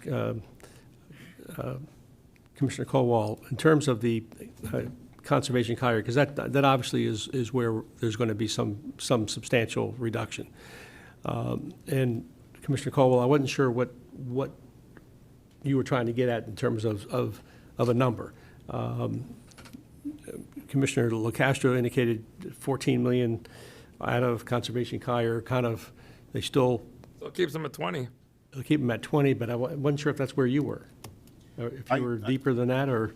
I think the staff was wanting maybe a top and a bottom, so I was just kind of like, I threw out that one as a top and one as a bottom, so I didn't know what, What's your top and your bottom? Well, the 14 million would be the top, and then I think the bottom would be the rollback rate. And the rollback would be what? 3.5 million. Okay, so we would be somewhere between 3.5 million and 14 million as a cut to Conservation Collier, if I'm understanding. I just threw out numbers because I think that's what they were asking for, but, me personally, I'm comfortable with $20 million a year going to Conservation Collier. And the 14 million would get them to 14 That 14 would be the safest, and that would keep the program still operating, and it would really help us moving forward on figuring out some of these other items where we can cut and, I think come to a point in the budget where it actually functions and it actually provides for the people of Collier County. And me personally, I don't feel like those numbers we're throwing out is cutting Conservation Collier. If we do nothing, they get plussed up. And I just think with all the other responsibilities that we have, I don't think that's required. So we can still keep them healthy. And I think $20 million, I mean, there's a lot of departments here that would love to have $20 million. I still think it's a program that the people voted for. We're not sitting here taking it down to 0, but I think, my wiggle room area is keeping them at 20 million plus or minus, maybe even a little bit minus, and it's almost as much as they had this year. So I don't think that they get an extra $14 million just because of how the numbers have worked out this year. I think that's excessive. And also, we're trying to tighten our belts on Conservation Collier, and not in a negative way, Brad, but in a positive way to make sure we don't waste money on lots that aren't environmentally sensitive, on lots that maybe aren't in the right. I mean, look how much we've saved just by saying, hey, you know what? Tell the landowner, here's the appraisal price, but we want you to pay less than that. Didn't save us $1 billion, but you know what? We've already in this short amount of time, maybe $100,000 has been saved just by 13,000 today. just today, 15 grand. I mean, that's real money. Commissioner Saunders, Yeah, I'm sorry. no, that's okay. Just to kind of continue with the discussion, because I think we're kind of homing in on some direction for staff that they really need between now and the 21st. So, as a minimum cut to Conservation Collier, 14 million, and then we have this list of other potential cuts. Those 3 pages that were on that outline that was presented. The only one that was well, there were 2 that were fairly large. One was stormwater at 5.3 million, and the other was at reserves at 18.1 million. I'm assuming we don't want to cut reserves. I mean, that may be a bad assumption, but I'm just asking that question. Are we going to stay at the? I mean, what I would say is if the staff realistically thought there was some wiggle room in there, I would want to have that conversation. But as I'm sitting here right now, I know that those are 2 places where we wouldn't want to start. So that would be an area that we'd have to be very conservative if there was going to be a reduction. How about stormwater? Yes, sir. On stormwater, my preference would be to keep the swale program, and if we have to look at ratcheting back. Where is that swale program is where? Primarily in the estates, but also would be a strike team then for outside of rainy season in the urban area as well. Right, so if assuming we don't cut that. We'll have a look at the extra money going into capital. That's the 2.4 million. Yes, sir. All right.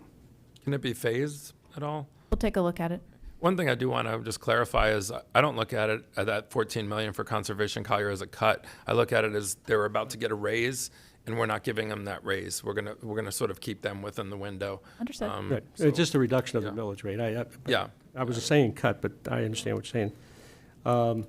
So we're really, unless you come up with some other brainstorms here, we're looking at the 14 million plus probably a couple million out of this.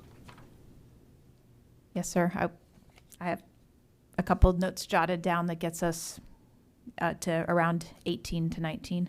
Okay. So what would the millage rate be at that point? How much would you have to roll the millage rate to we're talking maybe a $16, $17 million reduction. It's 14 if we did 14 at a Conservation Collier, just starting there, and then another 5 between 111 and 001. Okay. Just depending on kind of where those final numbers shake out, and that is not considering a minor or some kind of change to that stormwater Wasn't number. that about where we were trying to get, like 20+ million, or it's still short Well, by a lot? No, policy would be a bigger number than that, but really, we're honestly trying to tell you that we're trying to get you to a place where you can make some of these changes and protect those reserves. So we're really talking about maybe about 20 million, maybe a little bit less. Plus minus, yep. All right. I'm just curious what that millage rate would ultimately be. I know you got 2 different millages to. So that's 20 million under the policy set. 20, so the policy number was about 40. We're coming in at, half plus minus of policy between Conservation Collier 111 and 001. I think the big question here, I think myself and the rest of the commissioners, I guess, is if we stay neutral and just stay at the 3.818, which is the neutral across the board, not changing anything. We've already rolled that back with this to policy, which is a smaller millage rate, and then taking another 20 million out of that. No, so we're kind of between the two. So if we started at millage neutral and we prepared these lists in accordance with rolling back to policy, yes, we're a little short of the full rollback to policy because of trying to keep those reserves But we're intact. closer. We're very, We haven't we're, voted on anything. yes, sir. We're much closer, but we're just not all the way there. If we were trying to keep the stormwater swale program in and keep the reserves intact, then we're not all the way to policy. I think at least from my perspective, the bottom line is we can roll the millage rate back enough to result in the $14 million cut or reduction, cut, whatever you want to call it, to Conservation Lack of Collier. increase. Lack of increase. Yeah, smaller. Don't you hate that less? A smaller. Don't you hate that Yeah, I less? hate that less. A smaller increase, and then from this list another couple million, and then Yes, sir. we call it a day. So the larger reduction to the millage would be in the Conservation Collier area, but still a little bit also amongst these other areas. And I would suggest this talk about doing the rollback millage rate. I'd like, I mean, not the rollback millage, I'm sorry, zero-based budgeting. I'd like to have one of our commissioners, kind of our representative, somebody other than me, to work with staff on the next budget to get to get to some zero-based budgeting. Someone who on the board feels that that's a good way to go.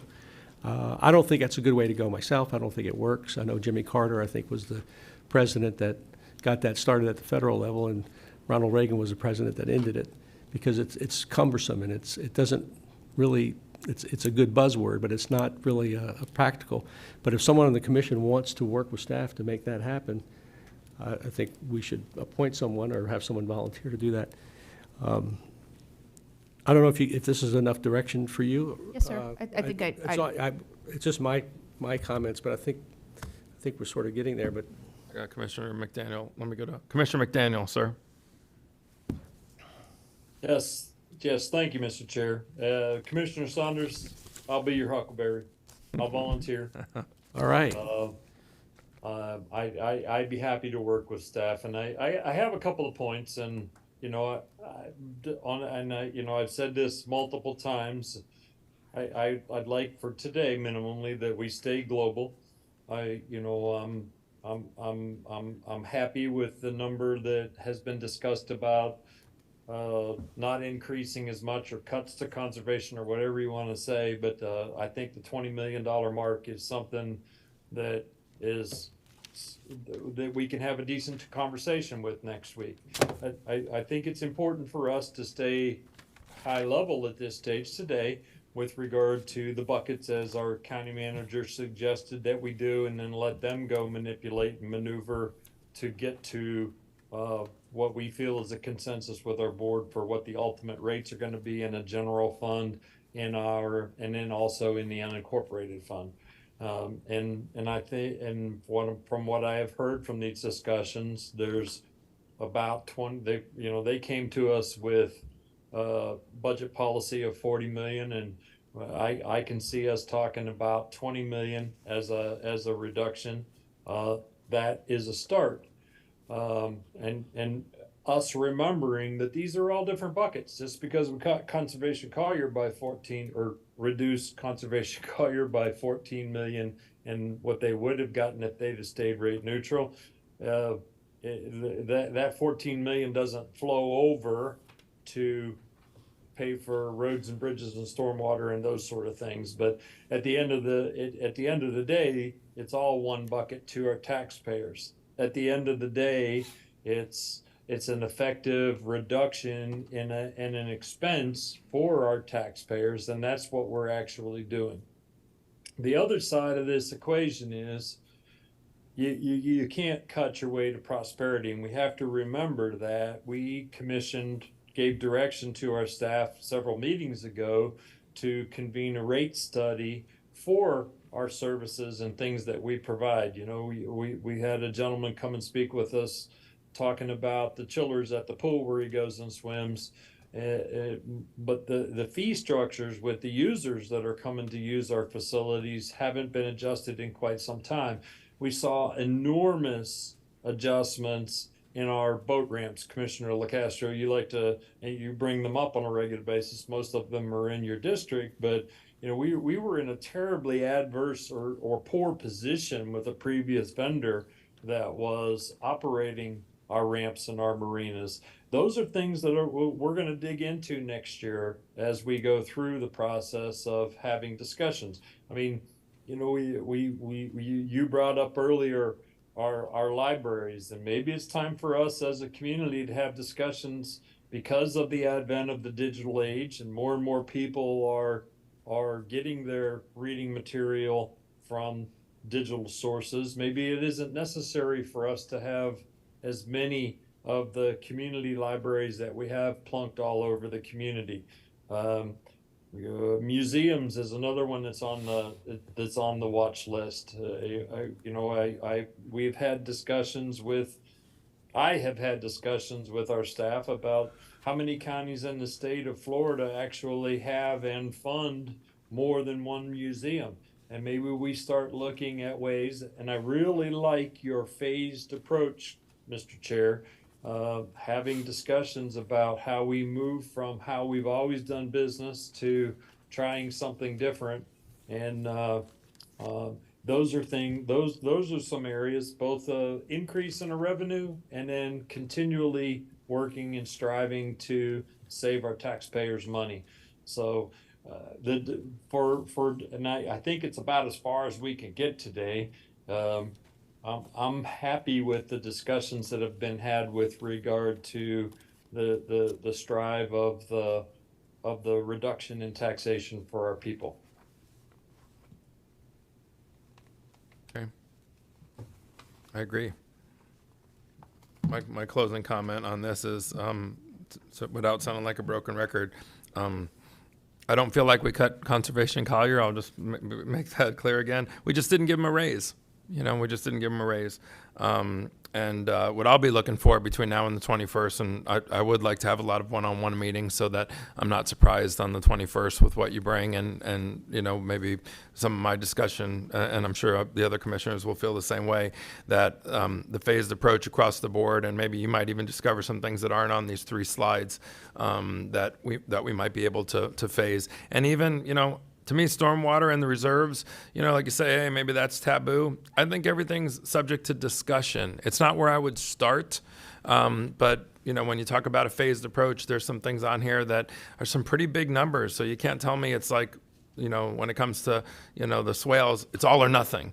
Unless it is. If you say it's just one big project and you can't sort of do half of it, can't build half a house, okay, great. Then that one stays on the list as it is, or we make a tough decision to take it off, which I think would be a tough sell across the board here because we know how important it is. But I think there's a lot of things on here that could be a phased approach, and then it keeps these things on the list, but it just drops the numbers down a little less, and it gives us something to work with a little bit easier the next time we're talking budget. And then if Commissioner McDaniel is going to champion the deeper dive on better budgeting for our different departments, we all could do that a bit. Maybe county manager, you come back to us and say, hey, each commissioner is going to take 2 departments and do a deeper dive and come back with a suggestion. I mean, that could be something. I mean, I'm just talking out loud, but has that been done before? You look at our areas of expertise. I know there's certain departments where Commissioner Colwell would be the perfect person. I mean, and Commissioner Hall would be the perfect person, Commissioner McDaniel. So maybe you play towards our strengths a little bit, and we come back with just some recommendations. Hey, I did a deep dive. I think they're running lean and mean, and here's why. And okay, we're all convinced, and then we listen to each other. That might be something that we take on as a pet project, and not just put it in the to-do box of one commissioner. I don't think that's probably been done before, but you have so much experience up here. I'd love a director to come into my office and go over their budget with me and convince me that there's no fat to be trimmed. There's vacant positions that should stay vacant. There's dead wood that maybe should be moved along, as we've heard in here before, and that's certainly not a term that's unfamiliar to us. And we might all come back with some suggestions that add up to a pretty big number. I'll just close by saying this. When you come back on the 21st, after we've all had our whatever one-on-one discussions we need, I won't be calling it a day on the 21st. I think that that it's just going to be a very strong starting point. But I still think there's going to be some pencils to sharpen and some things to do on the 21st as well. But I think we'll be a lot closer. Or in some areas, it won't make sense. You're going to come back with a pitch, and we're going to go, okay, that's not what we meant. I think it's going to be intuitively obvious, but I think we'll be a lot closer. But I would really encourage all 5 commissioners to spend time between now and the 21st to have some sort of conversation, so that we come in here with a list of questions, with some observations, and on the 21st we're not just picking up where we left off today, but we're really even further ahead. Let's use that time in the middle to really do something. Mr. Fenn, did you have something that you wanted to add? You look like you. No, sir. That concludes our program. Oh, it does. That's not concluded. Trust me. We're just getting started. For County manager, your thoughts on this particular topic? Any final thoughts? No, sir. We will look for those areas to work on a pilot with Commissioner McDaniel, and then, as you suggested, if it makes sense to maybe divvy up a few other divisions, we'll look at those options as we move into next fiscal year, specifically starting earlier than our traditional February-March timeframe for getting your priorities and talking budget. Also refreshing the strategic plan. So we've got a lot of moving parts now that are going to look different than prior years, but I think it'll get you more towards where you want to go, and we'll get through this list and as well as some of the other areas and come back with recommendations on the 21st for you all to evaluate, and we will reach out to your aides to set up individual meetings between now and the 21st, as many as you need. We're here. I think if the commissioners dive into different departments as well, if we continue that conversation and it seems like it has some meat on the bone, I think there's also a huge advantage to us learning a bit more.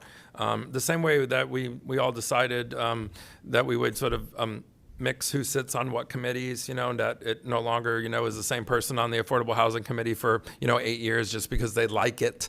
I think being able to have us dive into the departments and come back and tell our colleagues, wow, I did do a deep dive and I found a little bit here and there, but not as much. Or, I saw some things I didn't love. There were really great people, but I saw some fat. I saw some dead wood. I saw some vacant positions that I think actually could be taken. They've been if it's been vacant for 6 years and this place hasn't imploded, maybe it needs to come off the books. Maybe that FTE needs to disappear. Things like that. I think it would be very valuable. But that's for a discussion after the 21st. Okay, what's next?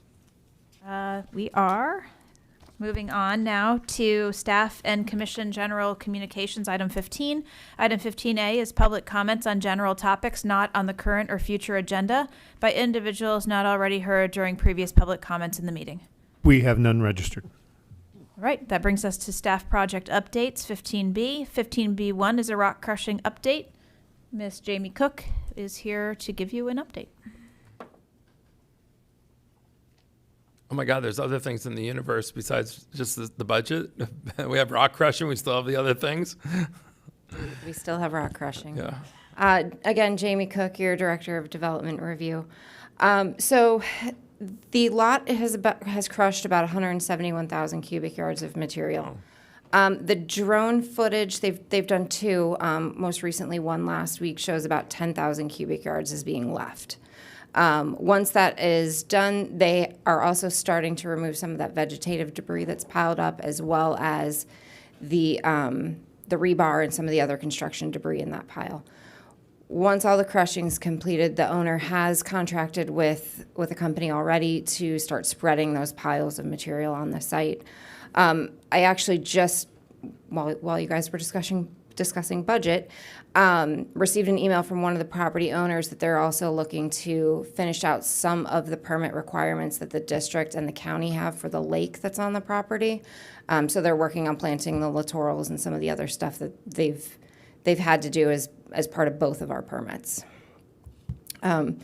They still do have the densifiers working and separating the material. So if you go by, there's still a couple piles that haven't been fully separated that they've been working on extracting the debris material from. There was some damage to the crusher last week, but it is up and operating as of yesterday again. With that, do any of you have any questions? So 1 October, is that possible? 1 October, they're off the property, everything's spread, and there's a big for sale sign on there? Because I know they're selling it. I believe the crushing and the debris that needs to be removed will be done by October 1st. I'm not certain that all the material will be spread by October 1st. Okay. October 2nd? But some of the smaller things are a lot less visible. So I mean, I think we're all being pragmatic here, and we're being very generous and patient. But I think by 1 October, saying all the crushing's done, and if the crushing's done, and I'm just, you might say it's not. So what I think the tasker is here is go back to the contractor and say, this is maybe what you heard, unless my colleagues feel differently. But I think when all the crushing's done, then I want the big crusher gone. I want people to be able to drive by and, they're doing little things. If they're spreading crushed material, if they're removing vegetation, that stuff happens on lots all day long. And so it's not a rock crushing lot anymore. Now the rock crushing's done, the big pieces of equipment are gone, and now they're doing aesthetic, cleanup. And not that we give them unlimited time to do that, but it's a lot less visible, and the big things are already done. I would like to see, or I would at least like to hear back if all of the big things, which would crush all the rock, remove all the largest pieces of equipment. I know they would still need some equipment to spread the crushed rock and whatnot, if all that is possible. I mean, we got to throw a date out there, and I think that date actually has a lot of cushion. I mean, we're sitting here, we got 2 weeks, we're letting these guys work on Saturdays, we increased their hours. I mean, remember, there was a time where we were sitting here saying March or April was generous, okay? We understood the reality of reality, and they have made a lot of progress, but, since that thing sits flat in my district. But I think we all care, or I know we all care about it. I think 1 October would be a good target date to put up there and tell them, that's the date where, you can continue to do small things, but majority equipment would be gone, rock would be fully crushed, rebar and all that would either be gone or pretty darn close to it, because that's another big, huge muscle movement. The other thing's vegetation, spreading of the crushed rock, which is basically sand, coarse sand. I mean, that could continue. We could give them a little buffer for that, but the heavy lifting would be, if it could be done by 1 October, 90% of what makes that lot look horrible would be gone. And so, I don't know, my colleagues have any comments? So is that something at our next commissioner meeting? You could come back and let us know what their take is, but Absolutely. I don't think we're being suggestive here. This is directive. This is directive. And if that sounds aggressive to them, then get more people out there. Because, now we're getting into season, place is going to be very busy, a lot more cars, and, and not that, that's a big part of it, but it is part of the equation. And I think that we've been patient long enough. So. Absolutely. I will have those conversations with them and then be prepared to discuss with you at the next board meeting. Okay. Thank you, ma'am. You're welcome. What's next? Item 15B2 is a Verizon Wireless update. Mr. Bosey is here to give you that update. I'm Mike Bosey, Planning and Zoning Director, and it's we met at the middle of August 16th. Met with Verizon for the last time to go over their proposed language, the language we've been working with Verizon for over the summer, to update the telecommunications section 50509 of our LDC. And we also have shopped that draft language out to SBA. SBA is one of the larger tower providers within the country, within the wireless industry. Because not only, Verizon's the end user. They hire SBA, they hire Crown Castle, they hire American Tower to build the towers. So we also wanted to have the perspective of the tower builders, because they're the ones who actually build the structures. We've gotten their feedback from them as well, incorporated it into the proposed draft. We have it within the staff review. It's right now going through staff review. We have a final meeting with the county attorney's office this Friday. We're hoping to clean that up, and then we're going to schedule for the DSAC subcommittee, because this is an LDC amendment, and this is a process that it has to follow. It would be the DSAC subcommittee, the full DSAC, Planning Commission, and we're hoping January, February to have those amendments to the Land Development Code before the Board of County. What do you think could come to us in January? I mean, if you had a crystal ball, and like you said, it's got to go through a whole bunch of filters, what would we expect to possibly hear in January? The changes to the regulations for the telecommunication towers. It's all it is. It's not new towers. It's the regulations that have been updated to reflect the industry practices, to reflect some of the suggestions that we've heard from Verizon, from the SBA, in terms of how they'd be most effective in promoting co-location. It would make them make it a little easier for them to do what they want to do. We most certainly have not been more punitive. We've been more flexible in the request, because what we recognize now is every single telecommunication tower is an essential service. There's no more landlines that are there. If you don't have telecommunication towers, your citizenry cannot call emergency services. And if your emergency services can't be called, that's the basis of zoning, health, safety, and welfare. So because of that, we've recognized the paramount importance of telecommunication towers. We also have to understand and respect existing neighborhoods in the built environment. But we're trying to find that right balance, especially behind something so important as the ability to communicate. When I was a kid, we had telephone poles, and most people have telephone poles with electric wires and telephone wires that ran through your streets. No one got a say in whether they got that pole in front of their house or not. It was just needed because it was about public safety.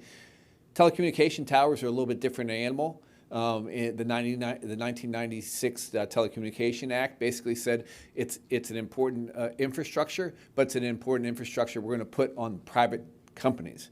So the way that the arrangement for every jurisdiction throughout this country has different ways for how these telecommunication towers can and cannot act.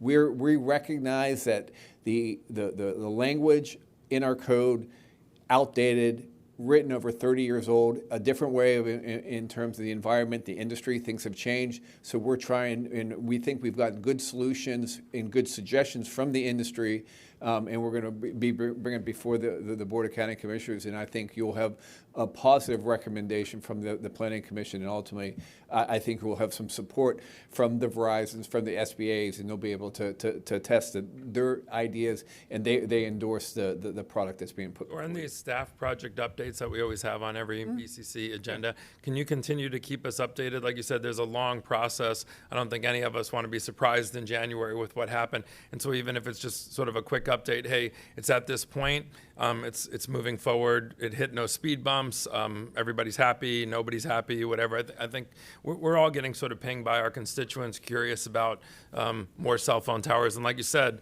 this doesn't bring us more, but it makes it a little bit more user-friendly for us to have to get more with a little less bureaucracy. Maybe I'm oversimplifying it, but I think that's what's happening here. No, and I can just plan for the second meeting of each month. I'll just coordinate with the county manager's office to have a update of. So you and rock crushing lot, it goes together, okay? Yeah. All right. I want to just give Mr. Bosey and Trinity Scott and Jamie French a shout out. I had two really important NIMs in my district back to back. One day, one the very next day. Really tough issues, unhappy community, and Mr. Bosey in particular, but I know he's got his teammates back there. The NIM wasn't really scheduled. There was a little bit of confusion on the location, and to make a long story short, this proves what a great relationship you have with the applicant, to be able to call them up, and they could have said, pound sand, this is the day we're doing it. But, it was a great collaborative effort. And then when having that NIM pushed back a little bit, and if you ever think maybe you're shoving a NIM down your constituents' throats, you can always talk to Mr. Bosey, Jamie French, Trinity Scott, and see if there's some wiggle room there, because what we wound up doing is having a town hall with these citizens without the developer before the NIM, and it made the NIM from what would have been a fiasco to being like I got thank you notes because we separated rumor from fact, and you created that window. And also, the developer was, I think, wise enough to realize we were trying to help them out too, instead of them walking into the lion's den. So, those were 2 nights in a row, right? That even created some confusion. We had people that were supposed to go to one NIM, and they heard, oh, it was the night, and it was like, no, it's a totally different one. So I just wanted to thank you for that, because I did get a lot of positive comments from both sides. And I appreciate the encouraging words. I will say that I think it had a little bit to do with the commissioner of that district where the project was in, being your district, and you recommended strongly that they reconsider the NIM night. I think that had a lot to do with it. I recommended strongly. But I also would like to tell you, and I heard about the conversation about the conversion of the Golden Gate Inn. We had the neighborhood information meeting on the 31st, and we got a big crowd. There was about 20, 25 people. We're surprised. And let me tell you, I was so happy when I left that NIM. It was the first NIM that I remember, and the people were just I think they were just there curious as to what was being. After Ryan from the Sticks Company provided their overview of how, the past projects that they've done through prior conversions of hotels to efficiencies, I had never been to a NIM where at the end of the meeting, all 25 people gave a standing applaud in terms of providing for an opportunity for additional affordable housing within their community. So it was one of those NIMs where I was quite shocked and surprised that we walked away with that kind of a reaction at the end of that individual. Mike, and we talked about one thing at Treviso Bay, but I think all the commissioners would be interested in this. The developer's not required to have a dial-in or a Zoom or what have you, but in this day and age, you know, we're talking it's 2023. How do we make that mandatory? Because I really think it really needs to be. We have seasonal people here, and I think the reply to some citizens when they say, oh my God, we have 100 people that want to attend, but none of them are in town. And then we say, well, too bad, so sad. How do we do that? Well, the Board of County Commissioners, after the fiasco we had at the sports park, that right. citizens told us to go and adjust the NIM procedures. We're getting to the Planning Commission in October. Okay. We'll be back to the Board of County Commissioners in November. So in the Planning Commission, you're making it a requirement? No. We're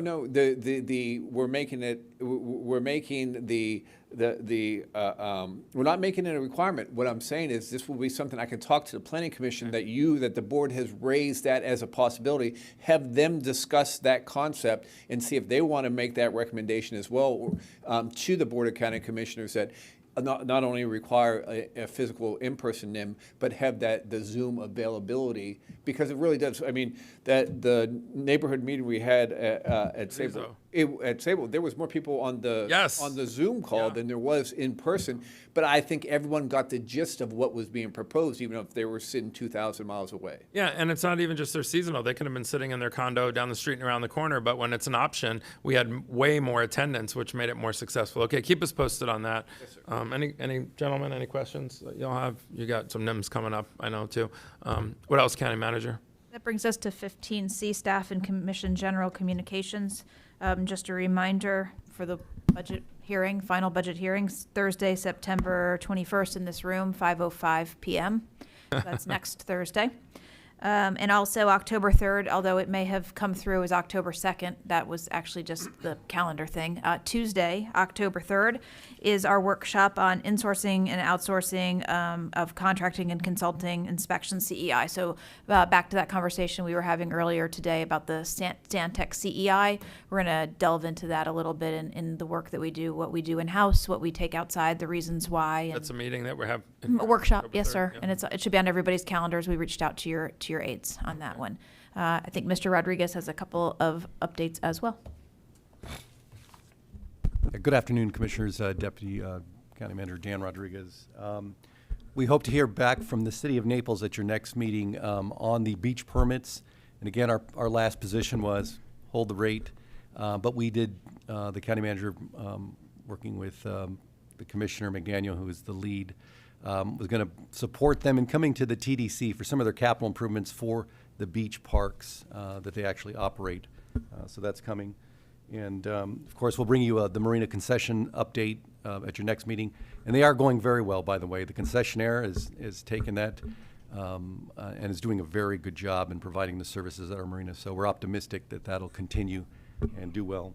And then, of course, we hope to bring you some updates from our new CRA director, Mr. Greg Orvik. Many of you have met with him, and I've heard some positive things, but he'll be coming to the board to give you some project updates on the two CRAs.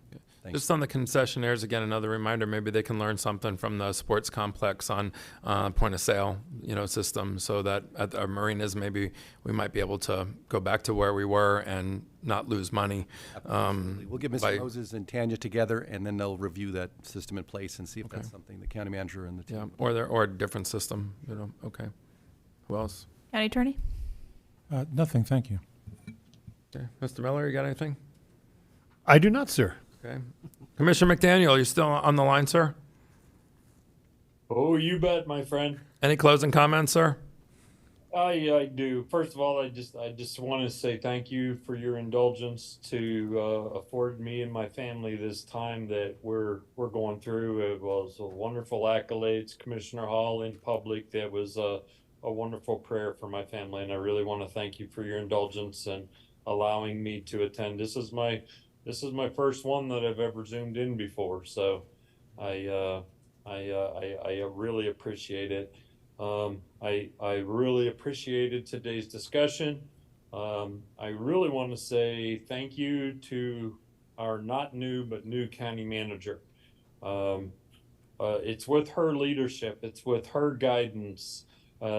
Today, we heard a report from Mr. Bosey about our cell tower ordinance that hasn't been touched in over 30 years.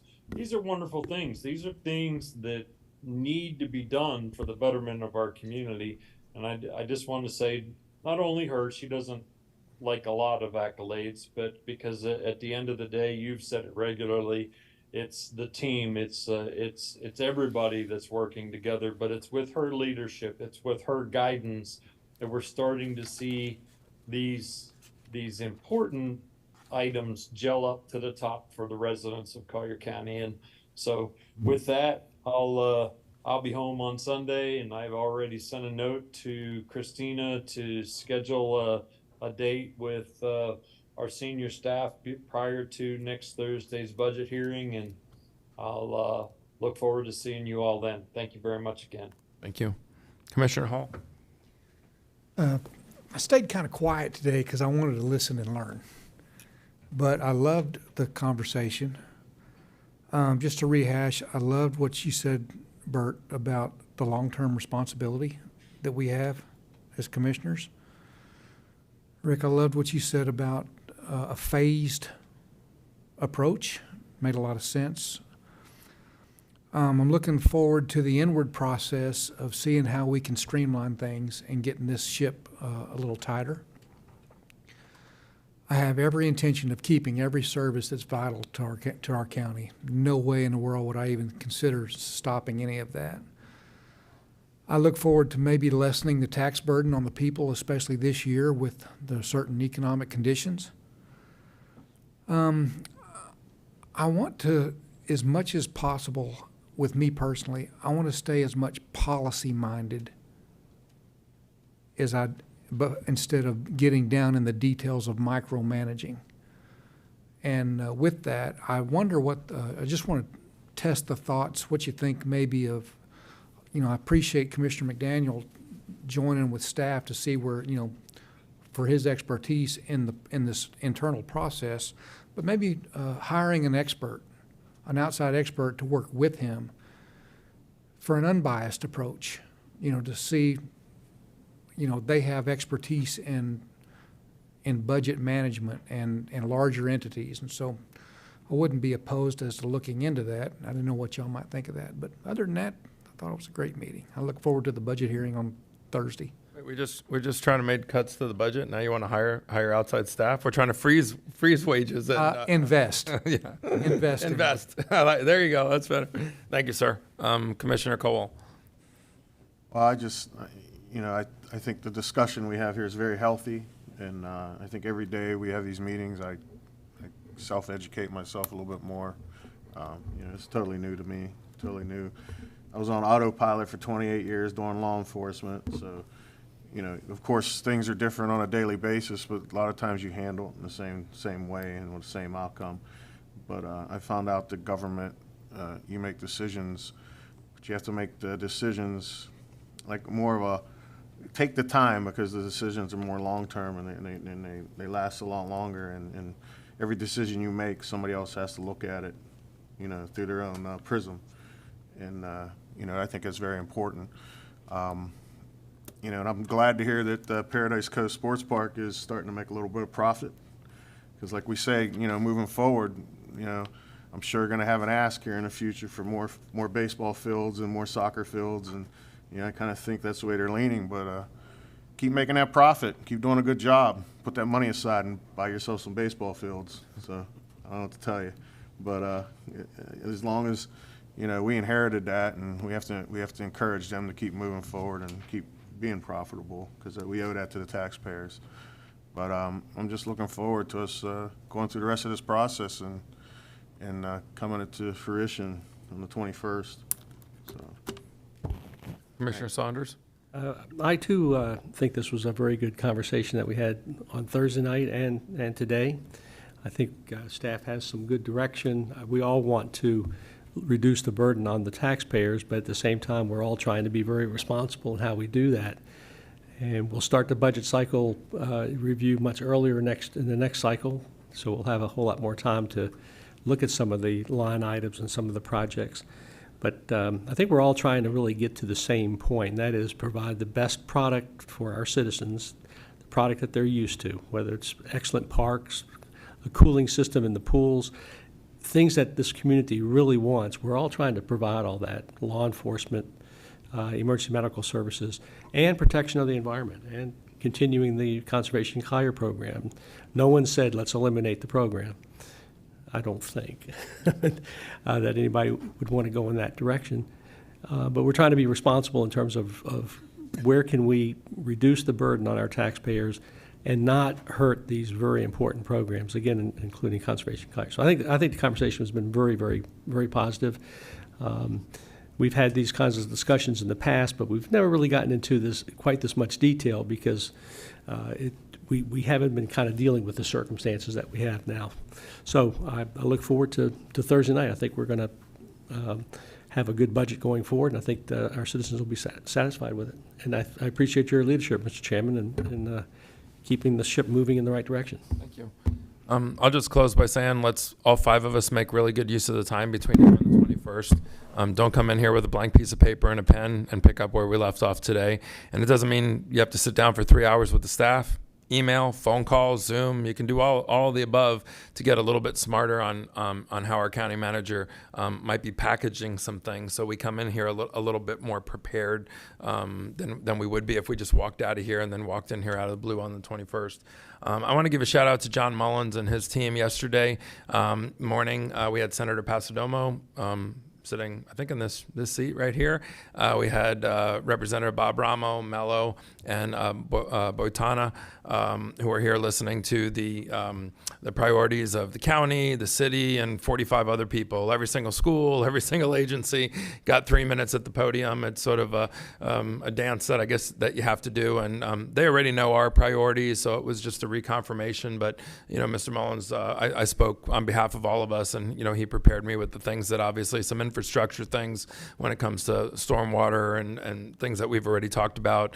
And then the city of Marco, this is in my district, but there's a collaborative effort between the county and the city of Marco to try to get Isles of Capri off of septic tanks at some point. It could take years to do that, as we know, but the city of Marco made a priority to ask for some money for some design of that project, and that's sort of step 0.0 in the process, as we know, but at least they finally vocalized it. And then in my comments, I echoed that we're in lockstep with them. But I think it was a great organized meeting. Mr. Mullins was sending us all kinds of good information. So whether you were here in the morning or not, I think you know what happened. And we've got really good support up in Tallahassee. There was no ambiguity as to what our priorities were.